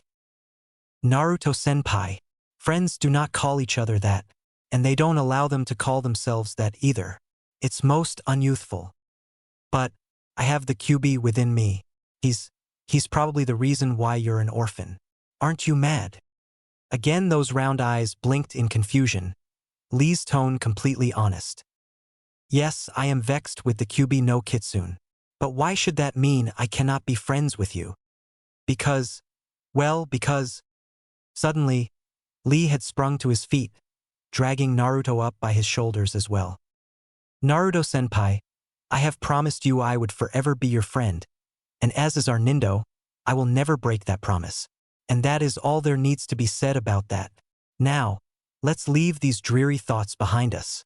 There is still sunlight, and you know what that means. And with that, Lee ran off, on his hands. You. Naruto stood there in shock for a few seconds, before an enormous grin broke through on his face. Lee, wait for me. Hey, wait up. He didn't stop smiling for the entire day. Or the one after that.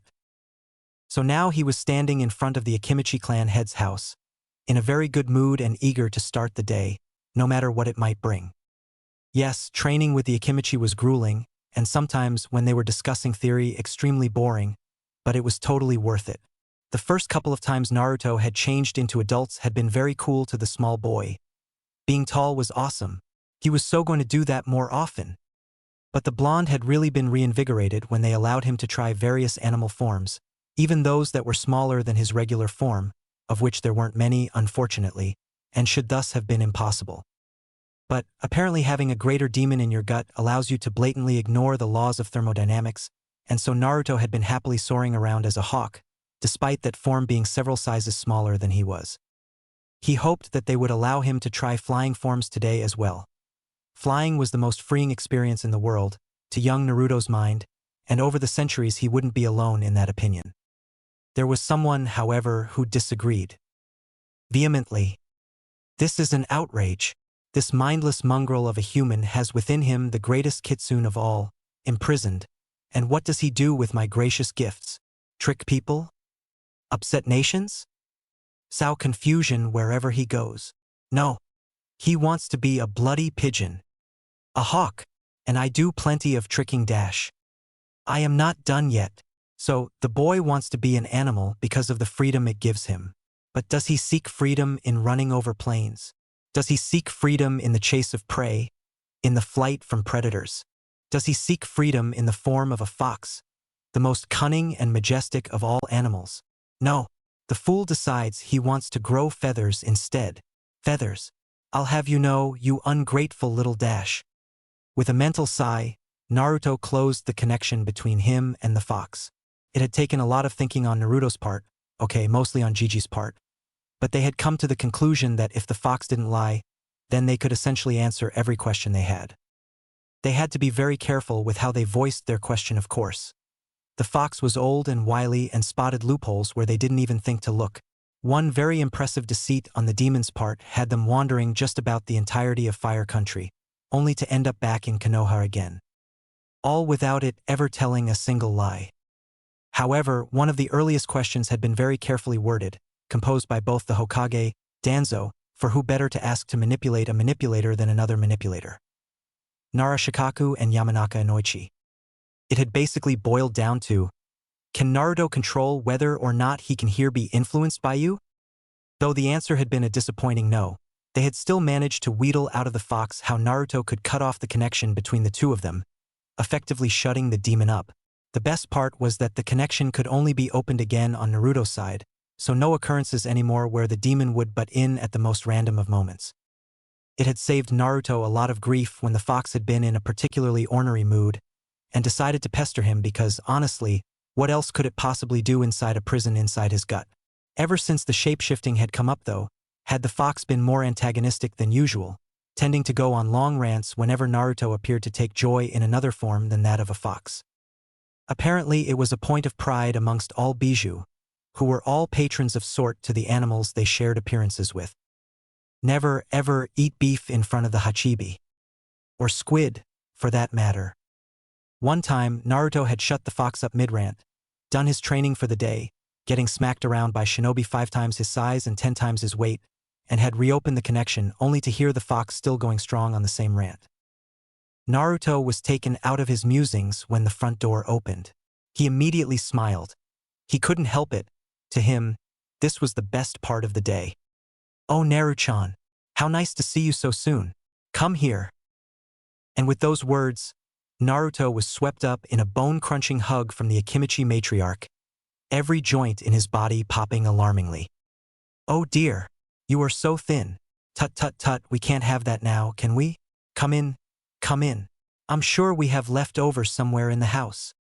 Without being able to offer a word in protest, not that he would have even if he could, Naruto was bodily pulled into the Akimichi clan head home.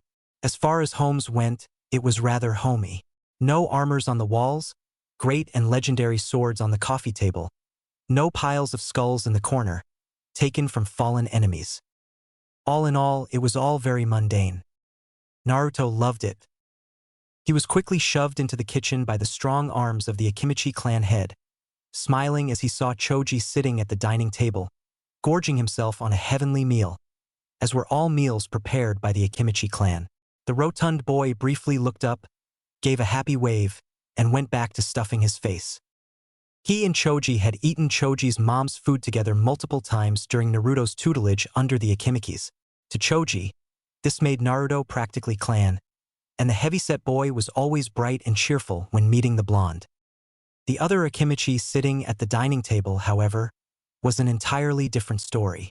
Absolutely massive, even by Akimichi standards, Chusa Akimichi was the largest person that Naruto had ever seen. He also didn't seem to like Naruto much. It was only because Naruto knew how much damage a jounin could really do, thank you itching powder in ANBU underwear, that he knew that the large man was holding back during their fights, but it certainly didn't feel like it. Snapping to a sharp salute, after seeing Guy laughing at his earlier attempts, he had forced his impromptu teacher to drill him in the correct ones. Naruto nodded determinedly. Uzumaki Naruto. Reporting for training, Lord Akimichi, sir. While usually this would have been answered with a mere grunt, this time only silence met him. Studying him with a critical gaze, Chusa addressed his son without turning away from Naruto. "Choji, why don't you go to your room for a little while? There are a few things I need to discuss with Naruto here." The young Akimichi sighed, shoved his chair away and grabbed 2 drumsticks in each hand as he stalked out of the kitchen, his face set in a pout. "Again? Sheesh." Chusa waited until Choji's steps faded from hearing, before focusing his heavy gaze on Naruto again, who nervously gulped, still standing at attention. At ease. Did he sound amused? Naruto thought in shock, before warily loosening his stance. There was a pause in the kitchen, the only sound the ticking of a clock on the wall, and the bustling of Choji's mom as she was puttering around in the kitchen. It was suddenly broken by the gruff voice of Chuza. I voted to have you killed, when you were a baby. Naruto gaped at the man in shock, before warily taking a step back. The Akimichi, we don't really do too well with ranged attacks. We like to get in close. As you can imagine, getting close to a demon, it doesn't really end that well. I lost a lot of people in the Kyuubi's attack, and those that didn't die. Chuza paused, before shifting in his seat, making Naruto nearly bolt out of the room altogether. He was taken off guard, however, when he saw that Chuza was lifting up his heavy mail shirt. What he saw made his mouth fall open in shock. An angry red scar, covering almost the entire side of Chuza's torso, a long streak stretching over his large belly. Seeing that he had Naruto's attention, the clan head chuckled bitterly, before letting the shirt drop again. He continued talking, his eyes distant as he recalled painful memories. Apparently, demon chakra is poisonous. I didn't know that then. I do know it now.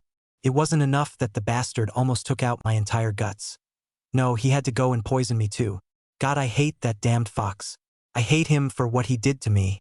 I hate him for what he took from me.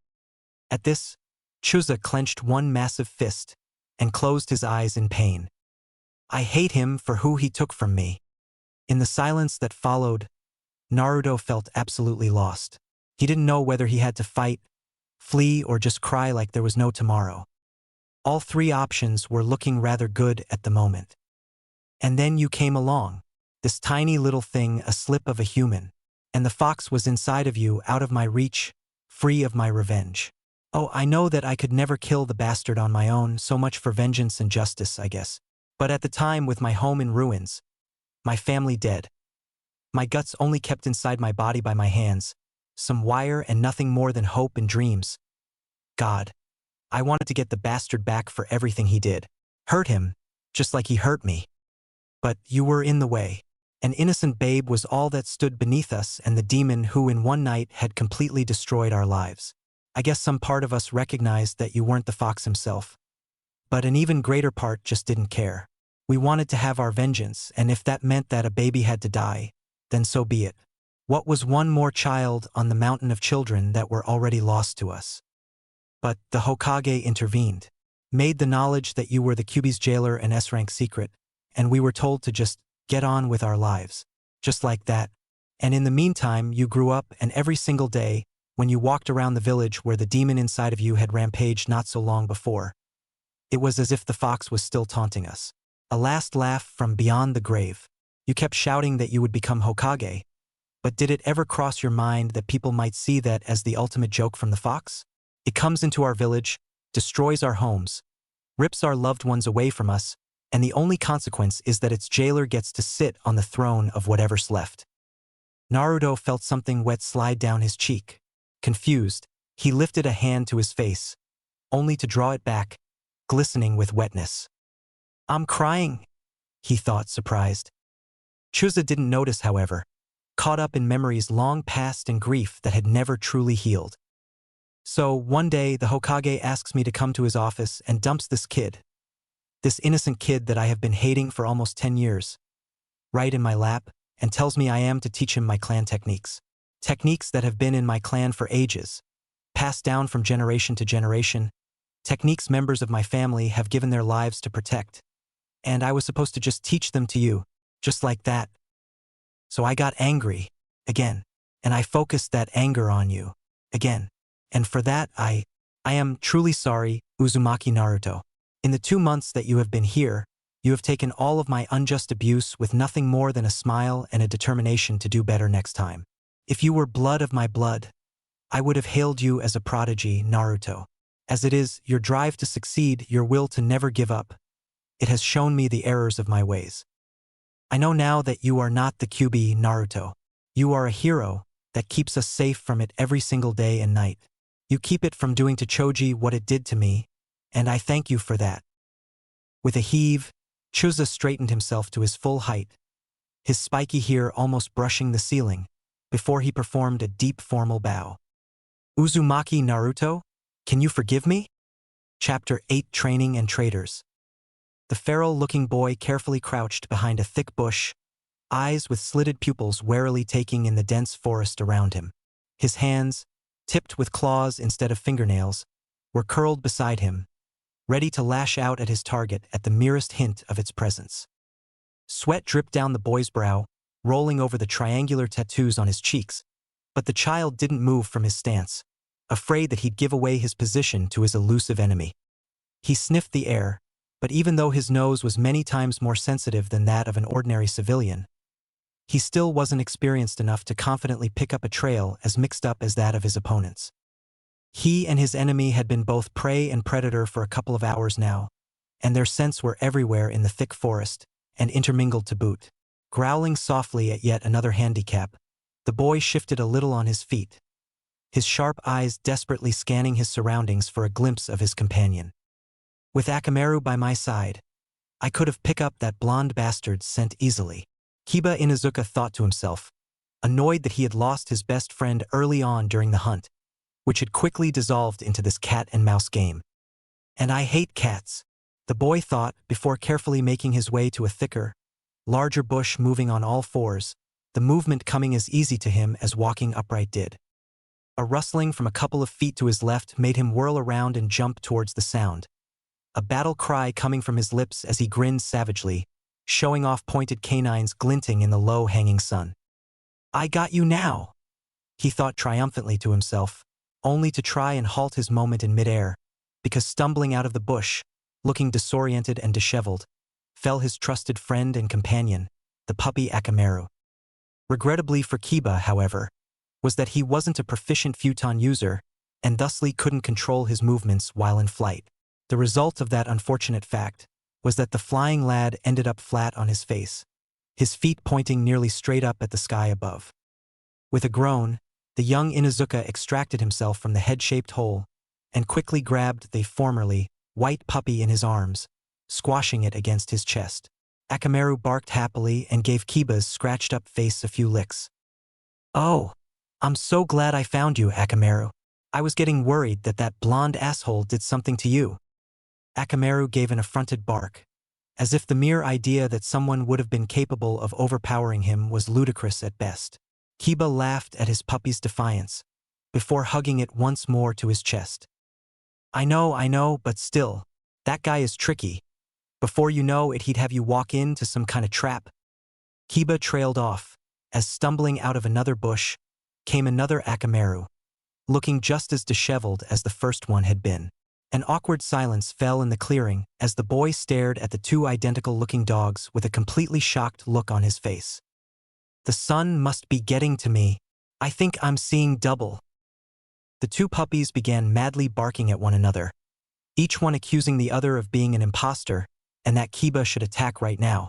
Before it was too late, Kiba looked from the dog in his arms to the one standing a few feet away, before his expression hardened, and he whipped out a kunai. Ouch! And stabbed it towards the dog in his arms. The fake Akamaru jumped clear of his arms, surrounded by a poof of smoke when he landed, revealing a blond boy with 3 whisker marks on each cheek and metallic-looking bandages wrapped around his hands and forearms. How did you know it was me? Naruto asked with a grin, showing elongated canines of his own, though they weren't as pronounced as most of the Inuzukas were. Kiba straightened from his crouch, Akamaru quickly bounding over at his side, growling at the blonde as he did, while the feral boy started flipping the blunted kunai up and down in his clawed hand. You can change your form to that of Akamaru, but you didn't change your scent, Kiba replied with a toothy grin of his own. Naruto frowned at the answer, obviously berating himself in his mind, before a disgusted look crossed his face. You sniffed me? The blonde asked in a horrified voice. Kiba and Akamaru simultaneously face-vaulted, before Kiba pointed an accusing finger at the still somewhat bleak-looking Naruto. You licked my face. Naruto simply looked affronted at that, turning up his nose with a haughty scoff. Of course I did. I had to act like Akamaru, didn't I? Admit it. You were totally tricked by my transformation. Like hell. Kiba jumped up at that, before taking out another practice kunai, Akamaru lowering his stance next to him. I'm gonna pay you back for that, you bastard. Naruto cracked his knuckles, his grin firmly back on his face, as the wind picked up around them, throwing around leaves and ruffling their hair and clothes. "You sure you're up for that, dog breath?" Kiba's features seemed to grow even more feral as he crouched low, the kunai held loosely in his hands. Most Inuzuka didn't really bother all that much with weapons due to their role as trackers and their close-range fighting style. Usually their claws, teeth, and ninken were more than sufficient for tearing the enemy to ribbons. Unfortunately, Akamaru was still too young and small to really function as a close combat companion, and Kiba wasn't proficient enough with chakra yet in order to harden his claws enough for them to be useful in a fight. Blunted kunai would have do too, for now at least. "Hell yeah, I'm up for it. You can't use your chakra cloak. Remember? Choji's dad said so." Kiba yelled gleefully, expecting to knock the blonde down a peg or two. Naruto simply grinned as he settled in a very sloppy Goken stance, one that would make Guy cry, and had in fact done so on numerous occasions in the past, as he made a come-hither motion with one hand. "Who said I'd be using that technique?" And before Kiba could question the cryptic statement, Naruto shot forwards, one bandaged fist cocked back. Despite the fact that the fist was obviously not covered in swirling chakra, and considering this was Naruto, there was no need to fear that the fist was secretly strengthened with a little chakra anyway. As Naruto didn't do little, Kiba still reacted reflexively, having seen Naruto's shroud in action several times before. He crossed his arms in front of him as he jumped back, but he was taken by surprise when Naruto didn't let the punch fly as he had expected, but instead was suddenly covered by a thick shroud of smoke. And from the shroud burst something that made Kiba's eyebrows disappear in his messy hairline as his mouth fell open in shock. "Oh, come on. That's just not fair." Because where mere moments before had been a small blonde child, was now a gigantic monstrosity, bearing down on his jumping form. And as Kiba had painfully experienced just a short while ago, it was very difficult to maneuver in midair. The horrifying beast appeared to be a cross between an oversized direwolf and a bear on steroids, with glistering fangs that shone from a drooling maw large enough to swallow him whole. Akamaru, his brave and trustworthy friend, threw himself at the monster without even a moment's hesitation, utterly fearless in the defense of his friend and master. Unfortunately, Akamaru, no matter how courageous, was still a puppy, and even as he bit down on the thick fur of Naruto's new form, it still barreled on, not even noticed the slight weight of the small dog now trailing behind it as an odd sort of flag sticking out from his shoulder. Naruto, or what used to be Naruto at least, jumped at the airborne Inuzuka, who couldn't do anything but close his eyes and tightly hold his kunai out in front of him. In his mind, he could see those monstrous jaws get closer and closer, about to snap down on him, trapping him between those glittering teeth. Smack! Uzumaki! Before he could hear Naruto's form give a strangled yelp, as both he and the monster crashed into the forest floor. Opening his eyes, Kiba saw the enormous beast lying flat out on the ground, holding its head with two oversized clawed paws, each one about as large as the average ninken. Standing over Naruto's prone and whining form stood Chuzuru Akimichi, his hand outstretched from where he had given Naruto a slap upside the head. Said Uzumaki transformed back into his regular form with a poof of smoke, clutching his head with a wince. "Damn sensei, you hit real hard, you know?" Chuza snorted, steam coming from his nostrils. "I know, Gaki. You keep whining about it with every chance you get." Naruto sprung to his feet at that, head trauma forgotten as he pointed an accusing finger at the Akimichi clan head. "Only because you hit me with every chance you get." Smack. "Shut up, Gaki. I don't even know what you're talking about." "But Akimichi Dano, you just did," Kiba thought with a sweat drop as he stared at prone form of Naruto, who was now sporting an impressive bump on his head. "And besides that, Uzumaki, you deserved a slap upside the head. What have I been teaching you for the past year?" With a groan, Naruto sat back up, rubbing his abused head with a wince, even as he reluctantly answered the mountainous clan head. "Animal forms are not for battle," the Uzumaki said unhappily, but if the Akimichi noticed, he didn't say anything about it. "Exactly. You are a shinobi. Unless the Inuzuka deem you ready for beast combat, you'll fight like one. However, that being said, it was a clever move transforming yourself into your opponent's familiar. considering that most nin companions are usually smaller than the average human. It will be something that very few ninja will expect, as only your unique henge allows you to transform into something smaller than your regular form. Be wary of using it on higher-level shinobi, however. It worked on Kiba, because he can't sense chakra to save his life. Hey! But a jounin or even a mid to high-level chunin. They'll notice something's up the moment you come close enough. Can you tell me what else you could have done better? Naruto worked himself to his feet and dusted himself off, as Kiba gladly let Akamaru jump into his hands, both of them tired and dirty from the intensive exercise. I shouldn't have waited? Naruto hazarded, prompting a nod from Chuza. Correct. The moment young Kiba took you in his arms, you should have struck, and not with your beast form as you just did either. Tell me, what should you have done? At this, Naruto worried his lip between his teeth. His face scrunched up in thought as he tried to look at their sensei's question from every possible angle. Kiba turned away from the blonde in order to soothe and groom a ruffled Akamaru. He had seen this post-training discussions a couple of times now, and there wasn't really anything new for him there. Chuza always trained Naruto into the ground, and then would ask the boy whether he knew what he did wrong, and what he should have done instead. While the Akimichi clan head would always tell the blonde if he was right or wrong, he never told him outright what the correct answer was, wanting Naruto to develop a more tactical mind. Unfortunately, while Naruto could be very tricky in his fights, he didn't really do all too well with proper tactics and strategies. He was much better at coming up with a plan on the fly, keeping his enemy on the wrong foot, and eventually make him second-guess just about everything in his surroundings. A rather memorable training exercise had pitted both Kiba and Choji against Naruto, who had permission to use every trick, prank, and misdirection he could think of, but wasn't allowed to engage in direct combat. Kiba had been paranoid about checking his bed and clothes for itching powder for weeks after that. However, none of those tricks had been planned out beforehand. In fact, there had been a couple of traps that hadn't really gone off properly, as Naruto hadn't had the required components prepared for the test, despite having been told of it the day before. Now, while Naruto wasn't exactly stupid, he had also had an incredibly rough and lonely childhood, and wasn't really all that academically inclined, which meant that these post-training discussions tended to drag on a bit, as Naruto quickly became frustrated and confused with the complex strategies that Chuza tried to instill in him. It was a good thing that the clan head had as much patience as he was large, or otherwise Kiba had a feeling that Naruto's head would be sporting a lot more bumps and bruises.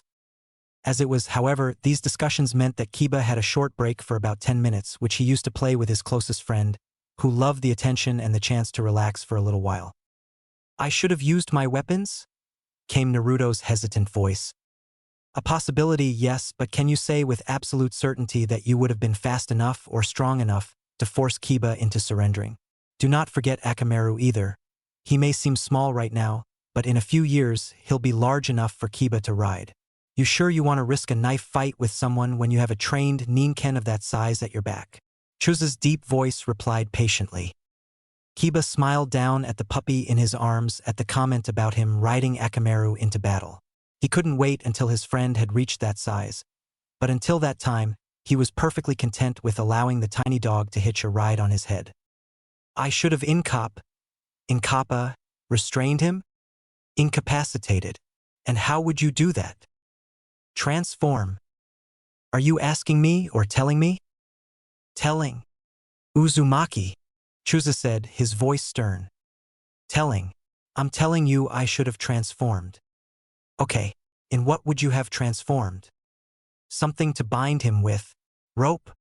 You know that your senses are heavily muted when you transform into objects. If you were to transform into rope, then how do you know that your enemy won't signal for help or grab for a weapon? So I transform into a rope with eyes. I transform into a snake. Kiba could see the Akimichi clan head grimace at that, before giving a slight nod. A good idea, but try to avoid using it within Konoha for as much as you can. After the betrayal of our best shinobi some years ago, snakes have gotten a somewhat bad reputation, I'm afraid. Like foxes, huh? Kiba frowned at the odd question, even as he scratched Akamaru in just the right spot, the one behind his ears. Sure, foxes weren't all that tolerated within Konoha, at least not since the Kyuubi attack, but it wasn't as if every fox in sight was lynched on the spot or something. At most, some stones were thrown at the crafty scavengers, but otherwise they were left to their own devices. So why did Naruto sound so sad when he asked his question? A bit like foxes, Chusa said in a subdued tone, before clearing his throat. Now, the reason why a snake is a good idea for restraining someone is the fact that they simultaneously act as a threat to your captive. Snakes can easily poison or crush whatever is in their grasp, so if your enemy has backup in the form of, say, a ninken or even fellow shinobi, then the threat of a snake will allow you some breathing room. Now, why don't you show me a snake-like form that you could use to restrain an enemy shinobi? Remember, you can transform in anything you can think of. It doesn't need to be an actual snake. Asu, Naruto barked, as he pulled off a crisp salute. With only the barest hesitation, Naruto flew through the hand signs required for the henge, intimately familiar with them after nearly a full year of training, before he was surrounded by a cloud of grayish smoke. Kiba worriedly noticed that the cloud was rather large, easily twice as large as him, in fact. Then, a small breeze blew away the obscuring smoke, and Kiba suddenly perfectly understood the fear most civilians had for snakes. Because, sitting in a large heap of coils in front of Chusa, was a scaly horror that Kiba just knew would bring him nightmares for about a week or so. The snake-like thing was incredibly thick, with some coils thicker than Kiba's body, and as it reared up it easily towered over the Akimichi clan head, who himself was the largest man that Kiba had ever seen. Its head only faintly resembled a snake, covered as it was in a veritable mass of horns and spikes, and that was just one of the many heads that swayed in front of Chusa, countless yellow eyes staring unblinkingly at the enormous Akimichi. Naruto had transformed into a hydra, and while the multitude of independently moving heads were unnerving in their own right, there was still the body of the snake. Every few feet, it sprouted what appeared to be a smaller snake of its own. Though smaller was subjective here, they were easily thicker than Kiba's thigh, creating a mass of pseudo-arms. With all of them writhing as they were, Kiba could see that they looked more like tentacles than snakes as he had thought at first glance, with the suckers lining the underside of each one and with the boneless-looking curls and turns they were making. It also was covered in blaring orange highlights. Chusa stared for a long moment at the sinuous being in front of him, before he closed his eyes and pinched his nose with a sigh. Uzumaki, it's only the fact that you currently have more than one head that I'm not giving it a smack right now, simply because I have no idea which one of them I ought to smack in the first place. Naruto's head, or at least, those that were facing in their sensei's direction at least, all tilted simultaneously, much like Akamaru would do when he pretended not to understand something. In the puppy's case, this usually involved commands like, sit, stay, and no peeing on the bed. Akamaru, stop that right now. What is this wrong sensei? Chusa's eye twitched, as a tick mark formed on his forehead. Cut it out with the fake snake speech. It's overdone, and one of the worst cliches out there. Naruto sadly ducked all of his heads at that. Yes, sensei, he said sadly. 2. Why are you orange? At that, Naruto reared up defensively, all of his heads turning to face Chusa, who had gained another tick mark, and a rather impressive shade of red on his face. Well, I had to compromise with the furball somehow, right? Hey, Akamaru didn't say anything about your freaky transformation. You bastard, Kiba yelled, protectively cradling the puppy against his chest. He had to use all the willpower he had in order not to show the chill that went down his spine when over half a dozen pair of large yellow eyes swiveled around to stare at him unblinkingly. Can you actually see out of all of those heads? Kiba asked with morbid curiosity, even as he unconsciously backed up a step. A good question, Kiba. Well, Uzumaki, how operational are those additional eyes of yours? Immediately, a few of the transformed Naruto's eyes swung back towards Chusa, while the rest remained fixed on Kiba, much to the feral boy's distress. Yes, I can see out of all them. I can even taste smells now, which is so weird, by the way, said the head closest to Chusa, an odd expression on its scaly face. I can also talk with all of them. They're all completely functional. One of the heads facing Kiba suddenly spoke up, almost making the young Inuzuka yelp in surprise. Chusa seemed completely at ease with the snake-like horror in front of him as he rubbed his chin in thought. That's interesting information. I'll be sure to put that in my report to Hokage-sama. Uzumaki, please turn back into your human form. I wish to test something. Around 8 nods answered his request, before Naruto changed back into his human form, which brought a sigh of relief from both Kiba and Akamaru. Right, I want you to form additional eyes on your body, Gaki. An eye in your forehead, the back of your head, your hands, wherever you can think of. Naruto frowned at the request, stuffing his hands in the pockets of his dirted pants. I'm not sure I can pull off small transformations like that, sensei. It might not work if I try to do more than one at the same time, or use too much chakra than the little I need. Then simply use more. Transform your entire body, but transform it into your body, this time with more eyes than usual. Naruto furrowed his brow, before he grinned and started running the hand seals. That might just work. And with a familiar poof of smoke, Naruto transformed yet again. But this time, instead of a monstrous beast standing in his place, there was now simply the form of the small Uzumaki, appearing unchanged at first glance. For a split second, Kiba thought that Naruto had messed up the henge and hadn't transformed, but then the blonde raised a hand, with a sky-blue eye blinking from its palm. Kiba had only realized he had screamed when he heard its echo sounding back to him, as well as both Chusa and Naruto turning to look incredulously at him, the latter with about 4 or 5 eyes, randomly placed on his face. What? It just caught me off guard is all. The feral boy coughed into his fist, a blush lighting up his tattooed face brighter than the sun. Really? I turn into a gigantic snake monster and a gigantic wolf bear monster, but you scream when I still look like me? Naruto asked affronted, placing his fists on his hips, and thankfully hiding the extra eyes from view. Just goes to show that your regular face is ugly enough, bastard. Kiba shot back almost automatically, as he resolutely stared at a spot that was anywhere else but Naruto's multitude of eyes. Heh, I guess I walked right into that one, didn't I? The other boy admitted with a rueful chuckle, before Chusa cleared his throat.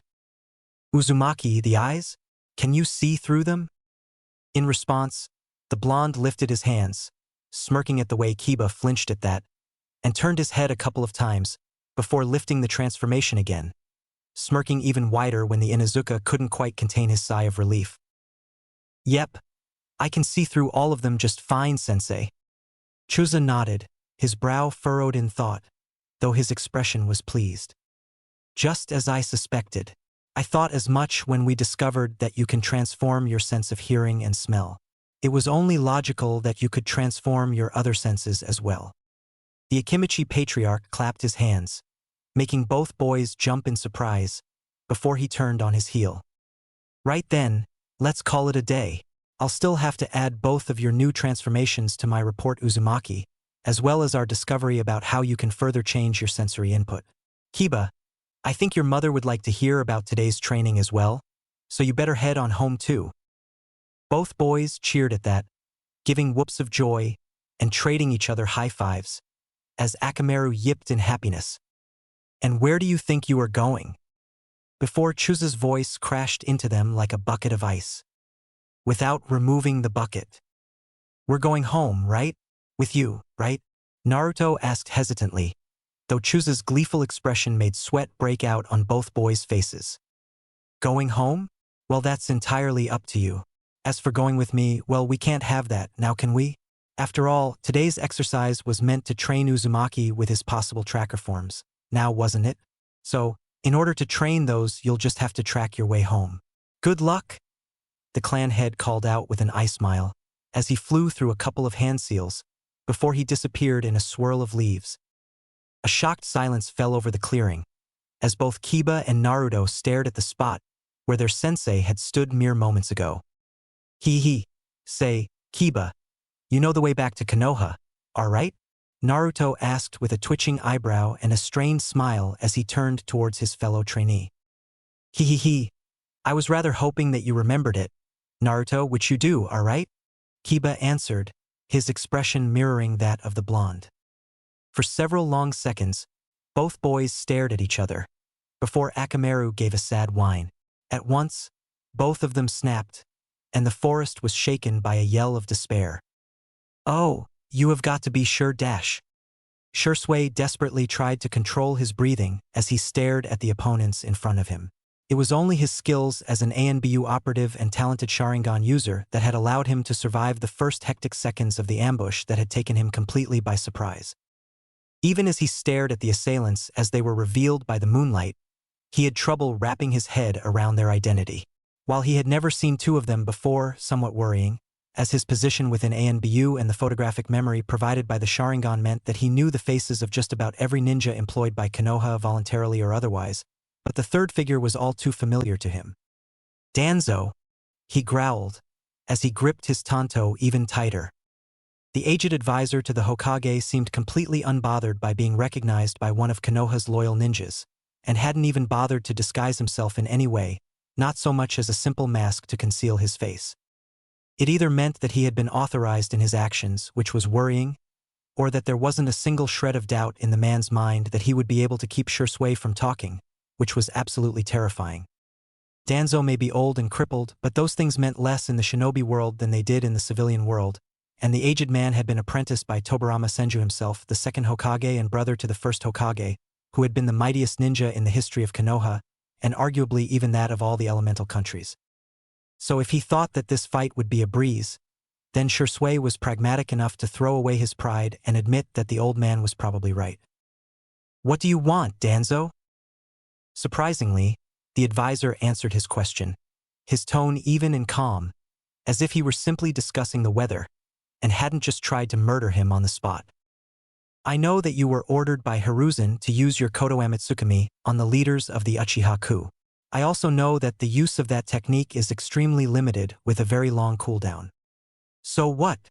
If I use it on the leaders of the coup, then we'll avoid any bloodshed. We'll avoid a civil war. We'll avoid a world war," Shursui challenged, desperately hoping for backup that he knew wouldn't come. "Avoid war? Ha, the naivety of your youth is reflected in that ridiculous argument. Avoid war, you say? Our world is war, boy, and I will see Konoha come out on top of all of them," Danzo barked harshly. "No, there are other means that will allow for the pacification of your rebellious clan. Your eyes, however, now those I have a use for. To influence anyone you can lay your eyes on, world leaders, daimyos, Hokages, and you wanted to waste it on some upstart Uchiha brats," the advisor continued heatedly, before his scarred face smoothed itself out into an emotionless mask once more. "Uchiha Shursui, by order of Shimura Danzo, Root shall now take your eyes, and use them for the betterment of Konoha. I could command you to not resist, but we both know that whether you resist or not will make no difference in the end." As the aged ninja spoke, he took out an ordinary-looking kunai from within his wide robes, while his two companions took up battle stances behind him. Shursui eyed the diminutive blade warily. While a kunai on its own wasn't all that impressive, Danzo had been a futon user of some renown before he had retreated to the shadows, and any weapon, no matter how small, was unbelievably deadly in the hands of someone who could control wind to the degree that masters such as Danzo could. "This is the end, then. This is where I die, to think that my death would doom my own clan because I was killed trying to save them. But perhaps I can get to Itachi in time." Shursui thought, subdued to himself, accepting his fate as a true shinobi should, and raised his tanto in front of him. With a sudden burst of speed, Danzo shot forwards, streaking towards the Uchiha with an agility that belied his crippled appearance. It was only Shursui's Sharingan that allowed him to position his tanto to catch the deadly blade made from pure wind. Clang! When something blocked Danzo's path, another tanto holding back the advisor's weapon. The sounds of battle reached Shursui's ears, and a quick flick of his spinning eyes showed that the squad the Hokage had assigned to watch him had engaged Danzo's bodyguards. One of them appeared to be slumped over, as an ANBU in a hawk mask suddenly turned on its fellows, while the other was desperately trying to tug off his gloves as he tried to both evade his attackers and stay close to the defenseless body of his comrade, which was already sporting a few cuts from when he had been too slow. All of this he registered in less than a second, time slowing down to a crawl before the might of his eyes, before he looked back towards Danzo and the ANBU who had saved his life. Salamander, Shursui's commander, traded blows with the Hokage's advisor at a speed that seemed fast even to his Sharingan.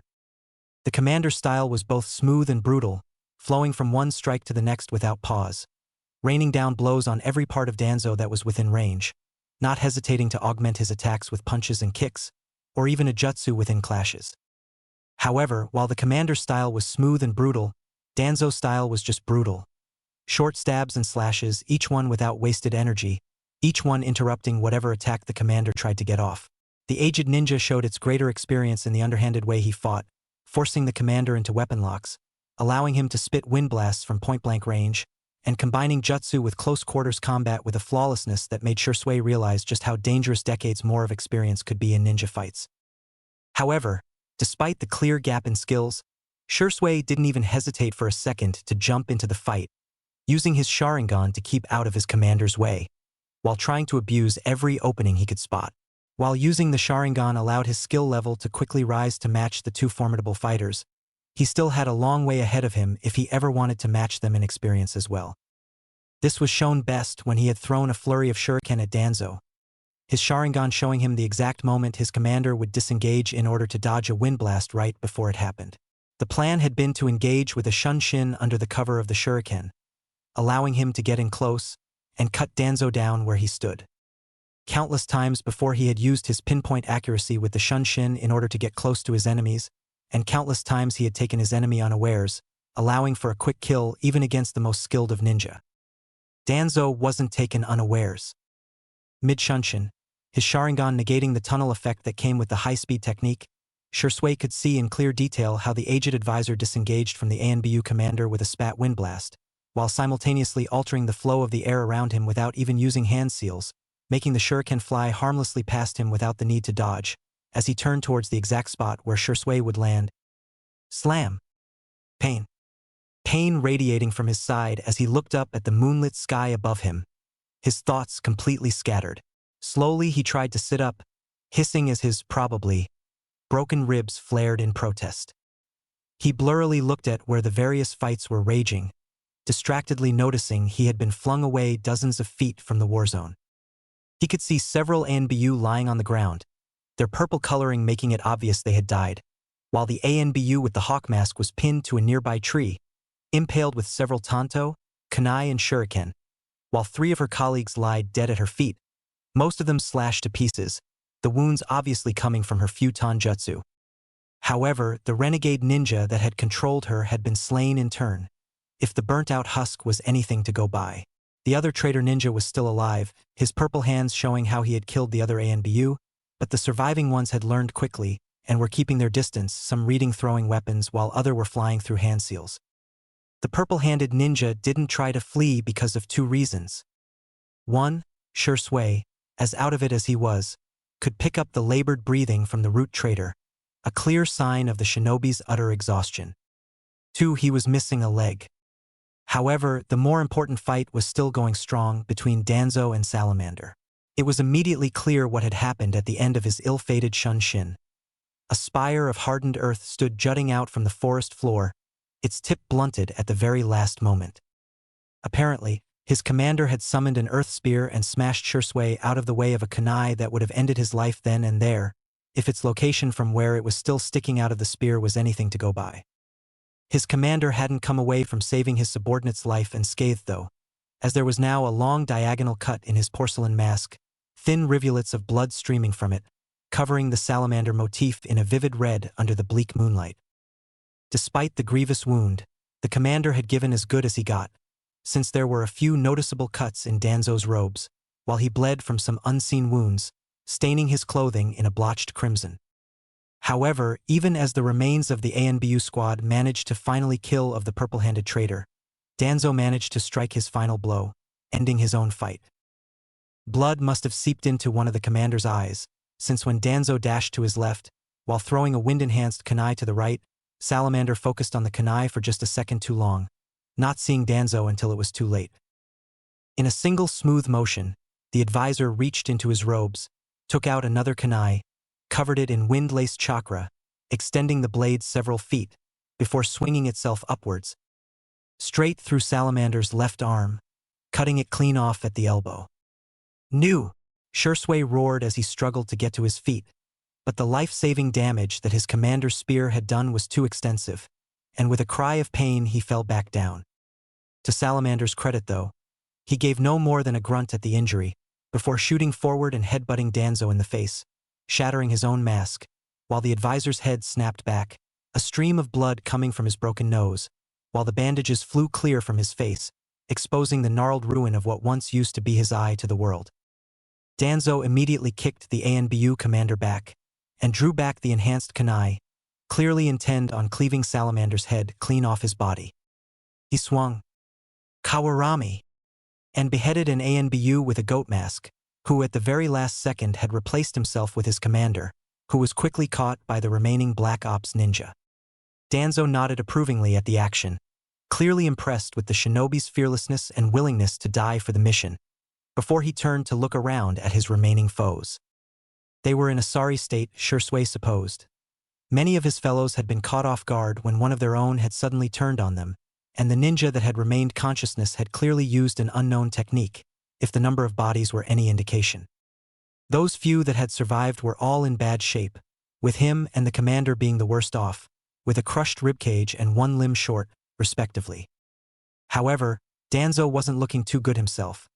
Even though he was one of the most skilled and experienced ninja in Konoha, he was also one of the oldest, and his age was starting to catch up to him. Add to that Salamander had been quite skilled in his own right, and the aged ninja was looked rather worse for wear. His face looked horrible, with a completely crushed nose, and with his missing eye exposed. While his wide and dark robes hid most of his wounds, they were still ripped in numerous places, and were completely stained with his blood. The advisor's stance was slumped and his breathing harsh and ragged. Apparently, Danzo himself noticed this as well, because he appeared resigned when he turned towards the prone Shursui, his kunai loosely in hand. I may perish here, but I will succeed in making Konoha strong, and it will only grow strong in war. Peace will only make us weak.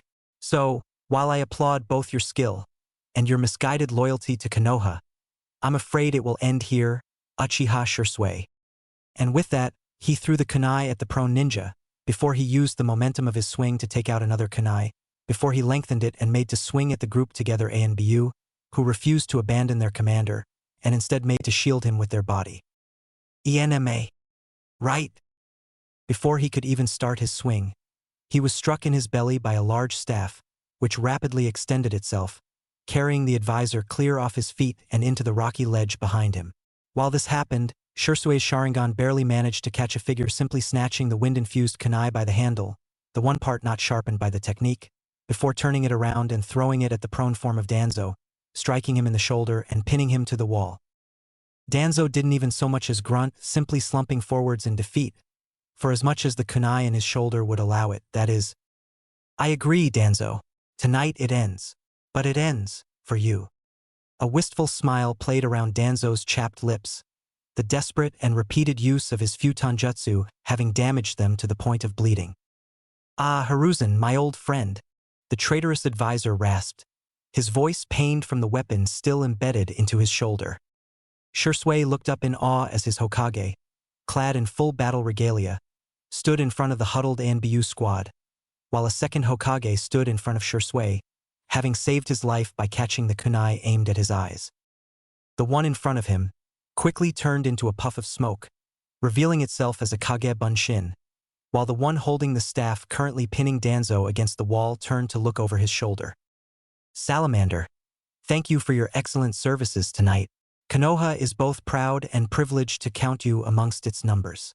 Go, return to your base and receive medical attention. By my order, no expense shall be spared in saving your life. Tell the medics that they'll have to retrieve Tsunade herself, if that is what it takes.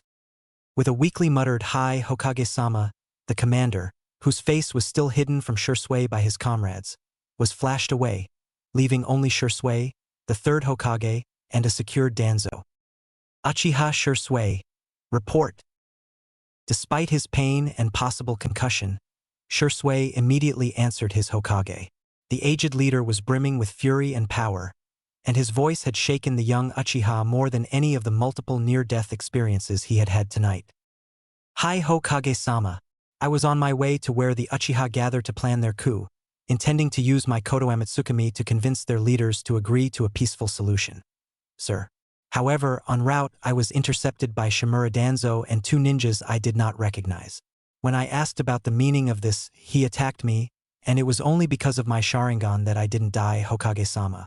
I asked why he was doing this, and Shimura Danzo revealed that he did not wish for a peaceful solution with the Uchiha, but wished the power of my eyes for himself. I wished that power for the betterment for Konoha, you brat. Silence! The third Hokage roared, shaking the ground beneath them, as Enma dug itself a little further into Danzo's stomach. When will you learn, Danzo? The Konoha you fight for. It doesn't exist. It is a Konoha with you as its Hokage, and you will sacrifice anything to see it happen. Do you dispute this? Instead of answering, the pinned advisor simply glared at his former friend, even as more and more blood seeped from the deep wound in his shoulder. Do you dispute this? Danzo coughed, spitting out blood, before he defiantly lifted his scarred chin. I wished for a strong Konoha, Hiruzen. If that means that it needs to be led by me instead of you, then so be it. And what would you have made me do, had you claimed Shirsue's Koto Amatsukami? Well, what atrocities would I be forced to give my consent to, were it you that controlled my thoughts? The third Hokage almost whispered, his body shaking with restrained fury, great and terrible enough it had destroyed entire armies in the past. Danzo kept silent, but couldn't contain the brief flicker of his eye towards the prone Shirsue, who was watching this confrontation between living legends with wide eyes and halting breath as the Hokage chakra pressed down on him. I see. With Shirsue dead, a confrontation with the Uchiha would be unavoidable, and breed the conflict you so crave. And whatever I would try to do in order to achieve peace, you would veto, bringing your own dark schemes to the fore. And I would have no choice but to agree. Tell me, Danzo, what were you planning to do with the Uchiha when they were all dead? Take their eyes as well. Danzo spat out some more blood, now looking decidedly bleak from all the blood loss. But his voice was still strong and his one-eyed gaze still steady. Whatever do you mean, Hiruzen dash? Do not lie to me, the third Hokage roared, before Enma was pulled back and smashed into Danzo's abdomen.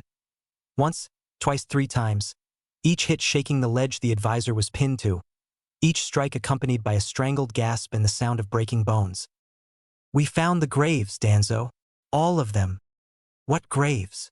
Shirsue wondered, but he kept his mouth shut, cowed by the sea of rage almost visibly swirling around his leader. To then you found the one T that was empty as well, Danzo replied through pained gasps, fixing his rival with a baleful glare. For just a second, it seemed to take the aged leader aback, before his face twisted in an ugly snarl, as the rage came back twice as hot, Enma digging even further into the traitorous advisor's mangled body. The QB dash. The QB. Danzo yelled back, before he was interrupted by a coughing fit, splattering the front of his robes wet with blood. You would trust the QB on its word. You would trust the judgment of demons before your own. This, Hiruzen, this is why Konoha will always be weak with you as its leader. Konoha needs me if it wants to be strongest of all the villages, and I will plunge the entire world into an eternity of war to see it happen. Danzo roared, blood and spittle flying from his mouth. At once, all of the fight left the third Hokage, as he suddenly retracted his staff, letting Danzo drop into a heap on the ground, before tiredly leaning on it. I see now what I have made myself blind against for far too long. You cannot be trusted with the safety of Konoha, and in the end, will only bring ruin to it and its people, the aged leader said with a pained and tired voice. Danzo appeared as if he wanted to protest, but instead started choking on his own blood pooling into his mouth. Shimura Danzo, hereby do I, Sarutobi Hiruzen, the third Hokage of the village hidden in the leaves, brand you a traitor to its people, to its beliefs, and to its Hokage. As executing you now would bring an instability that would only harm Konoha even further, I order ANBU operative Uchiha Shirsue to use his personal jutsu, Koto Amatsukami, on you to force you into solitude and to make you retreat from any and all positions you may hold, both in and outside of Konoha. After a month, you will quietly pass into the next world, and a brief ceremony will be held, explaining that your advanced age, alongside an old injury, have led to your death. May it be so. Danzo was now screaming in fury, spitting out blood even as it flowed into his mouth. The third Hokage turned to Shisui with a sad expression on his face, even as he approached him and crouched down next to him. Can you stand, Operative Uchiha Shisui? Your village has need of you. That last sentence, spoken with an utter conviction, revitalized Shisui in ways that he didn't think were possible anything outside of a personal visit of Senju Tsunade herself. It wasn't that his pains or injuries were eased or lifted, but instead, he found a fire inside of himself, a fire that allowed him to grit his teeth and bear those pains and injuries, because damn it all, Konoha needed him, and as a shinobi of Konoha, he would always be there for his village. With a pained grunt, Shisui worked himself to his feet, swaying as he did so. The third Hokage quickly supported him, allowing the young Uchiha to lean on him for balance. After gasping for breath, Shisui managed a tired salute, even as he half-hung of his leader. It appears so, Hokage-sama. The aged ninja smiled sadly, before gently walking him towards the incapacitated Danzo. It was clear that the advisor was trying to get away, but one of the many strikes of Enma had probably broken his spine, as his legs did little more than twitch at his frantic movements. With a gasp, Shisui sunk to his knees, so he could look the traitorous old ninja in the eye in order to use his personal technique. Danzo, in a desperate fit of strength, spat out the blood in his mouth, staining Shisui's clothes even further, before snarling at the young Uchiha. Uchiha Shisui, I, Shimura Danzo, order you to stop, right now. Shisui stilled, before slowly glancing to their left. Confused, Danzo followed his gaze, his remaining eye widening when he saw a cut-off arm, lying not 10 feet away from them. Shisui bent a little closer to Danzo, his shattered ribs screaming at him in agony. Though his voice remained level as he addressed the traitorous root leader for the last time the latter would be aware of it. I don't take orders from you, I take orders from him. And with that, Shisui's Sharingan morphed from its 3 spinning tomo into a 4-pointed pinwheel, activating his Kodo Amatsukami. And Danzo screamed,